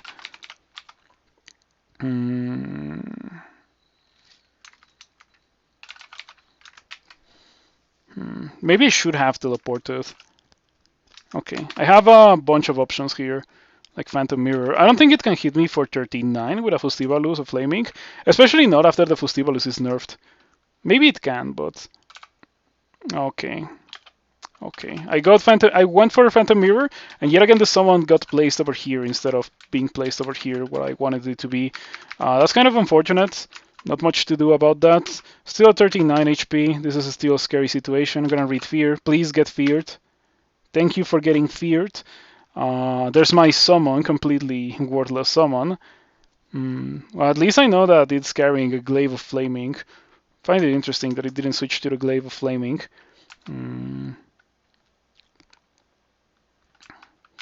Okay. I think we can drink the other Ambrosia.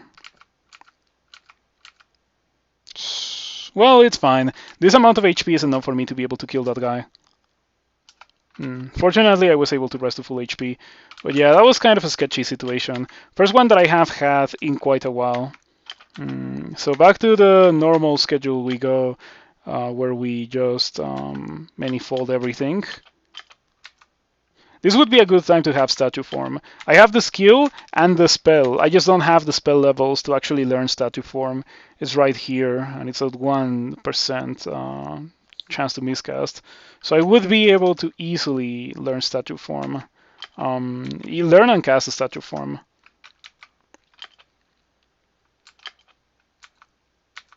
Okay, get rid of the Shadow Dragon. It's kind of scary. Talking about kind of scary, the Vampire Knight is also kind of scary.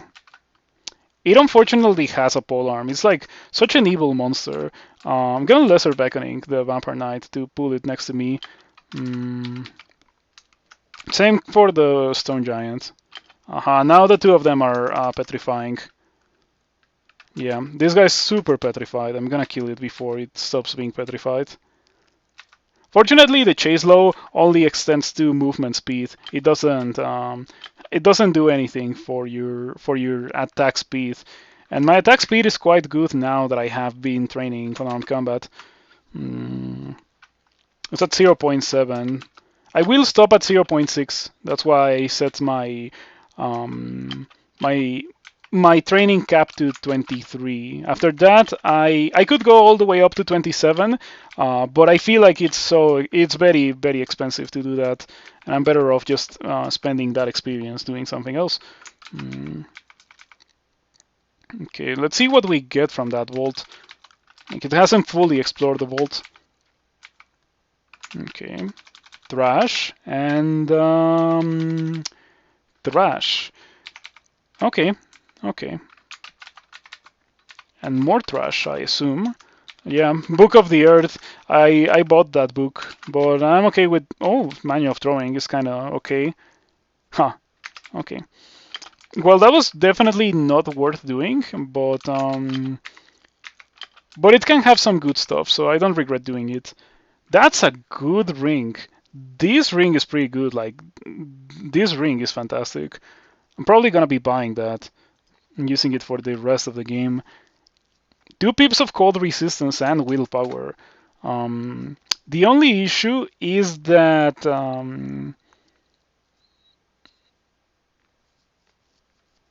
I could take off the ring of willpower that I currently have and put on the 2 pips of cold resistance. But my objective is being able to wear this ring right here, the ring of circularity, which I guess you cannot see in tiles. My objective is wearing that ring of circularity. That's my end game with this character. If I can wear that, it's a pretty good character. Like the 4 armor class and the 6 intelligence are massive. The -9 mana is an issue, but it's not that much of an issue. So yeah. I should drop this. I don't think I'm gonna be putting that anymore. I can also drop the Wand of Flame because I already did. Swamp. Yeah, I want that ring, but unfortunately I'm not an octopod, so I cannot put that ring on. I'll leave it in the shop. Fantastic ring, but unfortunately not something that I can afford to put on. So that was a very unfortunate bolt in the bolts. That one is always super difficult. It's like a taste of Bolts 5. It's like a small taste of Bolts 5, that bolt. I love Manifold Assault. I love this combination of Dragon Form and Manifold Assault. Things just explode. I just one-shot a Convoker that was convoking because this thing deals so much base damage. It's like 36 or something base damage. 36 plus unarmed combat, so things just explode. Yeah, I just one-shot another Convoker while it was convoking. I wonder if I can interrupt convoking by pulling monsters next to me, or pulling monsters to me with lesser beckoning. I'm gonna have to give that a try next time I see a convoker.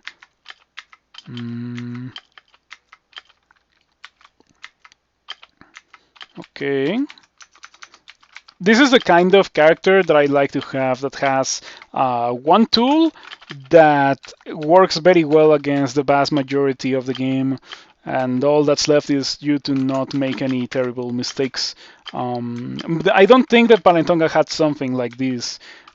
So despite the fact that it was like so tanky and it had gold scales and it had like a Demon Whip and Lugonu and all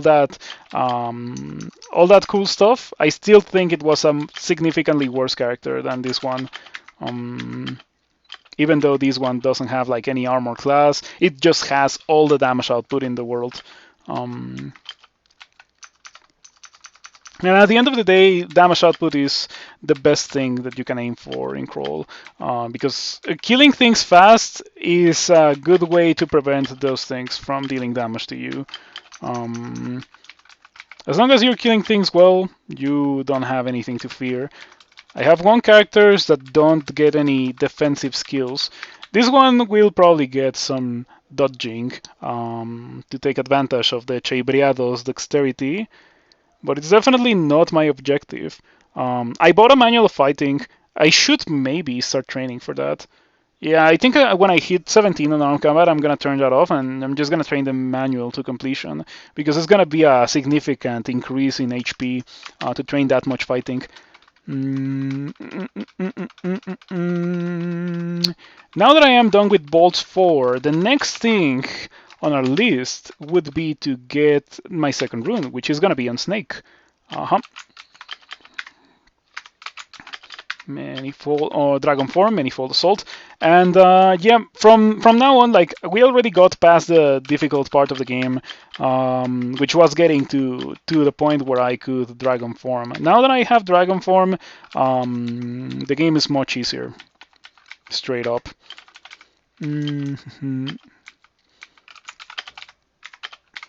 Yep, Chei is barely a downside at this point because, like, it's not really like a downside to be completely honest, because I'm not moving mid-fight, and if I'm moving is because I already won the fight, even if I have monsters like still fighting against me.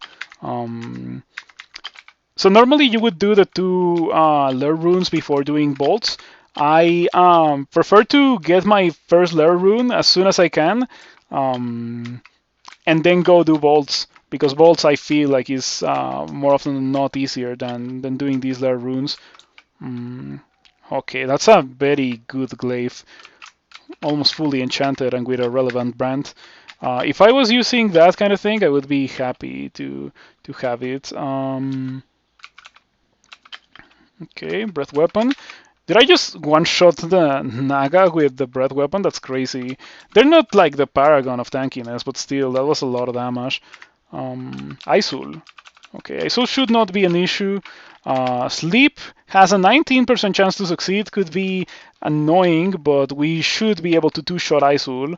And that we do. We missed twice, but the 2 times that we hit, we just deal obscene amounts of melee damage, as Dragon Form tends to do, and Isul just explodes. You love to see it.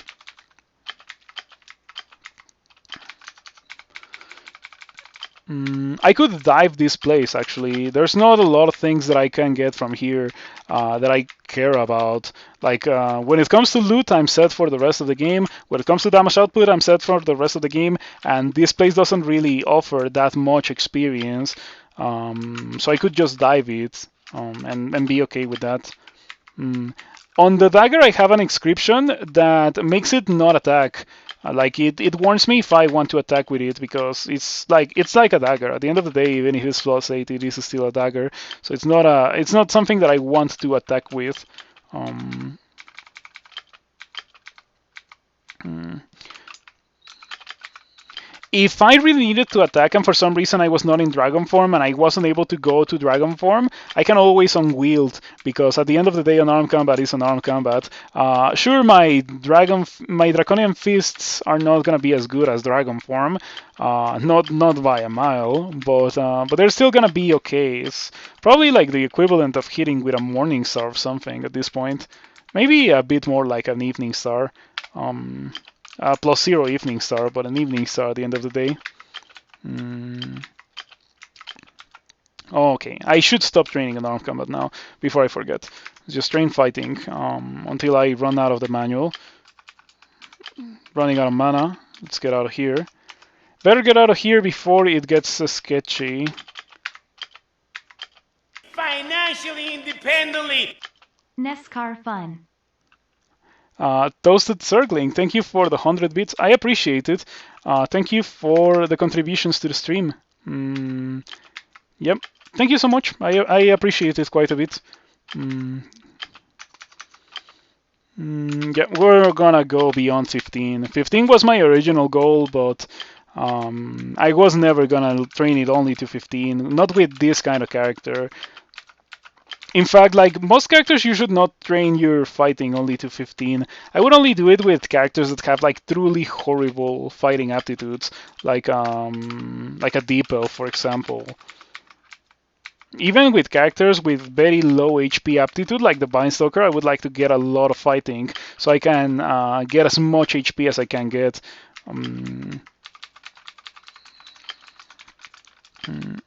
Let's see what we got here. Nothing of relevance. This character wants to find a hat. Not that it does a lot, because my entire armor gets melded when I am in dragon form. So it wouldn't really do a lot for me to find a hat. But my poor draconian form doesn't have a hat. Just take a look at this. Helmet restricted. I have found helmets, but I have not found any hats that I can wear that are not the hat of the Bear Spirit. And I was wearing the hat of the Bear Spirit, and like immediately as I put it on, I started running into severe mana issues, because the way that the Guardian Spirit property in the hat works is that any damage that you take gets split between your HP and your mana, which can be good, but for this character is a very bad thing. So unfortunately, I had to get rid of the hat. And it is pretty sad, because the hat had willpower, had a lot of willpower, so I definitely would have been very happy to use it. But it was not to be, not with this character. Need that hat of the Alchemist. It could be nice to have the hat of the Alchemist, definitely. I have already found it. How many times over the last 2 weeks? Like, at least twice, right?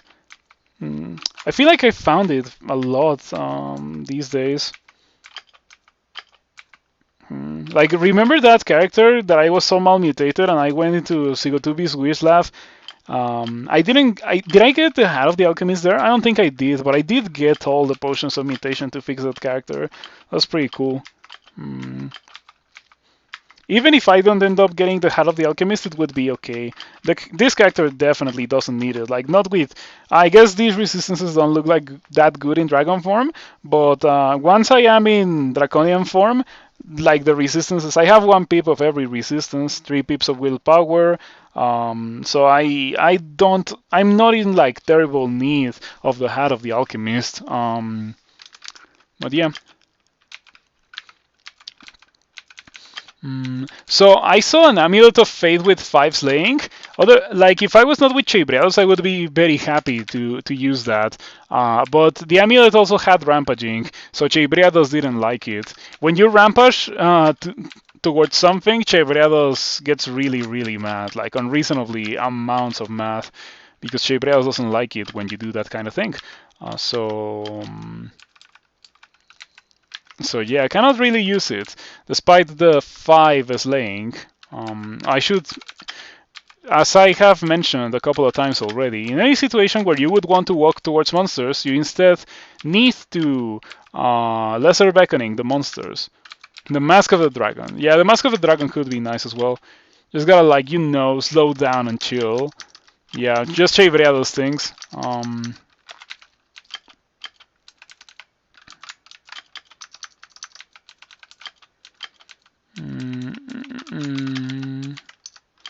Okay. Looking pretty good. Tin of Tremor Stones. I wonder how Tin of Tremor Stones sounds in the Korean fork with sounds.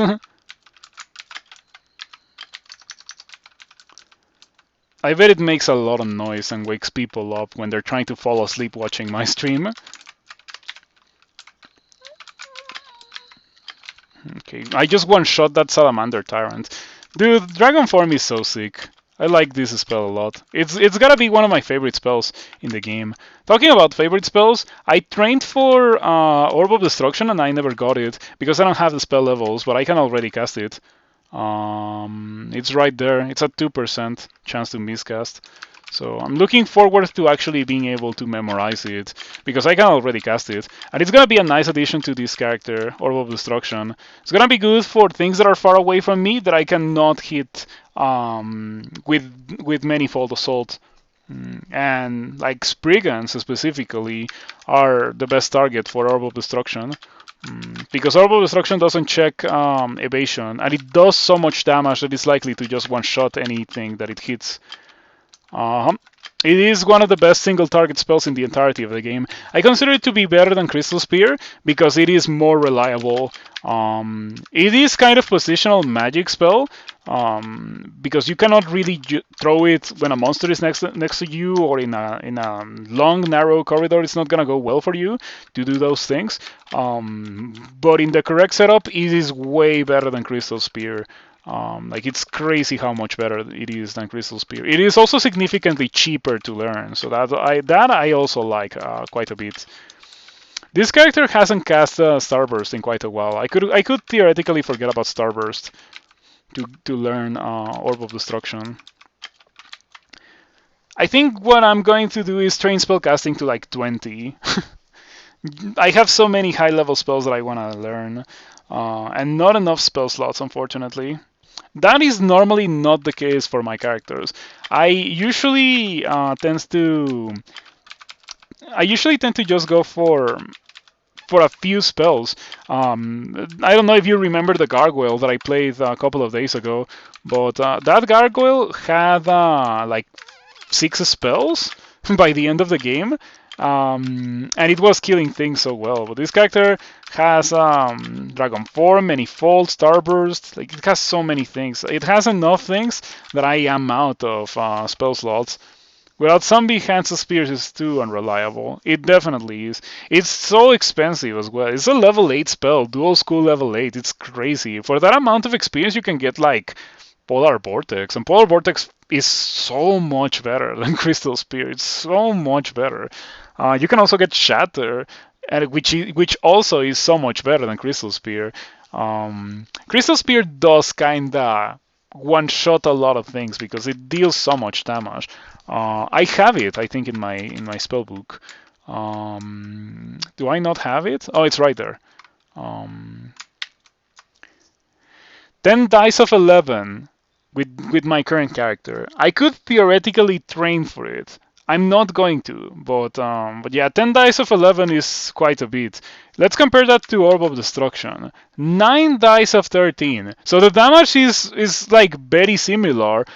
Crystal Spear will deal more damage on like a bad roll, but on like the theoretical best roll, Orb of Destruction doesn't stay so far behind, right? And like, look at it, it's so much cheaper to cast.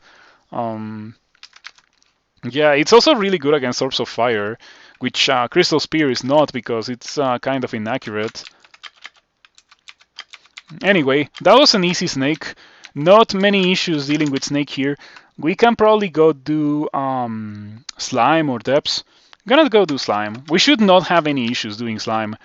We might have some issues actually, because I don't have cold resistance in dragon form, and slime is the land of the Azure Jelly that can deal obscene amounts of damage to characters without cold resistance. Something to think about. Dude, my resistances in Draconian form look so good. What if I just do that without dragon form? What if I do this in Draconian form? What if I get statue form? Nah. Yeah, it really hurts to miss a Crystal Spear. And it hurts a lot because it's a single target spell. So if it misses, you wasted 8 mana to do nothing. And then you start to think about all that led you to be able to even waste that 8 mana in the first place. And you realize that it's not worth it. And you should have done something else with all that experience. So yeah, I tend to not get Crystal Spear. It's not a good spell in my opinion. I prefer Iron Shot if I really need to get something along those lines. But my go-to spell is Orb of Destruction for single target damage. Well, let's go to slime. We should be fine in slime, theoretically. As long as I don't have to worry too much about Azure Jellies, we should be fine. I already finished the manual of fighting. I'm at 19.8 fighting, so I'm gonna train it to 20. You feel Crystal Spear is only livable with Zombie Hands or maybe Servitor? Yeah, with Servitor is way better, because it hurts a lot less when your Servitor misses the Crystal Spear. Okay, let me end Transformation. Be in Draconian form. Even in Draconian form, I still take 53 damage from these guys. Okay, Stir Dance them. Irradiate. Irradiate is gonna be really good. Yeah, that's my plan for Azure Jellies. Be in Draconian form and then just irradiate them. So for slime, you don't want to clear the entirety of it. There's no loot. There's only slimes that eat loot. And pain and misery and shining eyes that malmutate you. It's pretty sad to be in slime. But there's a lot of loot at the end, and the rune and the royal jelly, which with the Parentonga I was so sad when I wasn't able to kill the royal jelly in my first attempt. It was the worst thing. Like, I didn't get killed by the royal jelly, but I was just straight up not dealing enough damage to it. It was dealing way more damage to me than I was dealing to it. And I hate it when my characters are like that. Like, that's one of the things that I like the least about this game. when I have characters like that. Fortunately for me, that kind of character is like very few and far between. More often than not, my characters are actually good. Like this one. This one is what I would define as a good character. Okay, so we went through slime with not a lot of complications because this character is actually good. I wonder if Donimo is around. Because Onimo always asks me about how I would define a good character compared to a bad character, and yeah, this is what I would call a good character. It may not be tanky, but it certainly packs quite a punch, and that's the most important thing to me when it comes to crawl characters. Characters that can actually kill things. The Palintonga was not really able to kill things somehow. It had a +8 Demon Whip, and it was not able to kill things. Maybe Demon Whips are not very good because of the low base damage. I have had better results with Demon Tridents and Demon Blades. Maybe like maybe 11 base damage is low enough for it to not be very good, but 12 and above is okay. Okay, the Royal Jelly. I have 316 HP. That's pretty tanky. The large amount of HP, as I mention always when I play an ogre, it's not an indicator of tankiness. It is an indicator of resistance to extreme variance in damage. With this amount of damage, or with this amount of HP, I can get hit by a maximum damage crystal spear from an Ancient Lich and be at half HP. Assuming that it hits me at full HP, that is. And that's why I like having big HP characters a lot, even if they don't have good defenses. This character resembles an ogre a lot. It deals a ton of damage, it has a lot of HP, and it has trash defenses, but decent resistances. If I had haste, this would be the time to haste. This definitely would be the time to haste, so I can hit the Royal Jelly quite a bit. I don't have that, so I guess I'm gonna have to Brilliance and Might maybe. Manifold Assault is pretty bad against the Royal Jelly. It's important to keep in mind because the more we Manifold Assault, the more the Royal Jelly is gonna get hurt and summon things, and it's gonna dilute the possibilities of me actually hitting it with Manifold Assault. Okay, that's pretty funny. That's pretty funny. The Royal Jelly spits out 10 more jellies. Okay, so now in order to not die, I can just blink. Puts me in a position that I don't really like that much, but it's fine. I'm gonna Immolation. And I see a Rock Slime, so we can just LRD the Rock Slime. It just makes deals a lot of damage to a lot of dudes. Secret technique of LRDing the Rock Slime, and so the explosions begin. Obviously, the things that are not dead are Rock Slimes, and the things that were not caught by the explosion. With an infernal noise, the power ruling displays vanishes. Good stuff. The acid bluff hits you for 44. That was a big damage roll. Well, it's not really the damage roll only from the acid bluff. I also got hit by the explosion, but the explosion didn't really deal a lot of damage because I have 2 pips of fire resistance. Okay, that's fine. I should teleport here. Yeah, teleport, heal back to full HP, and come back and just get rid of these slimes.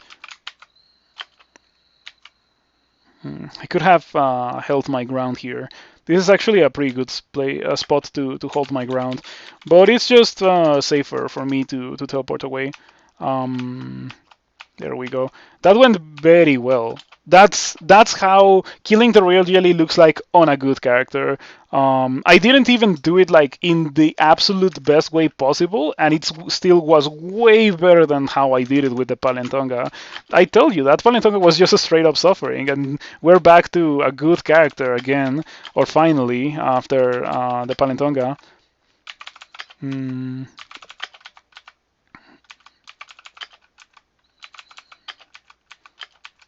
Okay, wow, it's so good. This character is so good. And this formula that you're seeing, like the core of the character, Manifold Assault Dragon Form, it's something that you can do on almost any character. I would not do it on some very powerful spellcasters like Deep Elf. I would probably not do it on a Deep Elf. On a Deep Elf, if I had been given the same choice of tools at the early stage of the game, I would have gone for Firestorm instead of going for Manifold. I also wouldn't have gone for Chei on a Deep Elf, of course. I would have gone for I would have gone for Behemoth. Yeah, that's my god of preference when I play a deep elf. I did win a deep elf of Fedas recently.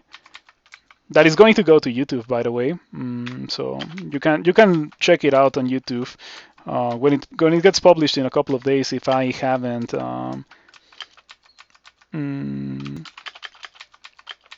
No, if you didn't see it, yeah, sorry for that. Like if you didn't see it on YouTube when I streamed it, you can always check it out on YouTube later, in a couple of days.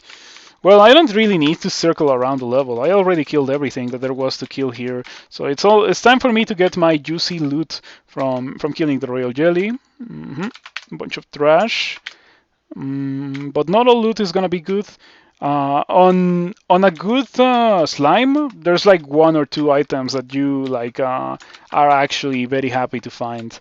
On a normal slime, not really. There's no loot. It's a bunch of loot that is like not particularly rare, so chances are good that you already have seen it or obtained it, because this is not particularly the early stage of the game. I think the loot here could maybe be replaced for like 4 guaranteed items that are like crazy good.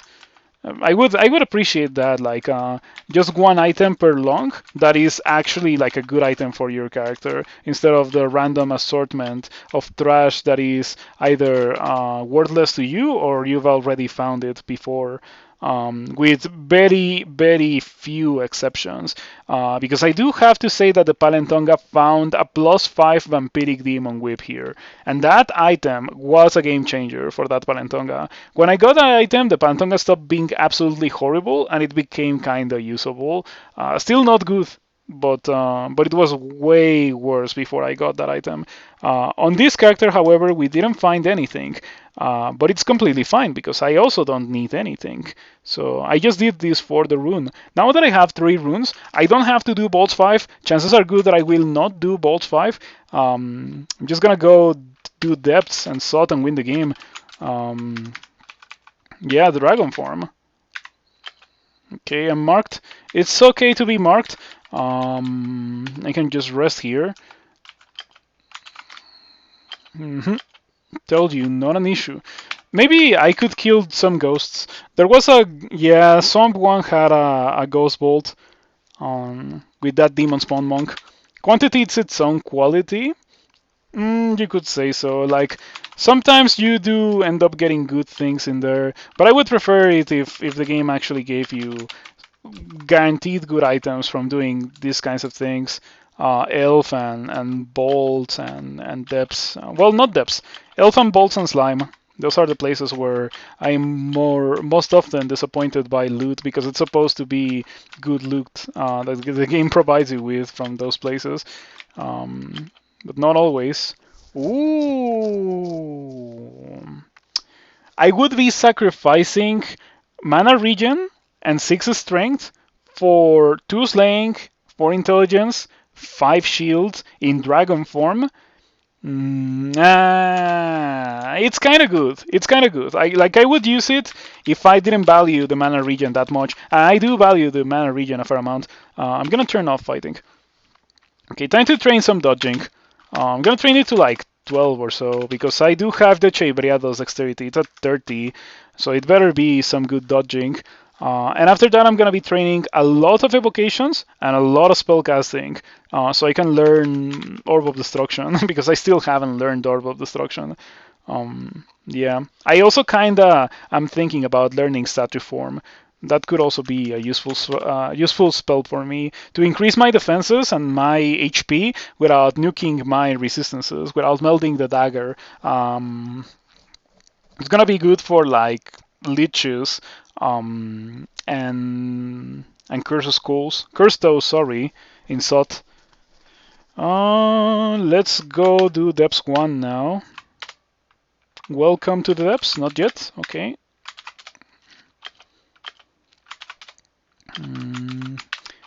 Okay, yep, welcome to the Depths. So these are the last 4 levels of the game before you enter the realm of Sot. The Realm of Sot is where the Orb of Sot is, which is the whole objective of your quest. You go into Sot, you get the Orb of Sot, and then you get out, and then you win the game. And talking about more spells that I want Noxious Bog. It's not that much of a necessity, but it is a pretty good spell to like go with my build right now, because it is a poison transmutations spell, and I am a transmuter that was using poison magic a lot as well. Okay, we found Asterion, we murdered Asterion without a lot of complications. Asterion is more scary in Lair branches when he has some kind of support, you know? Lair branches monsters just appear and they are like there's a bunch of them and in an open area, and they give support to Asterion, buy him time for him to do his nasty things.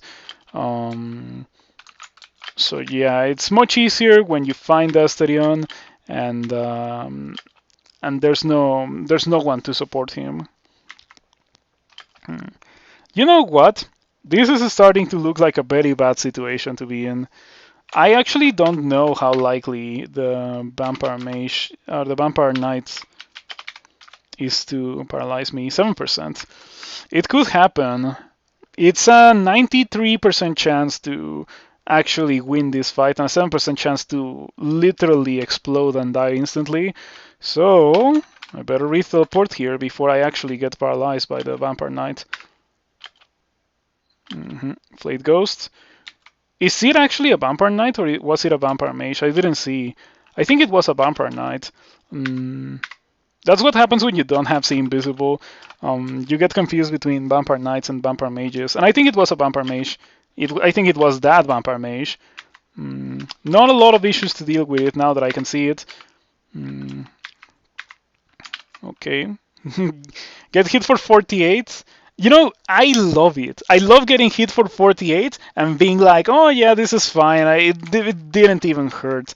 I love it. It's the greatest thing in this game. Having such resistance to good damage rolls. Of course, with bad defenses, it's more likely for you to get good damage rolls. But yeah, like I tell you, HP is the king of all defenses. Bad HP equals bad character, almost always. So part of the reason why I don't like to play Cat is because they have abysmal HP, and every fight is either you don't take any damage because your evasion carries you, or you get hit once and you are forced to disengage because that's just how it is. And I'm not a big fan of that. Yeah, that's the reason why I don't like playing Cats. I really want to learn, really want to learn Orb of Destruction. I feel like it would be a fantastic spell for that Iron Dragon over there.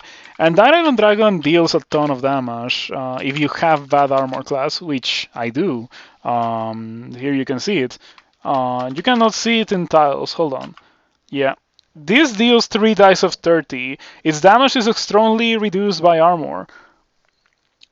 One Steam Blast and Cat is dead. Yeah, that kind of thing. Like, the fact that they have such low armor class that they actually take a lot of damage from Steam is so sad. Okay. Oh. Okay, 42 damage. Mara. Okay, Mara shouldn't be an issue. Mara just gets... Wow, that's crazy, dude. Oh my, that's so crazy. You know, you want to know why that's crazy? Mana has like 150 HP. I may be exaggerating a bit, but we can inspect Mana. Like, dude, this character is magical. I wish all my characters were as fun as this one, just blowing up monsters left and right. Yeah, just take a look at this. Maximum HP, about 144. So either my mana happened to generate with like crazy low amounts of HP, or I just dealt a ton of damage. And I'm more inclined to think that it is the latter, that I dealt a ton of damage, because I've been walking through the entirety of the game, dealing a ton of damage. This game is magical. If someone is here still from the Torinsky raid and you have never played Crawl, give it a try. You can fire it up right now. It's literally free. You don't even have to download anything. You can play it online in the server. You just have to make an account, and that is free. You should always consider donating to the servers if you enjoy the game. I feel like I haven't mentioned that in a while, but yeah, I do incentivize you to donate to the servers because the servers make this whole thing possible. I've used servers for the entirety of my time playing Crawl, and thanks to the servers, I get to track all my stats and keep like remembering all my characters. Sometimes I pull up logs from when I was not a streamer, like when I was a teenager playing Crawl at 3 a.m. because I didn't have anything else to do and I wasn't able to sleep. Good old times, good old times. Yeah, that kind of thing. The servers make all of that possible. With no servers, I wouldn't be able to do that thing for you. So do consider donating to your server if you can afford to do so, of course. With that little rant out of the way, we just got a Book of Geomancy that doesn't do anything, a Staff of Cold that also doesn't do anything either, Gloves of Strength, and a bunch of gold. Gotta get the gloves because I don't have anything else that I want to buy with this character. You can't wear anything in your present form. When I can wear something, I'll put on the gloves. In fact, let's just end transformation right now. Put on the gloves of strength. Minimal upgrade in defenses. Oh. Oh. Hold on. Hold on. Wait a second here. There's something unusual about this situation. Normally it's caustic strikes. Short strikes are actually more dangerous because caustic strikes don't have 3 dice of 30 throw icicle. And these guys move so fast that they actually can do it like multiple times to you per turn. And there's 4 of them on the screen right now. If there was a situation to slouch, it's this one. This is the slouch moment. I killed one of them. I one-shot one of them. Yeah, these are guys that spawn in Cocytus. Very rare, very dangerous enemies, the short strikes. So yeah, that's really, really scary. Glad that I was with Chei and I was able to just slouch them. Because otherwise, like, with any character, that was bad with any character. Like, even with the theoretical alternate reality version of this character that has Firestorm, that would be bad because those guys just have crazy damage output. And they also have enough survivability to maybe not get one shot by a single Firestorm. So yeah, it could have been pretty bad to deal with those guys. The normal, honest way. So I'm very glad that I was able to just slouch them twice and get rid of that problem. So those guys are so scary that I've done Cocytus before. And I have, in the first iteration of Hot Hells, I got a level that was only shard strikes. Like, there were like 9 shard strikes and dispersal trap that immediately moved me away from the exit. So I almost died. Like, the only reason why I didn't die in that specific level was because I had the Shining One. And the Shining One life saved me. If it had not been for that, I would have 100% died, and it wouldn't have been funny at all. Yeah, I went on to win that character, but that did made me not want to do Hot Hells for a while.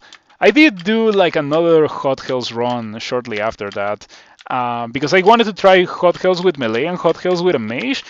When I did it with a melee character, and it was very difficult.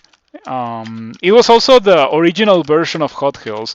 You know how when trunk versions begin, usually the things that are implemented, and they're like super difficult and pretty messed up, and everyone is like in agreement that the things are super difficult and pretty messed up, and as the trunk version progresses, they tend to get nerfed until they are actually reasonable and ready for release. So that was what happened with Hot Hells, and I think that's what's gonna happen as well with opportunity attacks. Of course, with this character, we have not really been too affected by opportunity attacks because I've been worshipping Chei for quite a while. But this character is also a mage and is also perfectly capable of killing things from afar before they actually reach you. For melee characters, it's pretty rough to be in the receiving end of opportunity attacks. Sigrat. Okay. I don't care about going into a Sigrat. I could do like 10 or 12 levels, but I also don't need anything. I don't need loot, I don't need experience. I am already in a pretty good spot for the rest of the game. I can just train spellcasting right now, turn it on, and get my Orb of Destruction eventually, and just win the game with what I already have. That's the power of Dragon Form, Manifold Assault. I don't have any... Well, I do have fancy jewelry, but leaving aside the jewelry, I don't have anything else in Dragon Form.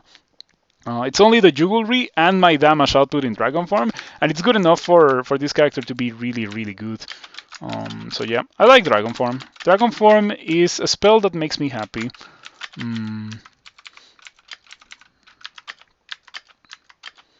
Okay. By the way, I got 18 evasion in Dragon Form. When I started training when I started training dodging, it was like 9 or so.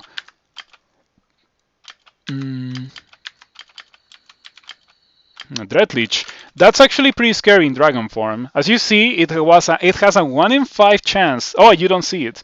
You don't see it because the console covers it. Man, I really need to get another solution for showing console but not covering tiles information like that. I can manually hide it. You can see it there, it's like 20%. But I don't like to manually hide it because then I forget to re-enable it. And yeah, it's just kind of annoying. Okay, the Dreadlich is absolutely terrifying. I might have to use silence against it. Might have to use silence against it. Yeah, I'm gonna do it. I have 3 of them. Yep, okay. As you can see, while silenced, it barely poses a threat. Oh, nice. Walking Crystal Tome and a bunch of other monsters that are affected by silence. Ouch. 69 damage from LRD plus Iron Dragon Metal Splinters. You know what? That's actually reasonable. Oh, I got I am no longer silencing, and there's a guy that can paralyze me. That could get pretty bad. Let's hope that it doesn't. Funnily enough, I can still use Osokubu's armor in Dragon Form. I haven't really been doing that a lot, but you can definitely do it. And as you can see, it puts my armor class at 31, which is pretty nice. Does anyone here watch the console instead of tiles? I have a couple of people that only play console, but I don't think they chat a lot, but I still have it because, like, I play console, so if I play console, there's gotta be someone else that would be interested in watching console instead of watching tiles. You wanna hear something funny? When I started streaming, I streamed only console. I didn't stream tiles.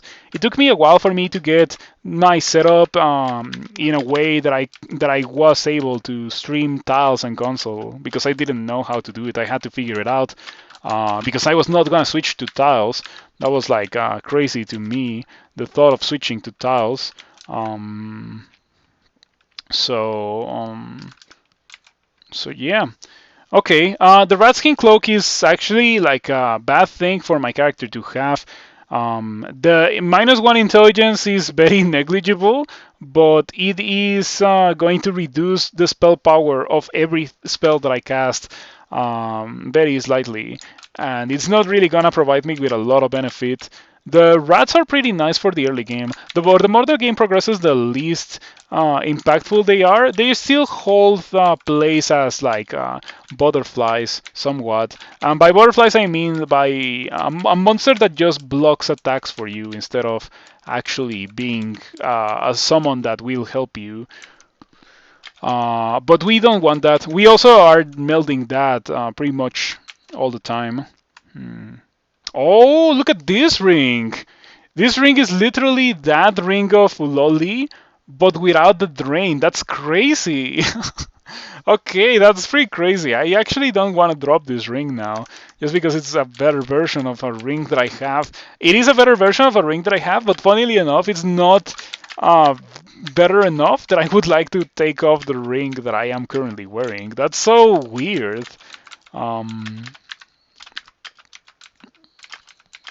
Okay, we're done with depths 3.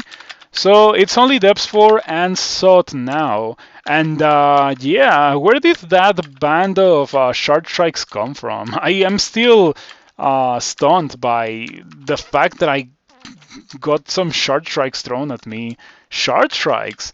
Like not caustic strikes. It's crazy because they're more dangerous than the caustic strikes. That's the funny part. They're more dangerous than the caustic strikes. I am going to use Ice Blast against these because these hurt. They deal 3 dice of 40. Each one of these deals 3 dice of 40. So that's 9 dice of 40 here. 9 dice of 40. That's a lot of damage. I could blow up from that. So I can easily prevent it by using my Ice Blast here. I could also use Fireball if I had it, but I amnesia'd it. That gets rid of all of those guys, and now I can go upstairs without being so utterly terrified. Shard strikes in depths are really rough for sure. Hey, thank you for following, Gremlins. I appreciate it. You associate them with SOT, and usually you just see them in SOT 5. Shard strikes in SOT 5. Maybe if by a monster getting polymorphed by like a pie or something. I don't think I've ever seen. No. There's like a couple of bolts that place shard strikes in SOT 5. Or not necessarily in SOT 5, but in SOT. Yeah. Those guys are so nasty. They are denizens of Cocytus.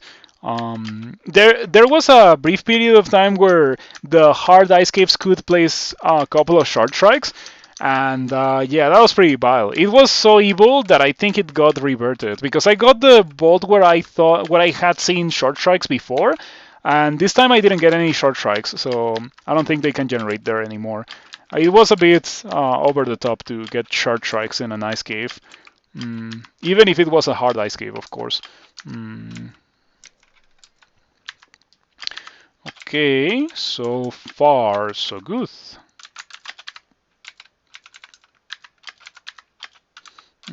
Haven't cast a Starburst in a while. The first time I cast it missed, so in case you were wondering why I hadn't cast it in a while, well, that would be why. And that was pretty funny. There was a huge lag spike there. The Bolt of Fire misses the Ice Dragon, sure. I have 16.8 spellcasting. I can learn Orb of Destruction now, so I'm gonna learn it. Did I learn the spell? Your memorization is interrupted. Annoying. You had a Shard Shake Ice Cave on 0.28 today. Unless they got removed in Trunk, they're still around. Do you remember the layout of the Ice Cave? Was it the one with the combo curse? Because maybe it was removed for 0.29. Because I got the one with combo curse today. Oh, I forgot, but I have to mention that this character has one big weakness that prevents it from doing SOT, and that is the fact that these guys, these infernal spawns of evil known as Purple Draconians, have a thing called Quicksilver Bolt, and that thing removes my statue form, it removes my dragon form, which greatly reduces my HP and my damage output. So these guys prevent me from doing SOT. Any transmuter will have issues with these guys. So there's that. They tend to do it a lot as well. They are definitely evil. Okay, it just read a scroll blinking and immediately jumped away. Fortunately for me, I happen to have Poisonous Vapors and Ignite Poison, and that gets rid of that guy. Haven't used it in a while, but still pretty good. I tell you, it stays useful for the entirety of a 3-rune game, but it is pretty worthless for Extended. It's worthless in Pan, worthless in Hell, worthless in Tomb. Pretty good for the rest of the game otherwise, except maybe for Crypt. And for some other places, but yeah, I guess I should say for the vast majority of the game instead of for the entirety of the game. Okay, Devs 4 is done. Let's go do SOT. And by do SOT, I mean read teleport. Okay, this is what we're gonna do, because this is obviously a pretty despicable entrance to SOT. We're gonna go upstairs. We're gonna read teleport. We might want to cast Dragon Form for HP. I'm gonna cast Dragon Form for HP. And then we're gonna go downstairs. Oh, come on. I guess Chei will make it very difficult for me to teleport. Because it takes me a while to teleport. Okay, fortunately I get it just right. I re-teleport, I go downstairs, and it immediately teleports me after I go downstairs. So I don't have to deal with that shenanigans anymore, or with those shenanigans. At least I can do it in a much more controlled way. I can do it in my own way instead of just being thrown in the middle of all those awful monsters immediately. I do have to read magic mapping, I think, because I teleported. So better play it safe than die horribly.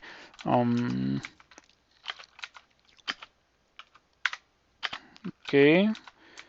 Now I'm gonna clear the entirety of this level, but I'm gonna dive past the rest of them. Because we have issues with Quicksilver Dragons and with Purple Draconians, and those two are common monsters in here. They're not like Orbs of Fire. It's like a character that has issues with Orbs of Fire can theoretically clear SOT, and never encounter an Orb of Fire until SOT 5. And that's fine, but like having a weakness to Quicksilver Dragons is a bit more crippling, unfortunately. So there's a Ghost Moth that's draining my mana. It drained all my mana, so this could get kind of spicy. I don't know what it is too. I think it might be here, but I don't know what it is. I wish I did. I don't want to move. I really don't want to move because of Chei walking. Yeah. Fortunately, all of these guys don't see invisible, except for that Shadow Dragon. Yeah, the Shadow Dragon does see invisible. The Storm Dragons don't. The Draconians don't. The Death Cough doesn't. Let's see if we can get a charm on the Death Cough. I could use that right now. Okay, we do. I tell to fight the Shadow Dragon to slow it. We kill the Shadow Dragon very easily. We kill the Storm Dragon. Tell it to retreat in that direction. And I'm gonna try to rest my mana. Chei walking is pretty dangerous in this place because monsters have large amounts of damage output. So you should not be Chei walking whenever possible. That's my recommendation.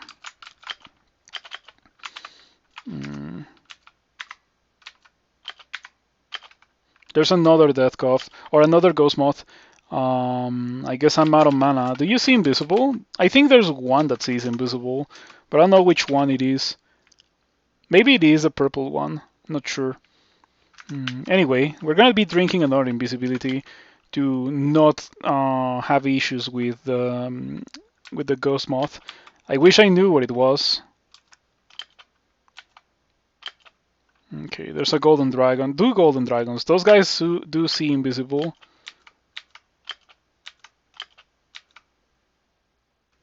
The Death Cove is close to me. It might be next to me. I can irradiate. Okay. Something is blasted by magical radiation. Unfortunately, I still didn't kill it. I'm about to become visible again because I got the message, you flicker for a moment. So if you press this button, it says, expiring, you're invisible. I absolutely don't move here. Yes. I wish I knew where the Ghost Moth is. I really don't know. I kind of want to ignite poison. If I ignite poison here, yeah, I'm gonna ignite poison. That killed the Ghost Moth, so it did exactly what I wanted it to do. Okay, and I have enough fire resistance to not have to worry about the self-inflicted fire damage there. That went very well. You know, apart from the 3 Ghost Moths that I had to deal with, this vault wasn't really, or like this entrance wasn't really that difficult once I got to take the fights in my own terms. And now we should be about to be done with SOT 1. I would be very surprised if there were more monsters after that. But I have not explored a big part of it, actually. I think there's even a ghost vault right here. So, nah, there's gotta be more monsters. Okay. For this curse, though, we have Potions of 3. In case you were wondering why I am still carrying around Potions of 3, this would be why 3 Attraction is a way to deal with a curse, though. I have a lot of unarmed combat, so the curse, though, doesn't stand a chance against my branches. The branches don't deal as much damage as Dragon Form, but they do deal decent amounts of damage, like more than just a straight up bare-handed unarmed combat. Legendary Gene Conjurer of Maclef, good combination. Oh, you have Shatter and Clyde. Ooh, you don't want to be disturbed, I see. Yeah, it also has a ton of evasion. That's such a scary dude. Experience level 27, Gene of Maclef. What would I be fighting you for? Fear, enchant armor, and magic? How about no? I have enchant armor in the floor. And dude, I found so many scrolls of enchant armor. And I found so many on the character that cares very little about enchant armor because it cannot wear body armor. That's pretty funny. Okay. Looking pretty good. I might have to train a bit more translocations. Yeah, might have to train a bit more translocations. I think I'm gonna train to 19 spellcasting. Aha, that's enough. After that, let's train this to like 12 for a bit more spell power on Manifold. It's at 75% thanks to the fact that I have 19 spellcasting, which, by the way, gives me so many spell slots. Now I can finally learn all the spells that I want to learn, which in this case is Statue Form. Yeah, Statue Form. And do I want to learn anything else other than Statue Form? I could train for the spell on death to kill liches easily. I have not learned Orb of Destruction. Hold on, let me learn that. Okay, well that's it. I had 16 levels, and now I have 3 levels. Unfortunate, but those are all the spells that I really wanted to get. I have some spells that I would like to Amnesia. If I had unlimited Amnesia, I would probably forget about Freeze, Frozen Ramparts, Freeze and Frozen Ramparts. Those are the only two that I would really forget about. Even Osokubu's Armor is still good because I can do this in Dragon Form. Yeah, 32 armor class in Dragon Form thanks to Osokubu's armor. And 32 armor class with 346 HP, let me tell you, that's a lot of armor class. The average Ogre experience, by the way. Ogres don't need Dragon Form to be this fantastic. They can cast Dragon Form, and you would be walking around with 400 plus HP instead of 300 HP. So, yeah. What can I say? I just like ogres a lot, and I like having a lot of HP and defenses as well. It's pretty nice. Amnesia. Let's forget about freeze. Yeah, sure. Okay. I am going to read magic mapping here. So many mods of wrath. Okay, fortunately, whoa, that looks bad. That looks like something that I should avoid as much as I can. But whenever you see a bot like that in SOT, you better stay away from it because it has a pretty good chance of being pretty bad for you. Did I just go through the entirety of the game without finding a hat? I think I had a hat at some point and I dropped it because I wore the hat of the Bear Spirit. Not that it matters because the hat is melded when I'm in Dragon Form, and I'm pretty much entirely in Dragon Form now. But still, would have liked to have a hat. Okay, slow in dragon form. I wonder if I can just like one shot a golden dragon while slow. Maybe I have to cast a statue form for that. What's the statue form button? Oh, okay, it's this one. Yeah, let's see how slow I am. 4.4. It takes me 4.4 turns to move once while slow in statue form. This is the craziest thing that I've seen ever. Dude, look at this. I am doing the speedrunner strategy of just slow walking with Chei to regen to full HP while wasting like very little turns regening. That's the craziest thing ever. Um, okay. Jeez. Oh no, it's fine. It's fine. This is not so bad. I'm probably gonna have to use a blinking because I'm with Chebreados. So normally I would immediately step on that and run for my life. But with Chebreados I cannot do that. There's another alarm trap outside. I like it when there's alarm traps in SOT 5 because it allows me to take the SOT 5 fights in a much more controlled way. Mm. So yeah, it's gonna be pretty nice for me to have statue form. That's what I'm gonna be using against lichus. I don't unwield my weapon in statue form, but I do cast it for defenses. And I'm gonna be casting irradiate to kill the lichus. I could also be casting dispel on death. I could get it. I could get it. It's definitely not that expensive. With the incredible amounts of experience that the guys here give, I could probably kill like 3 guys and have Dispel Undead already castable. It's at like 9%, 8%. Yeah, but I want to know how much spell power it has. 3 dice of 15. Yeah, it can deal 3 dice of 31 at maximum power, so I would like to have that before casting that against Lichus. 3 dice of 15 is kind of lame against Lichus. Okay, time for the moment of truth. Hold on, let me set up before actually doing it.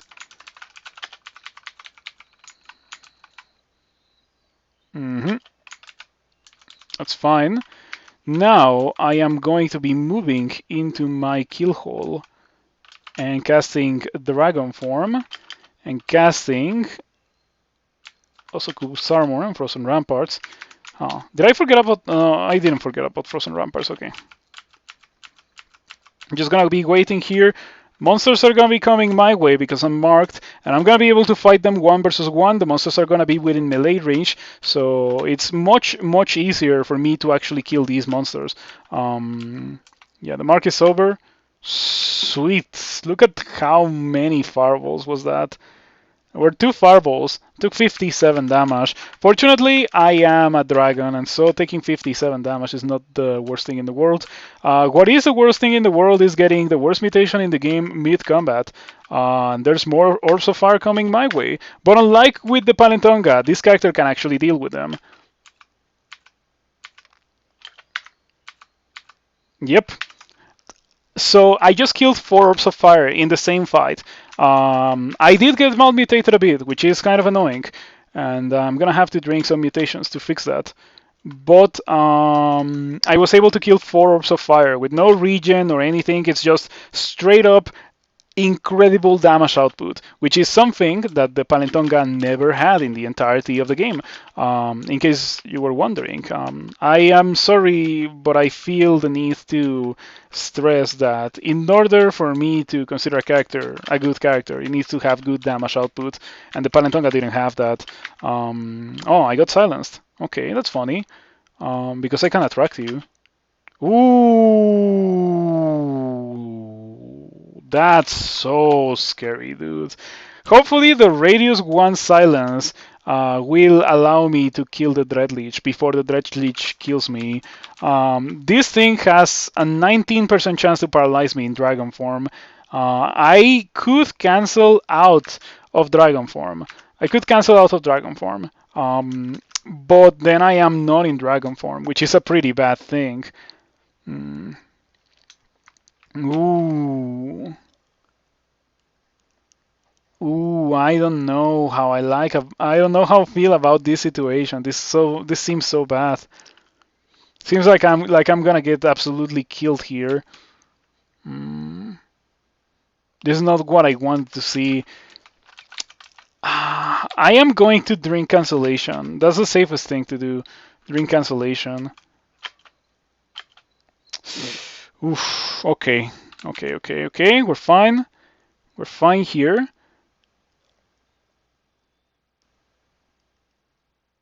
Statue form? Irradiate? Yes, that's the plan. Statue form irradiate. That's what I got statue form for. Ooh, it is within melee range of, or it is within blast range of the Killer Clown and the Lich, so it's not gonna damnation. It could have been way worse. Dude, stop summoning! Stop that! That guy really wants to kill me. Like, I'm glad that he didn't go for the paralysis, but I know that it was like, oh man, he actually saw it coming, and decided to spam demons instead of trying to paralyze me, because with in statue form it has no chance to paralyze me. Man, that was a scary situation. Um, yeah, I know that it didn't look that bad, but it was probably like the closest that we are gonna come to dying here. That specific situation. I should just train evocations until I run out of the manual. I mean, at this point, it doesn't really matter what I train anymore. Hold on. Wheel that. Uh-huh. You squash the Killer Clown like an ant. That's a lot of damage. Let me cast Dragon Form. In Statue Form, I have 300 HP. Nice. Okay. So, let's try to trigger the second alarm trap.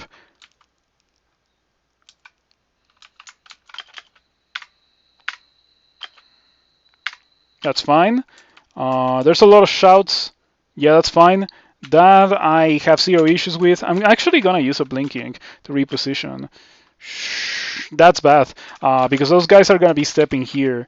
This doesn't matter. I'm immune to nets when I'm in dragon form because I'm giant. You cannot net a dragon. Doesn't make any sense. But this I'm not immune to, so that's really scary. I can do temporal distortion to make those guys. Oh, they went away. Okay, sure.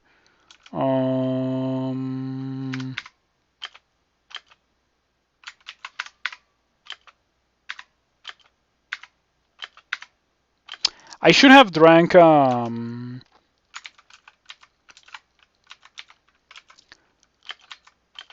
Brilliance to halve the mana cost. Well, it's finally time for me to use these potions of mana that I've been so reluctant to use for the rest of the game. If I'm not going to be using them in SOT 5, when am I going to be using them? Same goes for Might. Haven't really been using Might a lot, but that's because my damage is already maximum, you know? It is absurd amounts of damage for a melee attack, so it definitely doesn't need any more help. But getting more help is never a bad thing, and that is a bad dude. And to bad dudes, we oh, I accidentally cast a Succubus Armor instead of casting a Statue Form. Statue Form is what I wanted to do. Gonna drink Attraction and read Silence. And then on Wield, yeah, I better do that in the stairs. The issue is that I have not explored these stairs. I should have done that before. I should have done that before starting to do this, exploring those stairs. The Orb Guardian goes berserk. That is a delightful line of text. I have 3 holy words. Maybe I could read all 3 holy words to get rid of the leeches. Did I ever find Ignition? Just out of curiosity, because I was thinking about Ignition, considering that I have +2 fire magic skill, I could maybe get Ignition with this character, but it doesn't seem to have been the case. I never found Ignition. I'm okay with that. I don't need Ignition. I got Orb of Destruction for Orbs of Fire, and I ended up not using it against Orbs of Fire. That's pretty funny.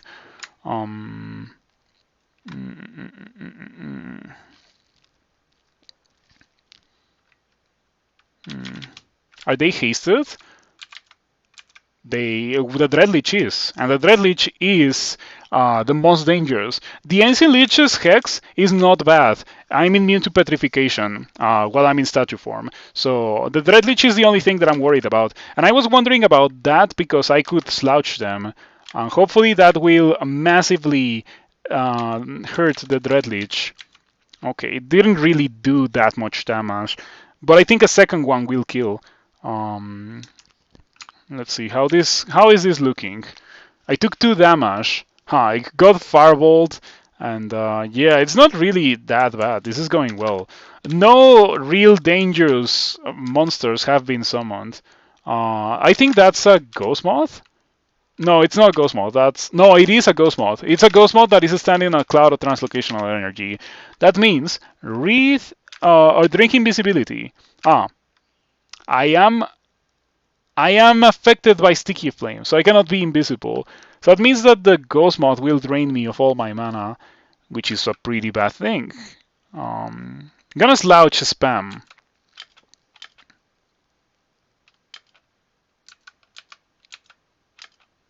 Okay, I kill a Dreadlich. There's 2 more. Dreadliches are actually like the scariest thing here. They are definitely not something that I want to be in the receiving end of. Holy Word. Okay. There's an invisible dude here.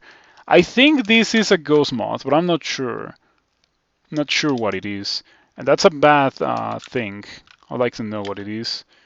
Whatever it was, it died from that. So no complaints about that. Do you have invisible? You don't have that. Oh, you do. Oh, you do. Okay, okay, okay. I wish I couldn't wield my dagger so I can actually deal melee damage, but I don't have that option, unfortunately. Another one. Dude, there's so many dread leeches. What's up with this? There's so many leeches. Stop! Give me orbs of fire. This is a character that wants orbs of fire. I could deal with 7 orbs of fire. Like if these leeches were orbs of fire instead, I would not have any issues because orbs of fire don't have hexes. And it's only leeches. Come on, stop that. Gonna read another holy word. Okay. Yes, severely damaged and dazed. And there's another Dreadlich. It's as if the game detected that I have no issues with Orbs of Fire and just threw 17 Liches at me. Because those are the ones that are actually scary to my character. Come on.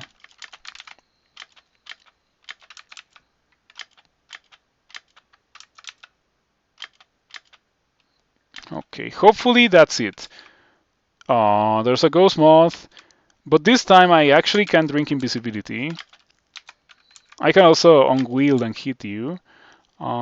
Step away from that. Read silence. Yes. I have nothing to fear when I'm silencing the Lich. Okay, that was a very interesting SOT 5, potentially clear. There's a very good chance that we're done with SOT 5 now, with the amount of ridiculous monsters that I've already killed. Okay, better not auto-explore. Okay, Electric Golem is a joke. Killer Clown is also a joke. Ancient Lich is not a joke. Even less so when it is standing next to an alarm trap. Better break line of sight of that. Statue form? Statue form. If you're wondering why I'm typoing into casting Osokubu's Armor when I want to cast a Statue Form, it's because Osokubu's Armor and Statue Form are usually sharing the same key, because very rarely will I have a character that has Osokubu's Armor and Statue Form at the same time, like in the same spellbook. Usually I forget one when I learn the other, because they fulfill similar purposes. But in this case I have the 2 of them, because for this character they actually fulfill different purposes. So there's that. Okay, walk slowly and carefully, taking it easy because Chei, right?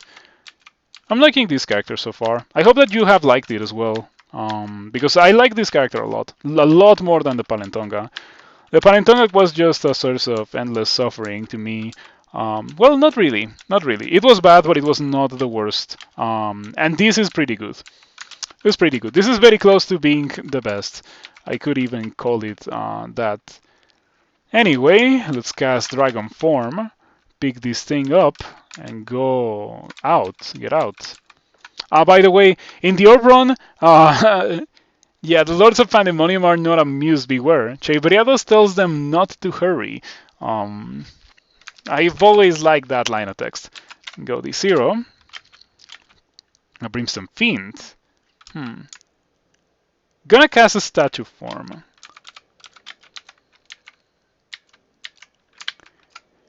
You pound the Brimstone Fiend into fine dust. That sounds very painful.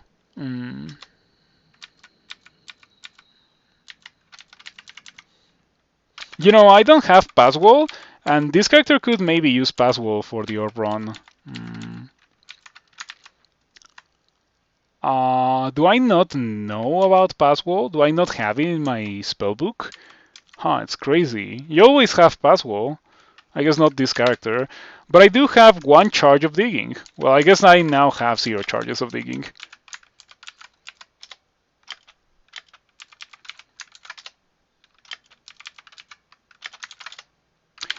What happened there? Oh, that hurt a lot. That bolt of negative energy hurt quite a bit. I'm about to get out. Shh. Don't do that. Can I persuade you not to do that, Mr. Ice Fiend? By the way, how much damage does it deal? 54 extra cold. I have 2 pips of cold resistance, so I'm okay with that. Oh, okay. What do you have? You're easy. Yeah, easy Panlord. Poison Arrow, Peak Cloud, Invisibility. Nothing to fear when it comes to this Panlord. Just gonna pull it forward and punch it. A Lich comes into view. I don't think I have much to fear when it comes to the Lich as well. Why is it hurting me that much? I am missing it a fair amount. It doesn't have as much evasion as I would think, but I'm still missing it quite a bit. I'm gonna play it safe. I'm gonna blink twice. Unfortunate, I know, but I'm gonna blink twice. 3 times? I better buy my safety. That's so expensive, dude. Okay, so now the thing that we're gonna do is rest on the stairs. Okay, maybe not rest on the stairs. Maybe pull the TT Metal. Do you have paralysis? You don't. Okay. Stop that. Alright. Now I'm gonna Chei walk and heal like the speedrunners do. Normally I would have regen to go alongside this. With regen I would be regening like so much more HP. A Dialogue. What do you do, Dialogue? Summon Dragon. Blink Allies Encircling. That's very nasty. You've never noticed a chain line before? Yeah, it's pretty cool. It tells them not to worry, and it actually does have an effect. It greatly reduces the amount of spawns in the Orb Run. It makes it more reasonable for you to do as a Chei worshipper. I think that's the first time I killed anything in Draconian form with unarmed combat, that is. Probably better off just casting Dragon form, because it kills things faster. Okay. We were able to rest to pretty much full HP. At this point, I'm ready to continue my journey towards D0.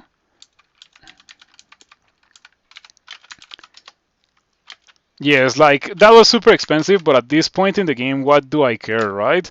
What do I care about keeping Scrolls of Blinking? It's the end game. The point of the Scrolls of Blinking is to trivialize the Orb Run as much as possible. I could have also done Step Through Time, and maybe Step Through Time could have been a cheaper way to get rid of the Panlord. Not to, or to abandon the Panlord, you know, not fight the Panlord. I don't like this Fiend. Not a fan of this Fiend.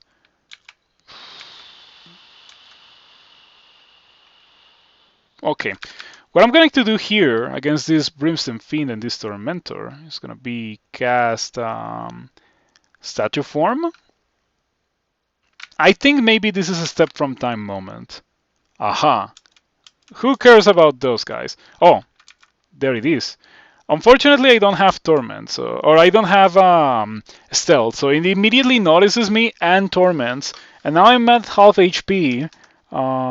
This might not be good. I should blink again like crazy.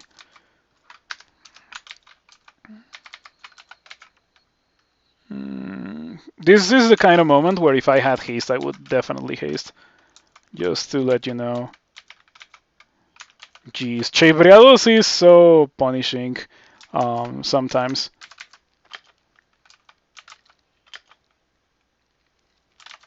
Okay, funny thing about these guys, they are not poison resistant and they're not fire resistant.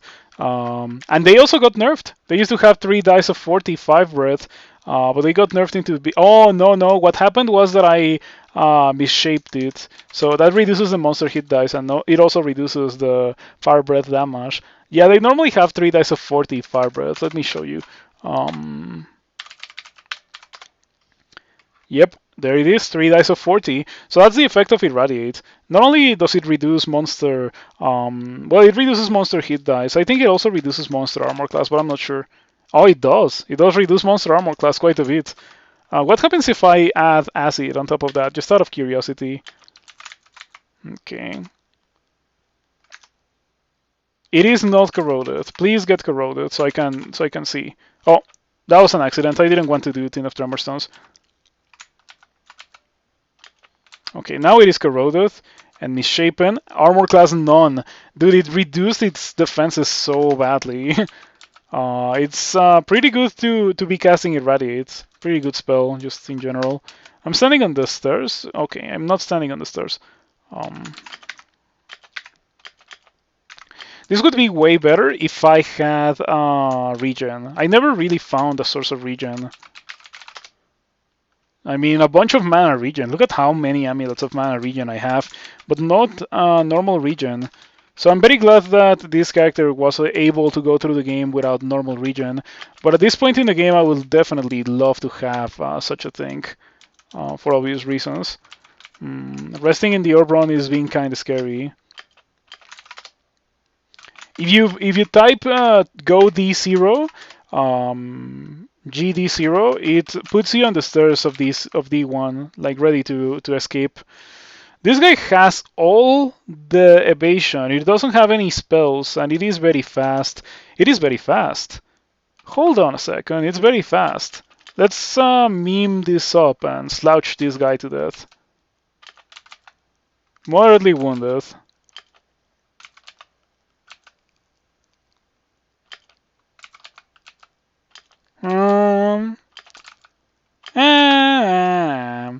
This would be way better if I had more than 12 invocations, let's clarify. Because it does deal a ton of damage, and it is good damage that doesn't check any defenses or resistances.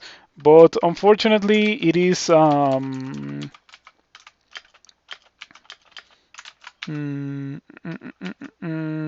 it is very costly, and it checks a skill that I never trained, which is invocations. Could have taken all those MP regen amulets and made a killing after you get out of here. Set up a stuff somewhere on the surface. Would make you a very rich dragon person. Yeah, but I have the Orb of Sot. I don't need such like lowly things such as wealth when I have the Orb of Sot, right? That's the whole point of the journey here. Or maybe that's how it is. Maybe the Orb of Sot just gives you eternal wealth and power, or something along those lines. Hold on. Nope. Okay. And it is sober. Okay. That went very well. I like this character a lot. This was a pretty fun character. I like this character. Yeah. It did take me a while to get past the early game because I was using a very wide variety of spells, and whenever you're using a character that has to cast 17 spells to win every fight, well, just by nature of that, it's a character that will take you longer. But once I got Dragon Form, I was literally able to Dragon Form my way through the rest of the game and just win. And that was very good, yeah. Mm. I've heard the orb isn't even that great. Yeah, it's not even that great. Why even go to get the orb?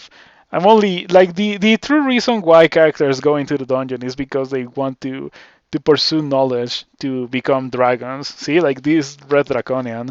I do have to notate one more time that I didn't go for dragon form because I was a draconian. I went for dragon form because I found manifold assault like almost immediately upon entering the game. And I went Chei because I found lesser beckoning almost immediately upon entering the game. So yeah.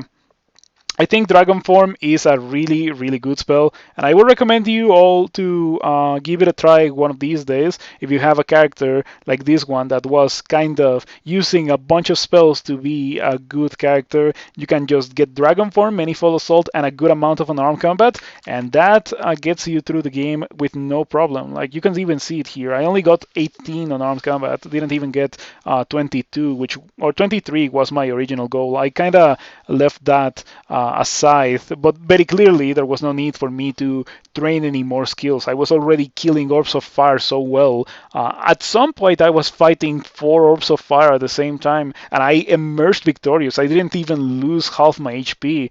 I did lose half my HP, but you know what I mean. This was just the character that the Paleontonga wishes it was. With that being said, thank you for watching and thank you for hanging out. If you enjoyed what you saw, you should consider following if you are not already following. And if you are, well, you can consider subscribing. You don't have to, and I understand if you can't or don't want to, but it does help me a lot if you do decide to subscribe or contribute to the stream in any other way. With that being said, let's see if someone is streaming Crawl so we can give them a raid. Hey, look at that. There's a dicey character right here. Hold on, let me switch to this. There's a dicey character right here, and 2 of my characters, and an Eisen character, sorry. Yeah, careful odds as well. Implogene, Particle Phase, a bunch of names that are recognized from the community. It's pretty nice. Anyway, good character, good character. Also, these 2 characters, they are on this account. I know because the 9 Settler account is capitalized and the 9 Settler 2 account is not capitalized.